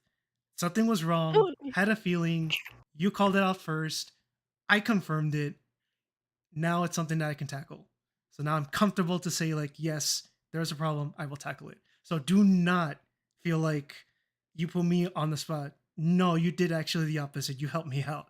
That's how I No, am. it's just I just want to make a point. Like, I'm not trying to call you out. It was just I was concerned because, again, I knew you were busy, but I hadn't heard from you, and I brought several up conversations, and we were supposed to sit down and talk to him. Yeah. But I hadn't heard back from you. This is the first time that I actually gotten a chance to sit and talk with you. Yeah. So it's nice to hear from you again. But the issue is the fact that I get that you're going through a growth phase. That is not an issue whatsoever. I implore you to go ahead and enjoy your journey. But at the same time, if your journey is going to take you away from what you have, let us know. That's okay. I'm not. If your journey is to separate, I do not care. That's okay. Life is like that. Will it be sad? Sure. Who cares? But in the long end of it is for your benefit and how you're going to improve. That is your life. That is how you determine it. But I always tell somebody. I'm tired of the whole thing of people just disappearing and then you never hear from them, and then there's this kind of like a cry out on social media. Why doesn't anybody talk to each other? Why is like you guys? And there's this whole thing about preaching about communication, yet nobody wants to do it. Yeah. And I'm like, look, if you want to go ahead and preach about communication, you better be following it yourself. I swear to everything that is holy and that is not. Please, just kind of ground yourself here. I know I've been saying that a lot, but it's really hectic right now. Mhm. It's scary for a lot of people. It's not just in the U.S. It is a very scary time. Yep. U.S. definitely really feeling it though, Mm-hmm. and a lot of us are concerned. I get it. It's kind of I think the benefit that happened this year is that my family, bless their hearts, during Lunar New Year, for those who are unfamiliar, during Lunar New Year, a lot of Asian families, Chinese, Malaysian, Filipino, will gather around and they will have a big family gathering. That is their one family gathering of the year. Yeah. And when we got together last year, they asked me, what's going on with America? That was all I was getting. And they were asking how I was, ni hao ma, and things like that. And I just remember just kind of awkwardly replying, because there was no way I could reply. Yeah. It was a very awkward situation to be in. I had just finished moving here. I was barely taking over a company. I had a lot of responsibilities. I had a lot of things transferred over from the U.S. So it was really hard to explain to people what was going on. Now, they didn't ask about it. They did not ask about it because they knew how stressed I was. So, gosh, bless their hearts for the fact that they did not bring it up the entire time, and they were more focused on making sure I had a good time. The family that I have here is very tight knit, so No, that's fine. I was blessed with that. I cannot relate. I'm sorry. My family, my own family is not. I'm not very close with them. I think I'm that's close how with we me. are. So Yeah, no, Lina's family is like, it's like they're more my family than my own. oh, I completely understand. Okay, so this is the year that I found out that I have some really odd tendencies that I guess people aren't supposed to have, and this is where I realized that when you have lived in a very impoverished background, you have certain behavioral tics that you did not realize that you had. So, like, if I have clothes that rip, instead of buying new clothes and throwing them away, what do I do with those clothes? I repair them. That is right. I repair them. And so I was sitting there, and I'm very good at repairing. I've repaired all my clothes. I have not bought clothes in like 2 or 3 years. And so I guess at some point, my mother-in-law pulled my husband aside and said, you know she can buy new clothes, right? I feel so bad. And the thing is, it's just because of the fact that I'm so used to doing stuff like that, because I couldn't afford those things. I couldn't afford always having groceries. And I know if my mother ever came on, she's like, what are you talking about? You had groceries and blah, blah, blah. And I'm like, Mom, we couldn't, you limited it on what you could buy. We could not afford certain things, and when I go ahead and ask about buying certain things, and it was we couldn't afford it. Where do you think that's gonna come from? No, I understand that. Holy crap, I understand that. Fuck. Yeah, so I'm learning that I have certain behavioral tendencies that I didn't realize that was something. I get the wife discount. Oh my god. Oh god. Chingada.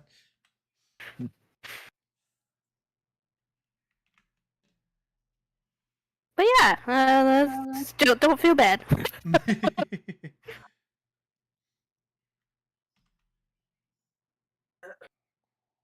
Alright, so I think I'm happy with this. This is not too bad. Did you see the picture I sent you? Oh shoot, no, not yet. Is it You could just online or? I Oh. DM'd it to you on Discord, but you could just see on the voice chat replies. Oh, that hurts.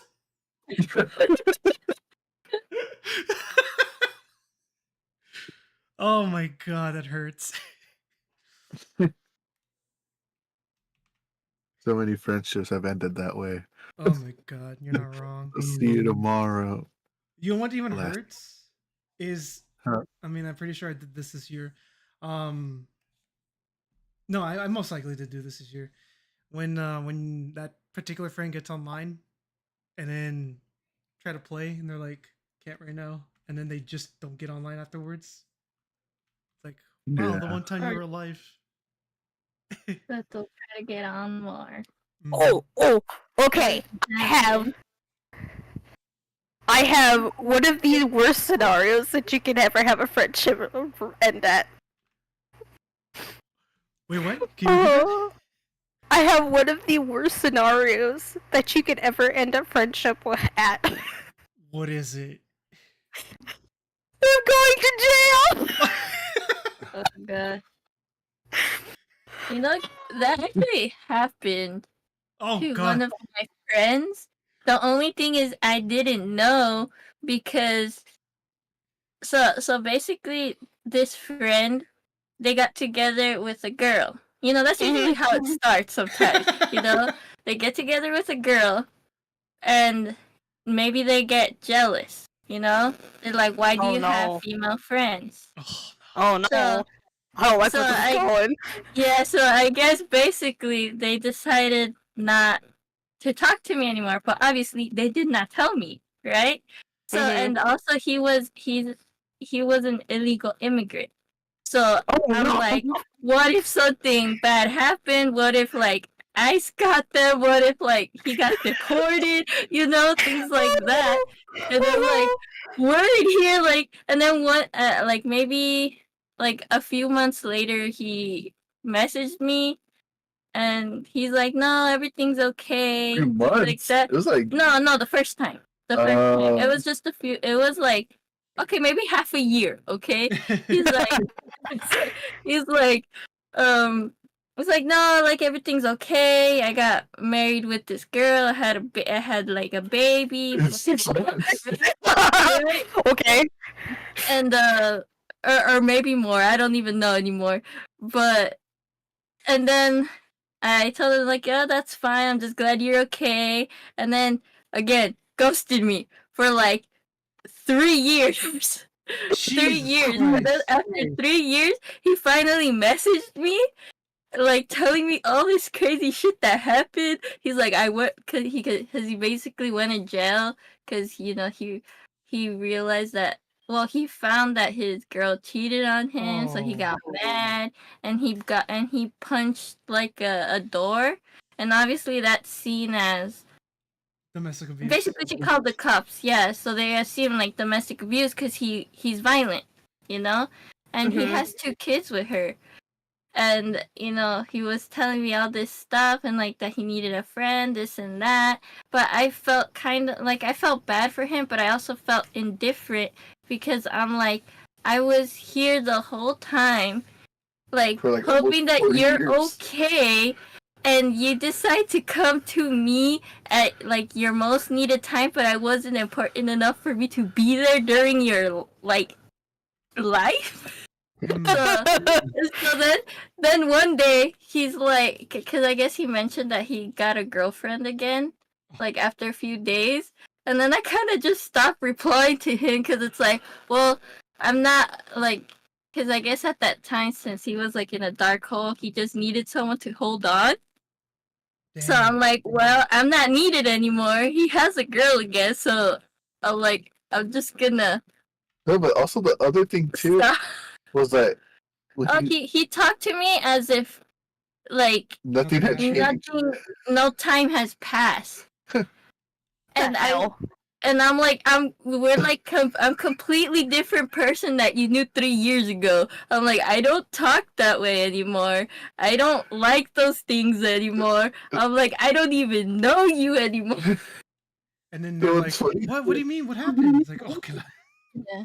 He wanted to hang out, like go to the movies or something, but I was just not in that comfortable space where I would be willing to go with him by myself to a movie. Yeah. Cause Oh yeah, no, I hell just no. do not know him anymore. And I mean, he went to jail too, so I'm like, Crazy. I don't know who you are. Yeah, that's see that. Yeah. I'm like, nah. I'm like, I'm sorry, but I can't do this. Like, I can't be friends with Obligations somebody. anymore. Yeah, it's like I can't risk being friends with someone that can drop you in like that, you know, a flick, Yeah. like a flick of a He did it finger. twice. Yeah, he did it twice to me, so I'm like, That makes me feel real bad because in the particular case of like my situation where the person went to jail, we just found out they had disappeared, uh-huh.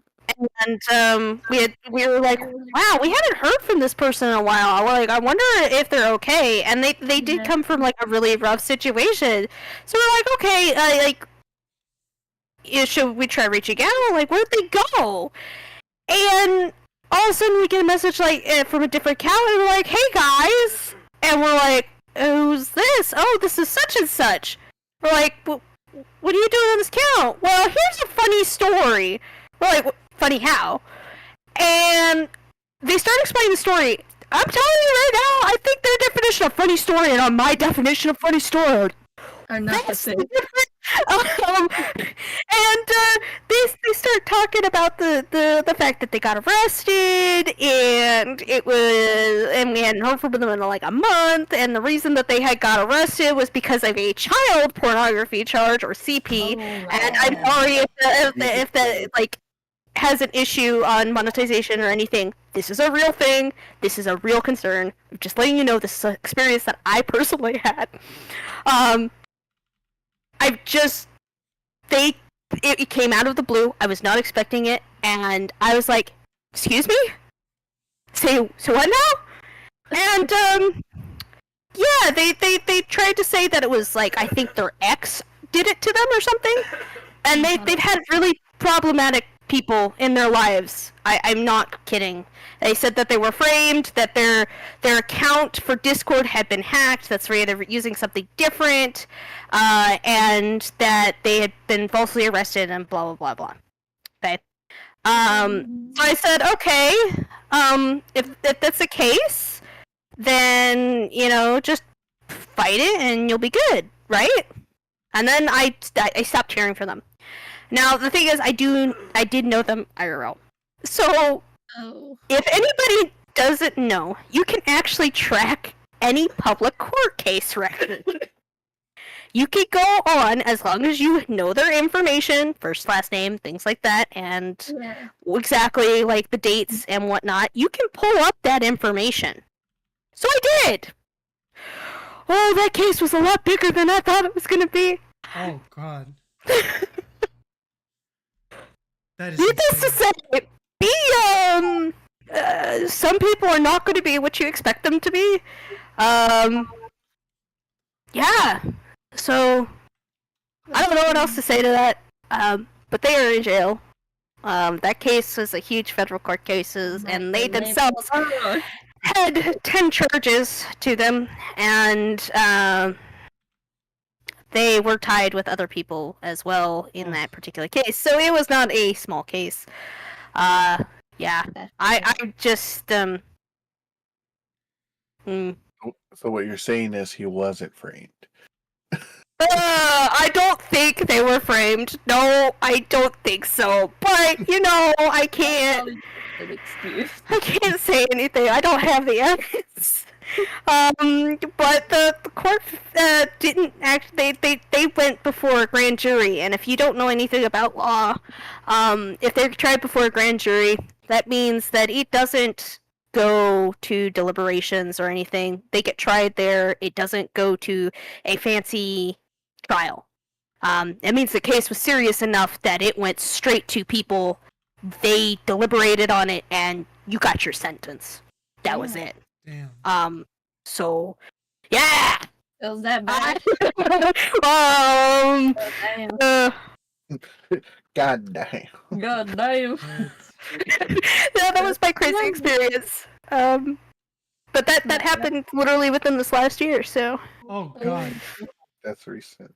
I think for me that just happened when he came back. It was just 2 years ago, so I haven't talked to him for 2 years. Yeah, no, mine was fairly more recent, and it was a shocking experience of, hey, I know this person, and I trust this person, and they're supposedly a good oh, they're not a good person. Uh-oh. I misjudged them. Oh, there was only so much I could judge them on. True.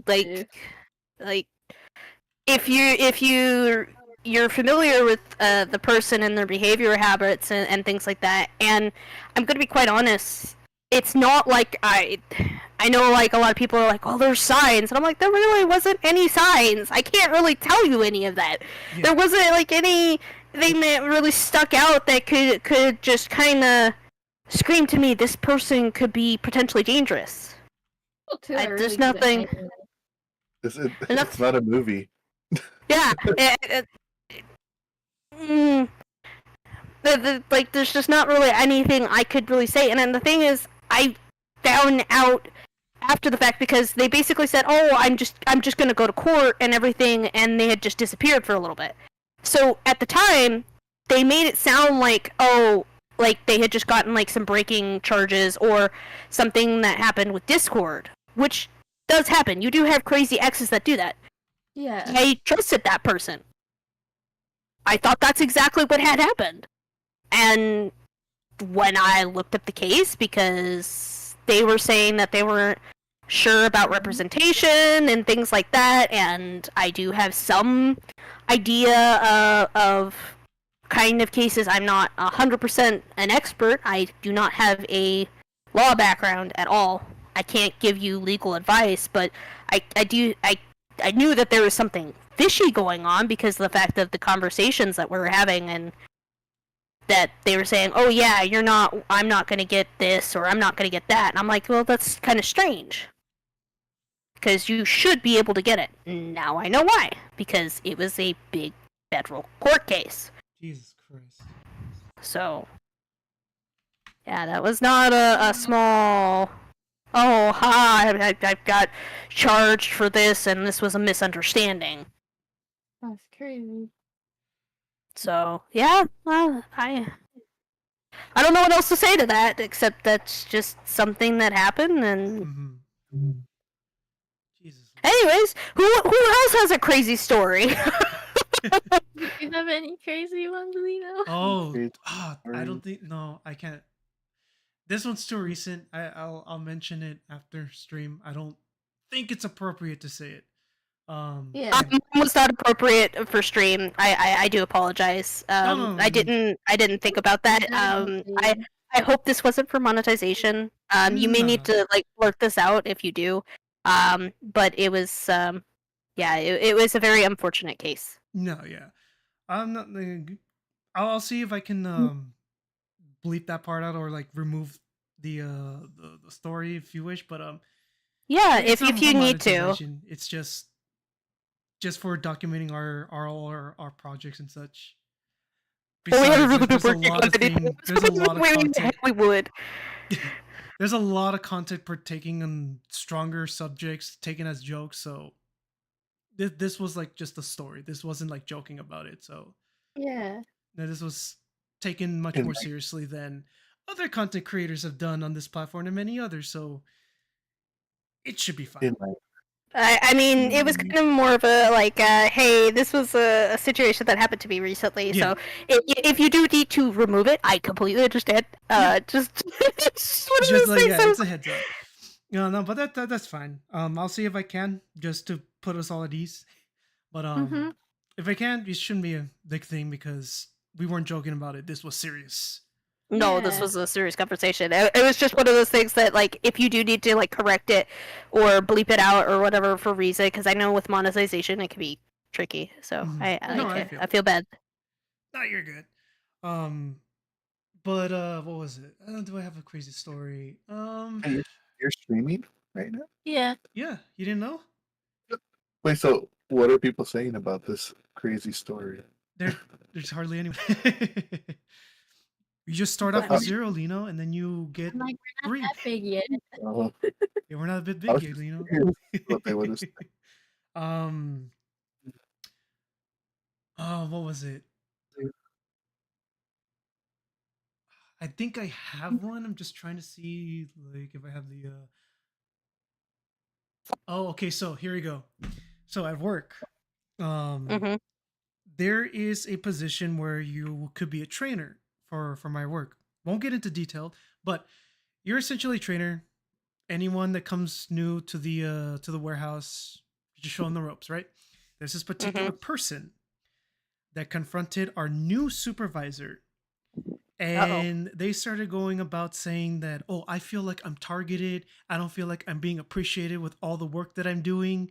Like, why haven't I been chosen to be one of the trainers?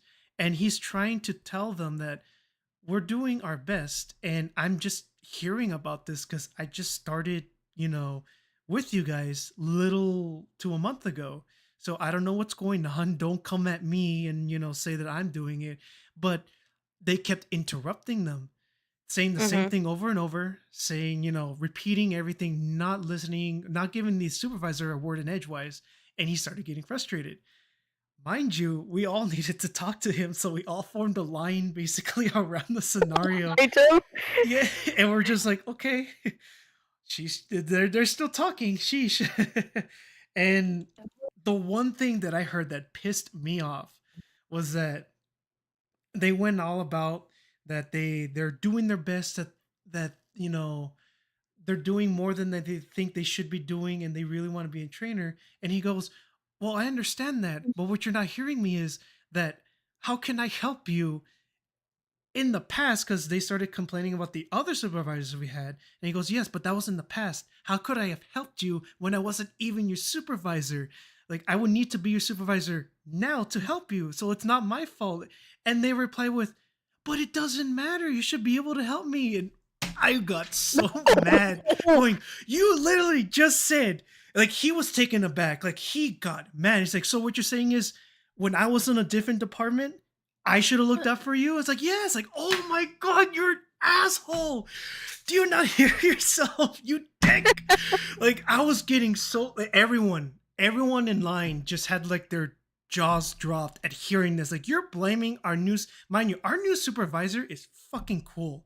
Like, holy crap, he, just like the other ones, he's going above and beyond, and he's helping around day one. And it's like, fuck, this guy's good. Like, everyone likes him. And for them to say it's his fault that they're not a trainer when they weren't even part of that discussion literally upsetted all of us. And it got to the point like a majority of us went up to him like, dude, just letting you know, don't let that get to you. They have been a problem since the day they started in this warehouse. Just the day they were Every born. single supervisor has been made an HR report because of them. And it wasn't because they did something. It's because they didn't get their way, so they reported them to HR. Even Oh the my first God. one, yeah, even the first supervisor I got, he is such a fucking angel. Like if you had problems with family or anything, he will find a way to make sure that you had the time and you would not be affected by it. In like whatever he could do, and he did it. And they gave him an HR report because they The did not audacity agree. of this bitch. Yeah, yeah, and we all looked at it like, because he was our first supervisor and he like set the high standard of what a supervisor was. We were like, how did they get you an HR report? Why? And he's like, they just didn't agree with that, what I was saying. I was doing my best, telling them. Like, the thing is, they all updated this particular person on everything they're trying to do. And if they didn't like it and they tried to argue with it, they went straight to HR. And we're Oh like, dude, God. you are awful. Like, what the hell is wrong with you? And then at the end of the whole conversation, they made a deal with like, you know what? Fine. This is what I'm gonna do. I'm gonna get you in the first training class that comes this Wednesday, and if I don't do it, just come drag me up and just remind me. And he's already new survivor is already kind of making a really big deal that could actually backfire. And we're like, oh my god, this is so scary. But they were so happy to hear that. They took their hand and shaked it, and we're like, so are we gonna talk? And they kept shaking their hand. They just stood there, and he was like kind of feeling awkward. And then they go, oh, you can talk to him. I'll still shake his hand. And we're like, oh my fucking god. What is wrong with you? Like, we thought they were bad, but this just amplified of how very like narrow-minded and narcissistic they are. Everyone did not like what they did to our new supervisor. And mind you, this came after he made a deal that if we can do production for a certain amount of time, he will buy us pizza. And we accomplished that and more. And he kept to his deal. And here's the worst part. Unfortunately, this particular person was not part of the pizza gathering. So what he did is he made a list of people that did not get a chance to partake, and he would, the next lunch, which will be the Monday, he would buy them pizza just so they can actually be a part of it. That's pretty and nice. They still gave him shit for it. I'm like, oh my Oh god, my you god. ungrateful shit. And so, oh my god, no one likes this person, and we're just like, some people were saying we should record this and send it to HR to showcase this is how they're acting. And I had to tell them, I don't know if we can, because our warehouse says we're not allowed to take video. So the last thing you want to do is get yourself fired for doing something you were supposed to. So unfortunately, we could only rely on the cameras that are right above her. And shit, we don't know if that's even going to happen. But my god, everyone felt his anger. Everyone was upset. And I don't blame him. After the big promise he freaking made, and he was still giving shit. And that hurts us, because he is so freaking cool. Like, he was so cool that I was trying to get a friend, because they're having problems looking for a job right now. I asked him, like, hey, any chance that I can get a referral? And he goes, unfortunately, there's nothing available yet, but send me their name, send me their email, and once we start hiring again, I will send their information and talk to the recruiter. So hopefully they can be one of the first ones to get looked at. And sent it through. He acknowledged the message. And he even reminded me like 2 days later. He's like, hey, I haven't forgot about that. I'll keep an eye on it for you and your friend. He's like, damn, this guy's good. Like, and he's been making promises, and he's been like literally solidifying them. And it's like, this hurts so much that it just takes one person to kind of like ruin the whole feel. And like, it upsets me that this person's still working here. It hurts so much. Yeah. I know your pain, because we have somebody who I refer to as Heron, because while we make the joke about red herring and whatnot, he is not a red heron. He unfortunately is a problem. He's very disrespectful, and he treats us like we work and we are entitled to his company. No, we are not. We are a completely separate company, and he is a client. So you don't get to treat us like that. It's gotten to the point where I've gone back and forth with him so many times that we've actually outright ignored his messages. So yeah, just be kind to people, guys. Yeah. I don't care about your jobs. Just be kind to people. Come on. Not that hard, please, Jesus. Especially when they're actually going above and beyond. Just It's not hard. Your kindness is literally worth nothing. It really isn't. It is worth so much less than hatred and any other energy that you could put out just to be obnoxious, okay? Just don't do it. Exactly. Well, yeah, that was one incident at work, but it's just like, come on, guys, really? We're barely starting the year, and this is happening.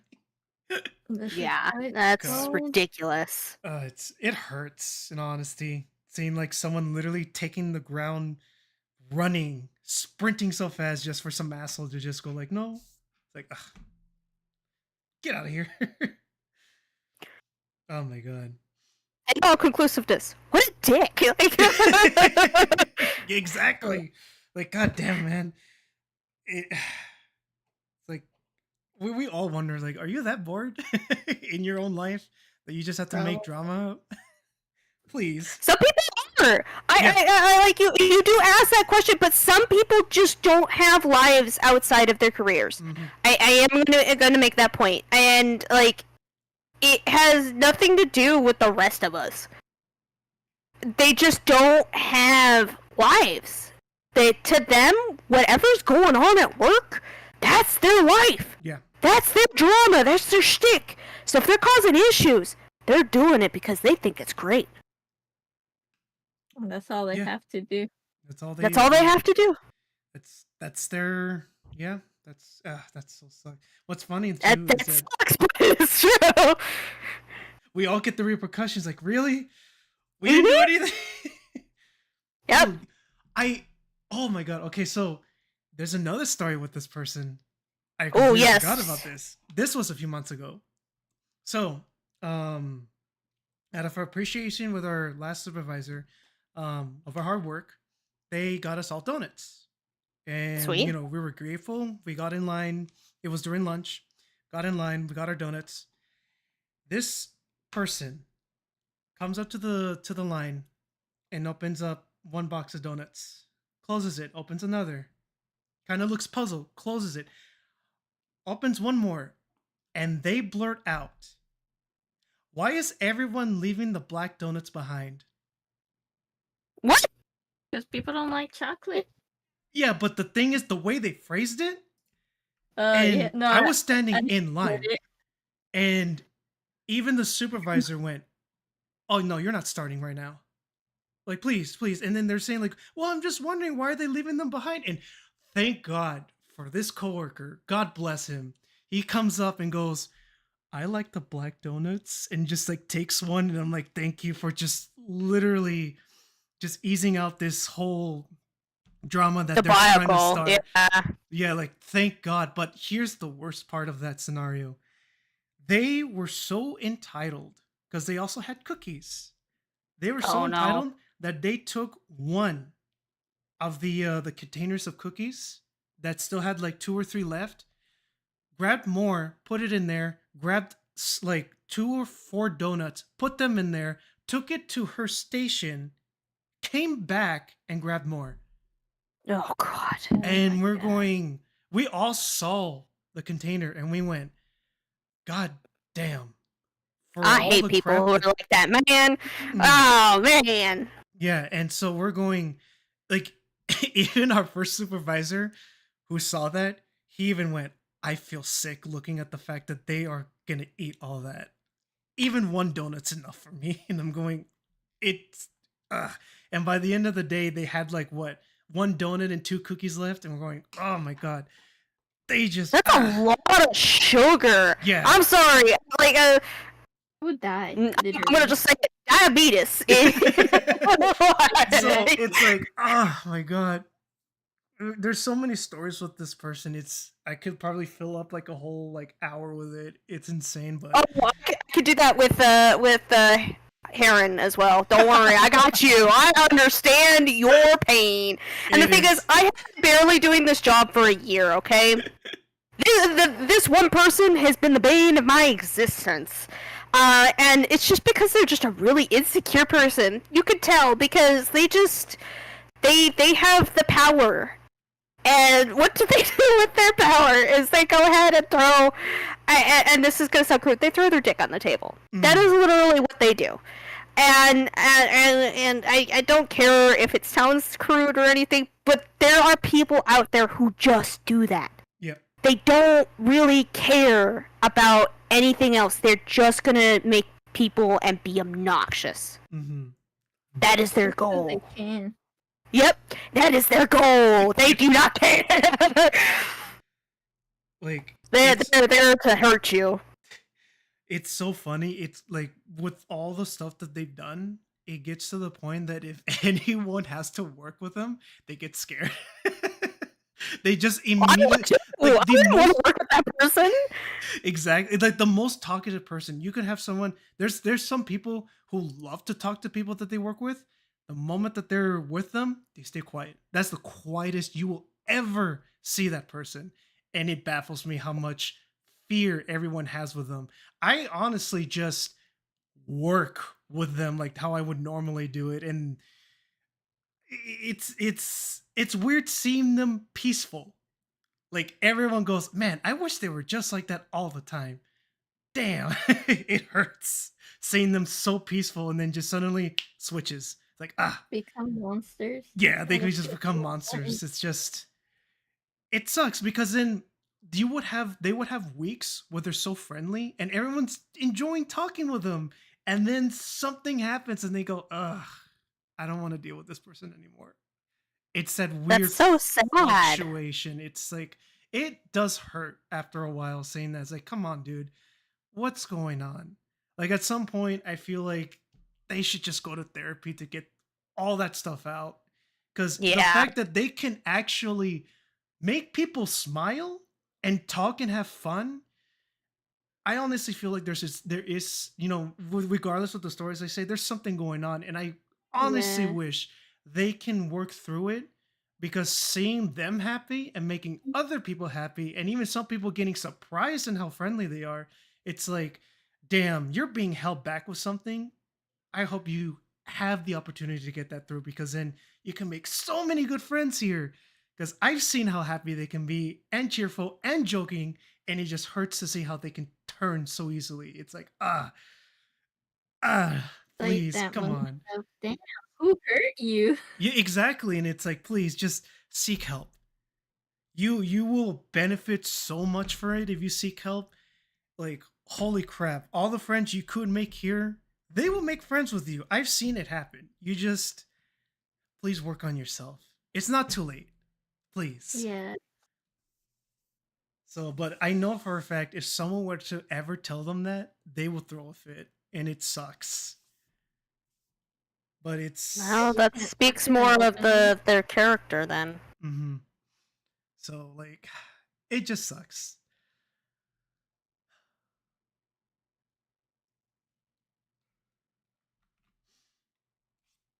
I Oh, guess just I saw someone get arrested on Valentine's Day. what? Okay, That's one way to bring into a conversation. What happened? So it was like in the middle of the road. There's this police talking to this gentleman. I don't even know if he was homeless or not, but they started searching through his pockets while they had him like kind of like handcuffed behind him. But what was weird about it is like I thought like maybe they're going a little too far. But when they kind of like pushed him against the they didn't even push him hard. They just guided him to the edge of their vehicle to kind of search him. I saw him literally try to hit himself against the window because there's so many cars backed up. I believe he wanted to trick the other, people surrounding him, the viewing this, into thinking they're doing police brutality because they just stood there looking at him as he was like trying to hit himself against the van of the police cruiser. And I saw the policeman just kind of like back off a little bit as he's trying to do that. I'm like, what is going on with you, my dude? And as they're trying to like guide him around the police cruiser in the middle of the road, he's like resisting. And then he's trying to hit himself against a police cruiser on the side of his head. And they're just like pulling him away from that and going, wow, Valentine's Day really gets people fucking crazy, don't they? And they managed to kind of put him in the back of the cruiser.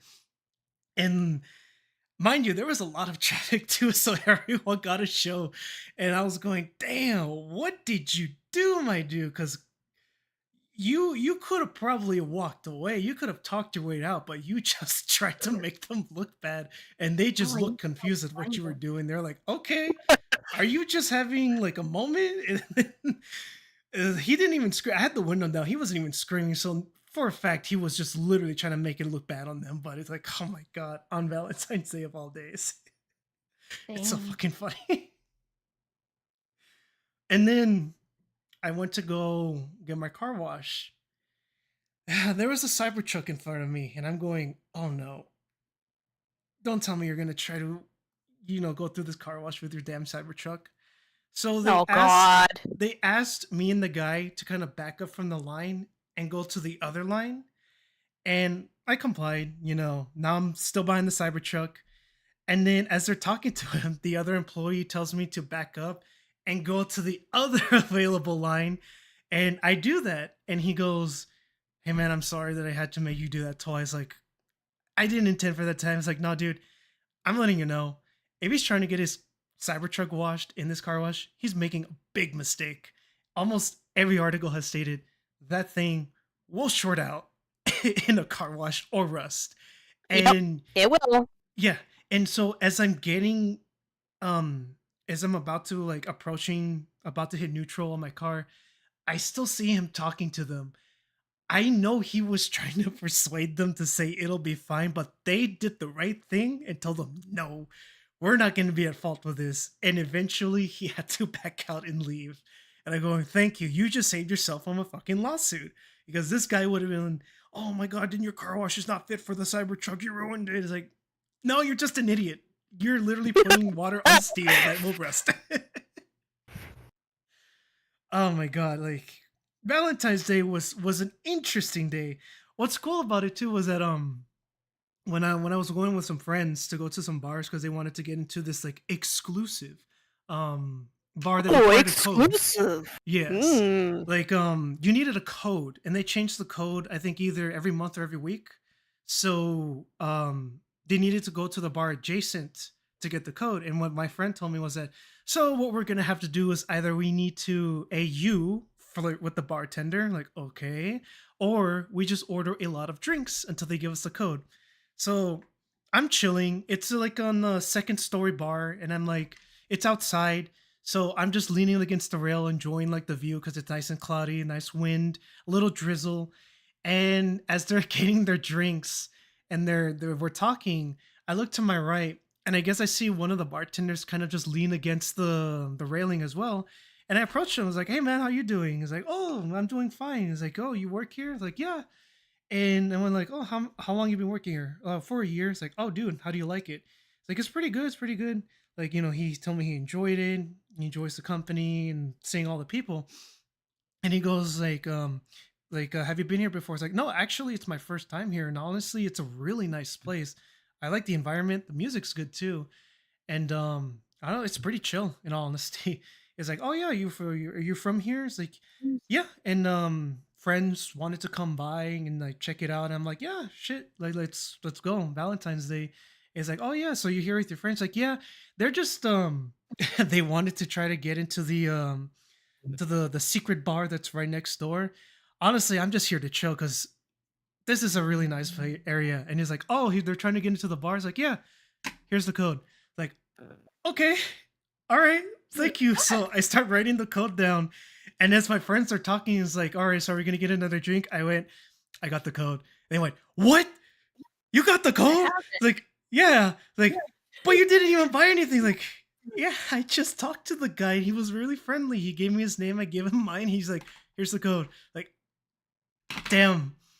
He's like, I here you go. they're like, "Wow, we paid for something and we didn't get it." It's like, "Yeah, I just talked to him." It's like, that's another thing. If you're not an asshole, they'll give it to you. Like, "I didn't expect it. I just mentioned you guys wanted it."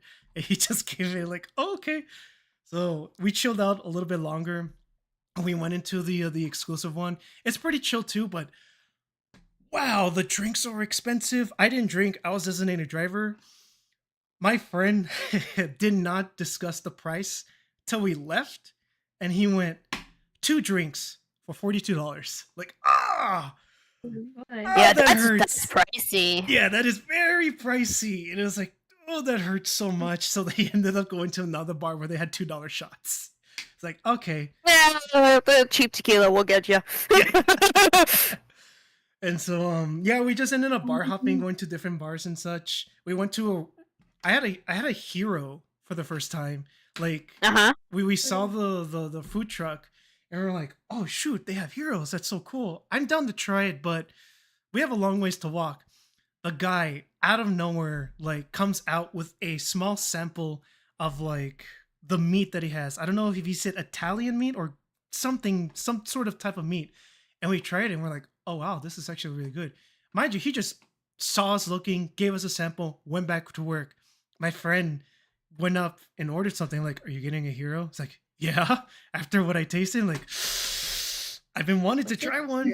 Screw it. And so I ordered one too with everything on it. He even said like, is it okay if it's spicy? I'm like, yes, give me it. I love it spicy. And honestly, it was really good. It was like $11 for it. And honestly, it wasn't that bad. Like, I was very surprised at how good it was. Like, holy shit. Yeah, this guy's really, really passionate about it. He gave us his story, how he's been like working like that for the last few years and so forth. But like, he was very passionate about it. And you can see it and taste it. It was really nice. So first time with a hero, it was really good. So Valentine's Day was actually a really nice experience. Bar hop for the first time on the strip, and just enjoyed it, even though I didn't drink. Saw some cool. We actually went to a gay bar, and coincidentally, they had a drag show, and that was so energetic, so fun. The performer did a fantastic job, and it was just so much fun. It was like, oh yeah, this place is really the shit. I really enjoyed it so much. So like that was the third to last bar we went to, and I think so far that one was my favorite one compared to the one with the sacred bar.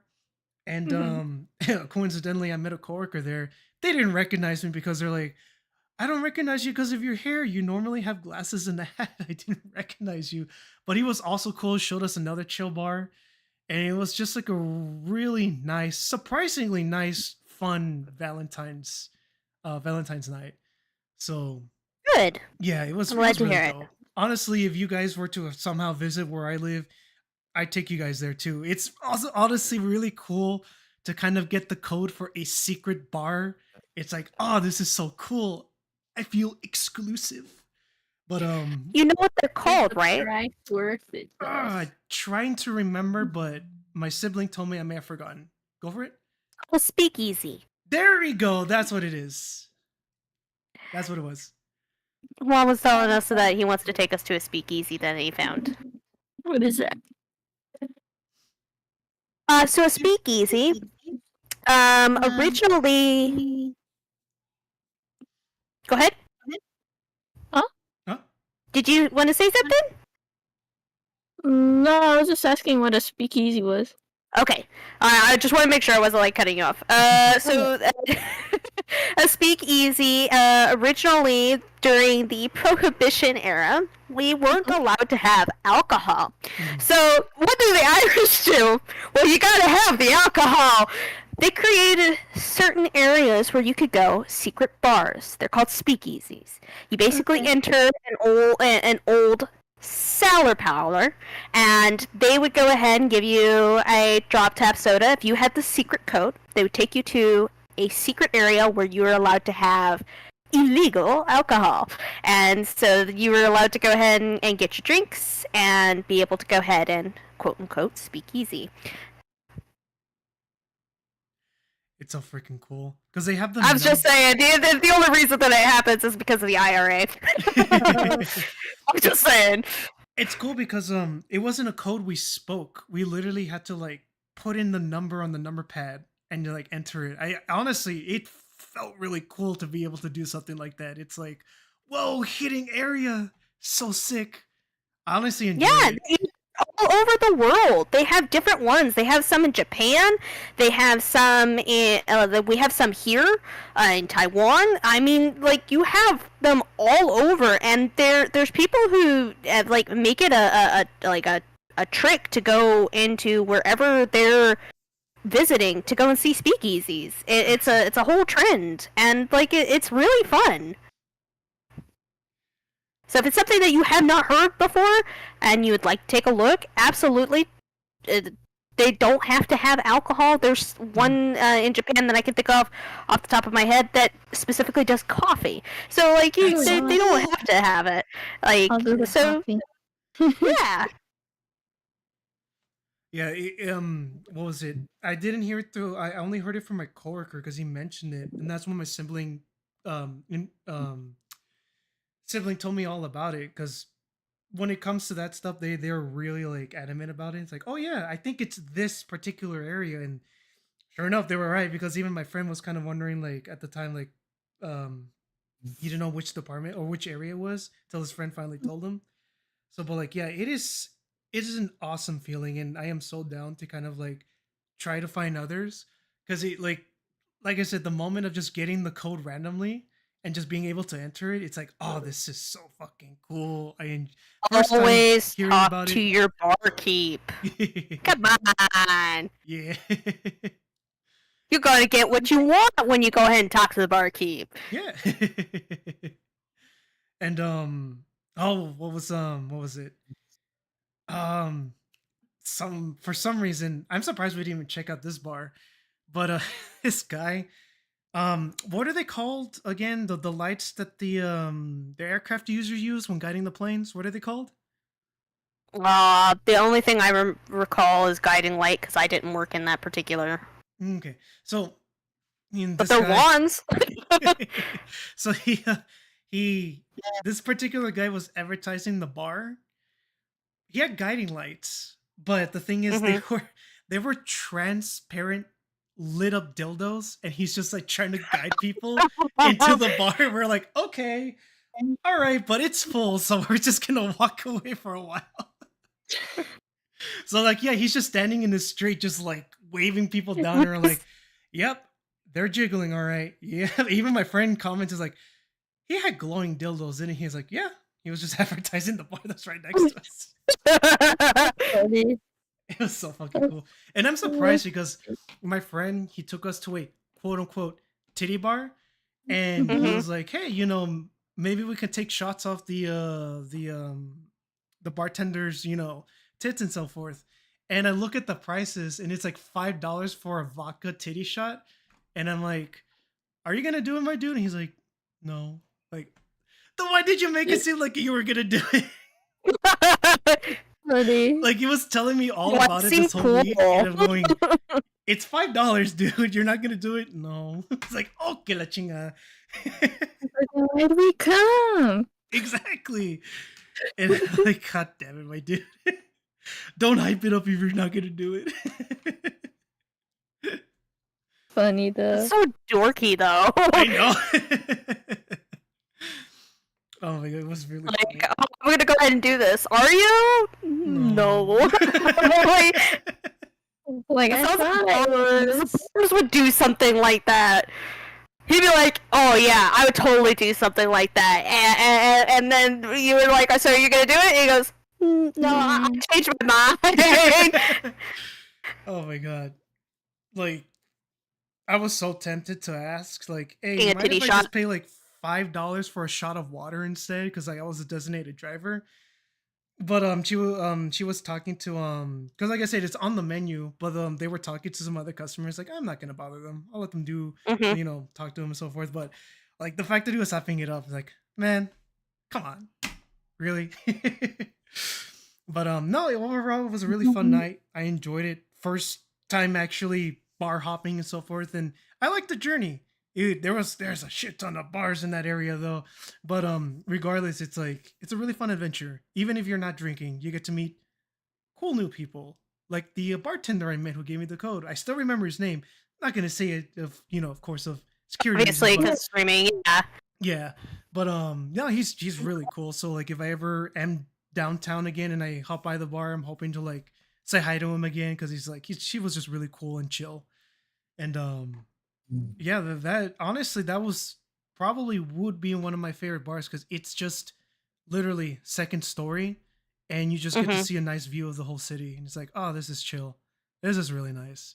So I think it became one of my favorite bars, even though I don't go to bars. That was like my one of my first few that I've actually gone to, and like, yeah, this is nice. I enjoy it. Yeah, fun fact about bars, you're supposed to socialize in them. So, like if you go to a bar and you just kind of buy a drink, in the case you're a designated driver, I get that, so it's not. But as long as somebody's buying a drink and you have an open tab, it's fine. The whole point of bars is to stay there, drink, and socialize. I don't know. Some people there's been a current trend where people are just kind of going to bars, maybe buying a drink. This is not happening here. It's more of a U.S. problem. Buying a drink and then Just a drink. closing a tab. Just a drink, and they will still sit there for hours. So it's kind of like going into a restaurant, getting a table, only buying an appetizer kind of deal. Okay, I'm serious, and then just sitting at the table for like holding up the line. Jeez. Oh my god. But it was also nice to see, like, granted, I know some bars have it, but I never saw one stereotypical bar that had those drunks just literally babbling and like making a nuisance of themselves. I'm glad to see that a majority of them were just there to have a good time and not take it too far. Like the only Yeah. instance I saw was some guy on a seesaw standing on it, and the bartender was like, "Don't do that." Okay, you know what? All right. Like he was drunk, but he was doing something stupid, but he didn't fight for it. He just went, "All right, all right," and it's like, you know what? This is not as bad. Granted, could happen, but still, I'm glad my first experience was none of that. Not bad. That's So, good. uh, but yeah. Also, it No. is. Go on. Oh no, go ahead. Sorry. No, you go ahead. Go ahead. No. I was yelling no at something that like my computer did. I didn't want to do what I wanted to do. Okay. Sorry. No, it's all good. I was gonna say, holy crap, this stream has been going on for more than 5 hours, so I think this was a good time to call Good it. time to yeah. Yeah. We did talk a lot. I'm actually glad. I'm also getting more comfortable being able to speak and actually gaining stories to actually talk about. So for anyone watching, and anyone reviewing and going through this over, have a great day. Take care, and we'll see you next time. Bye bye.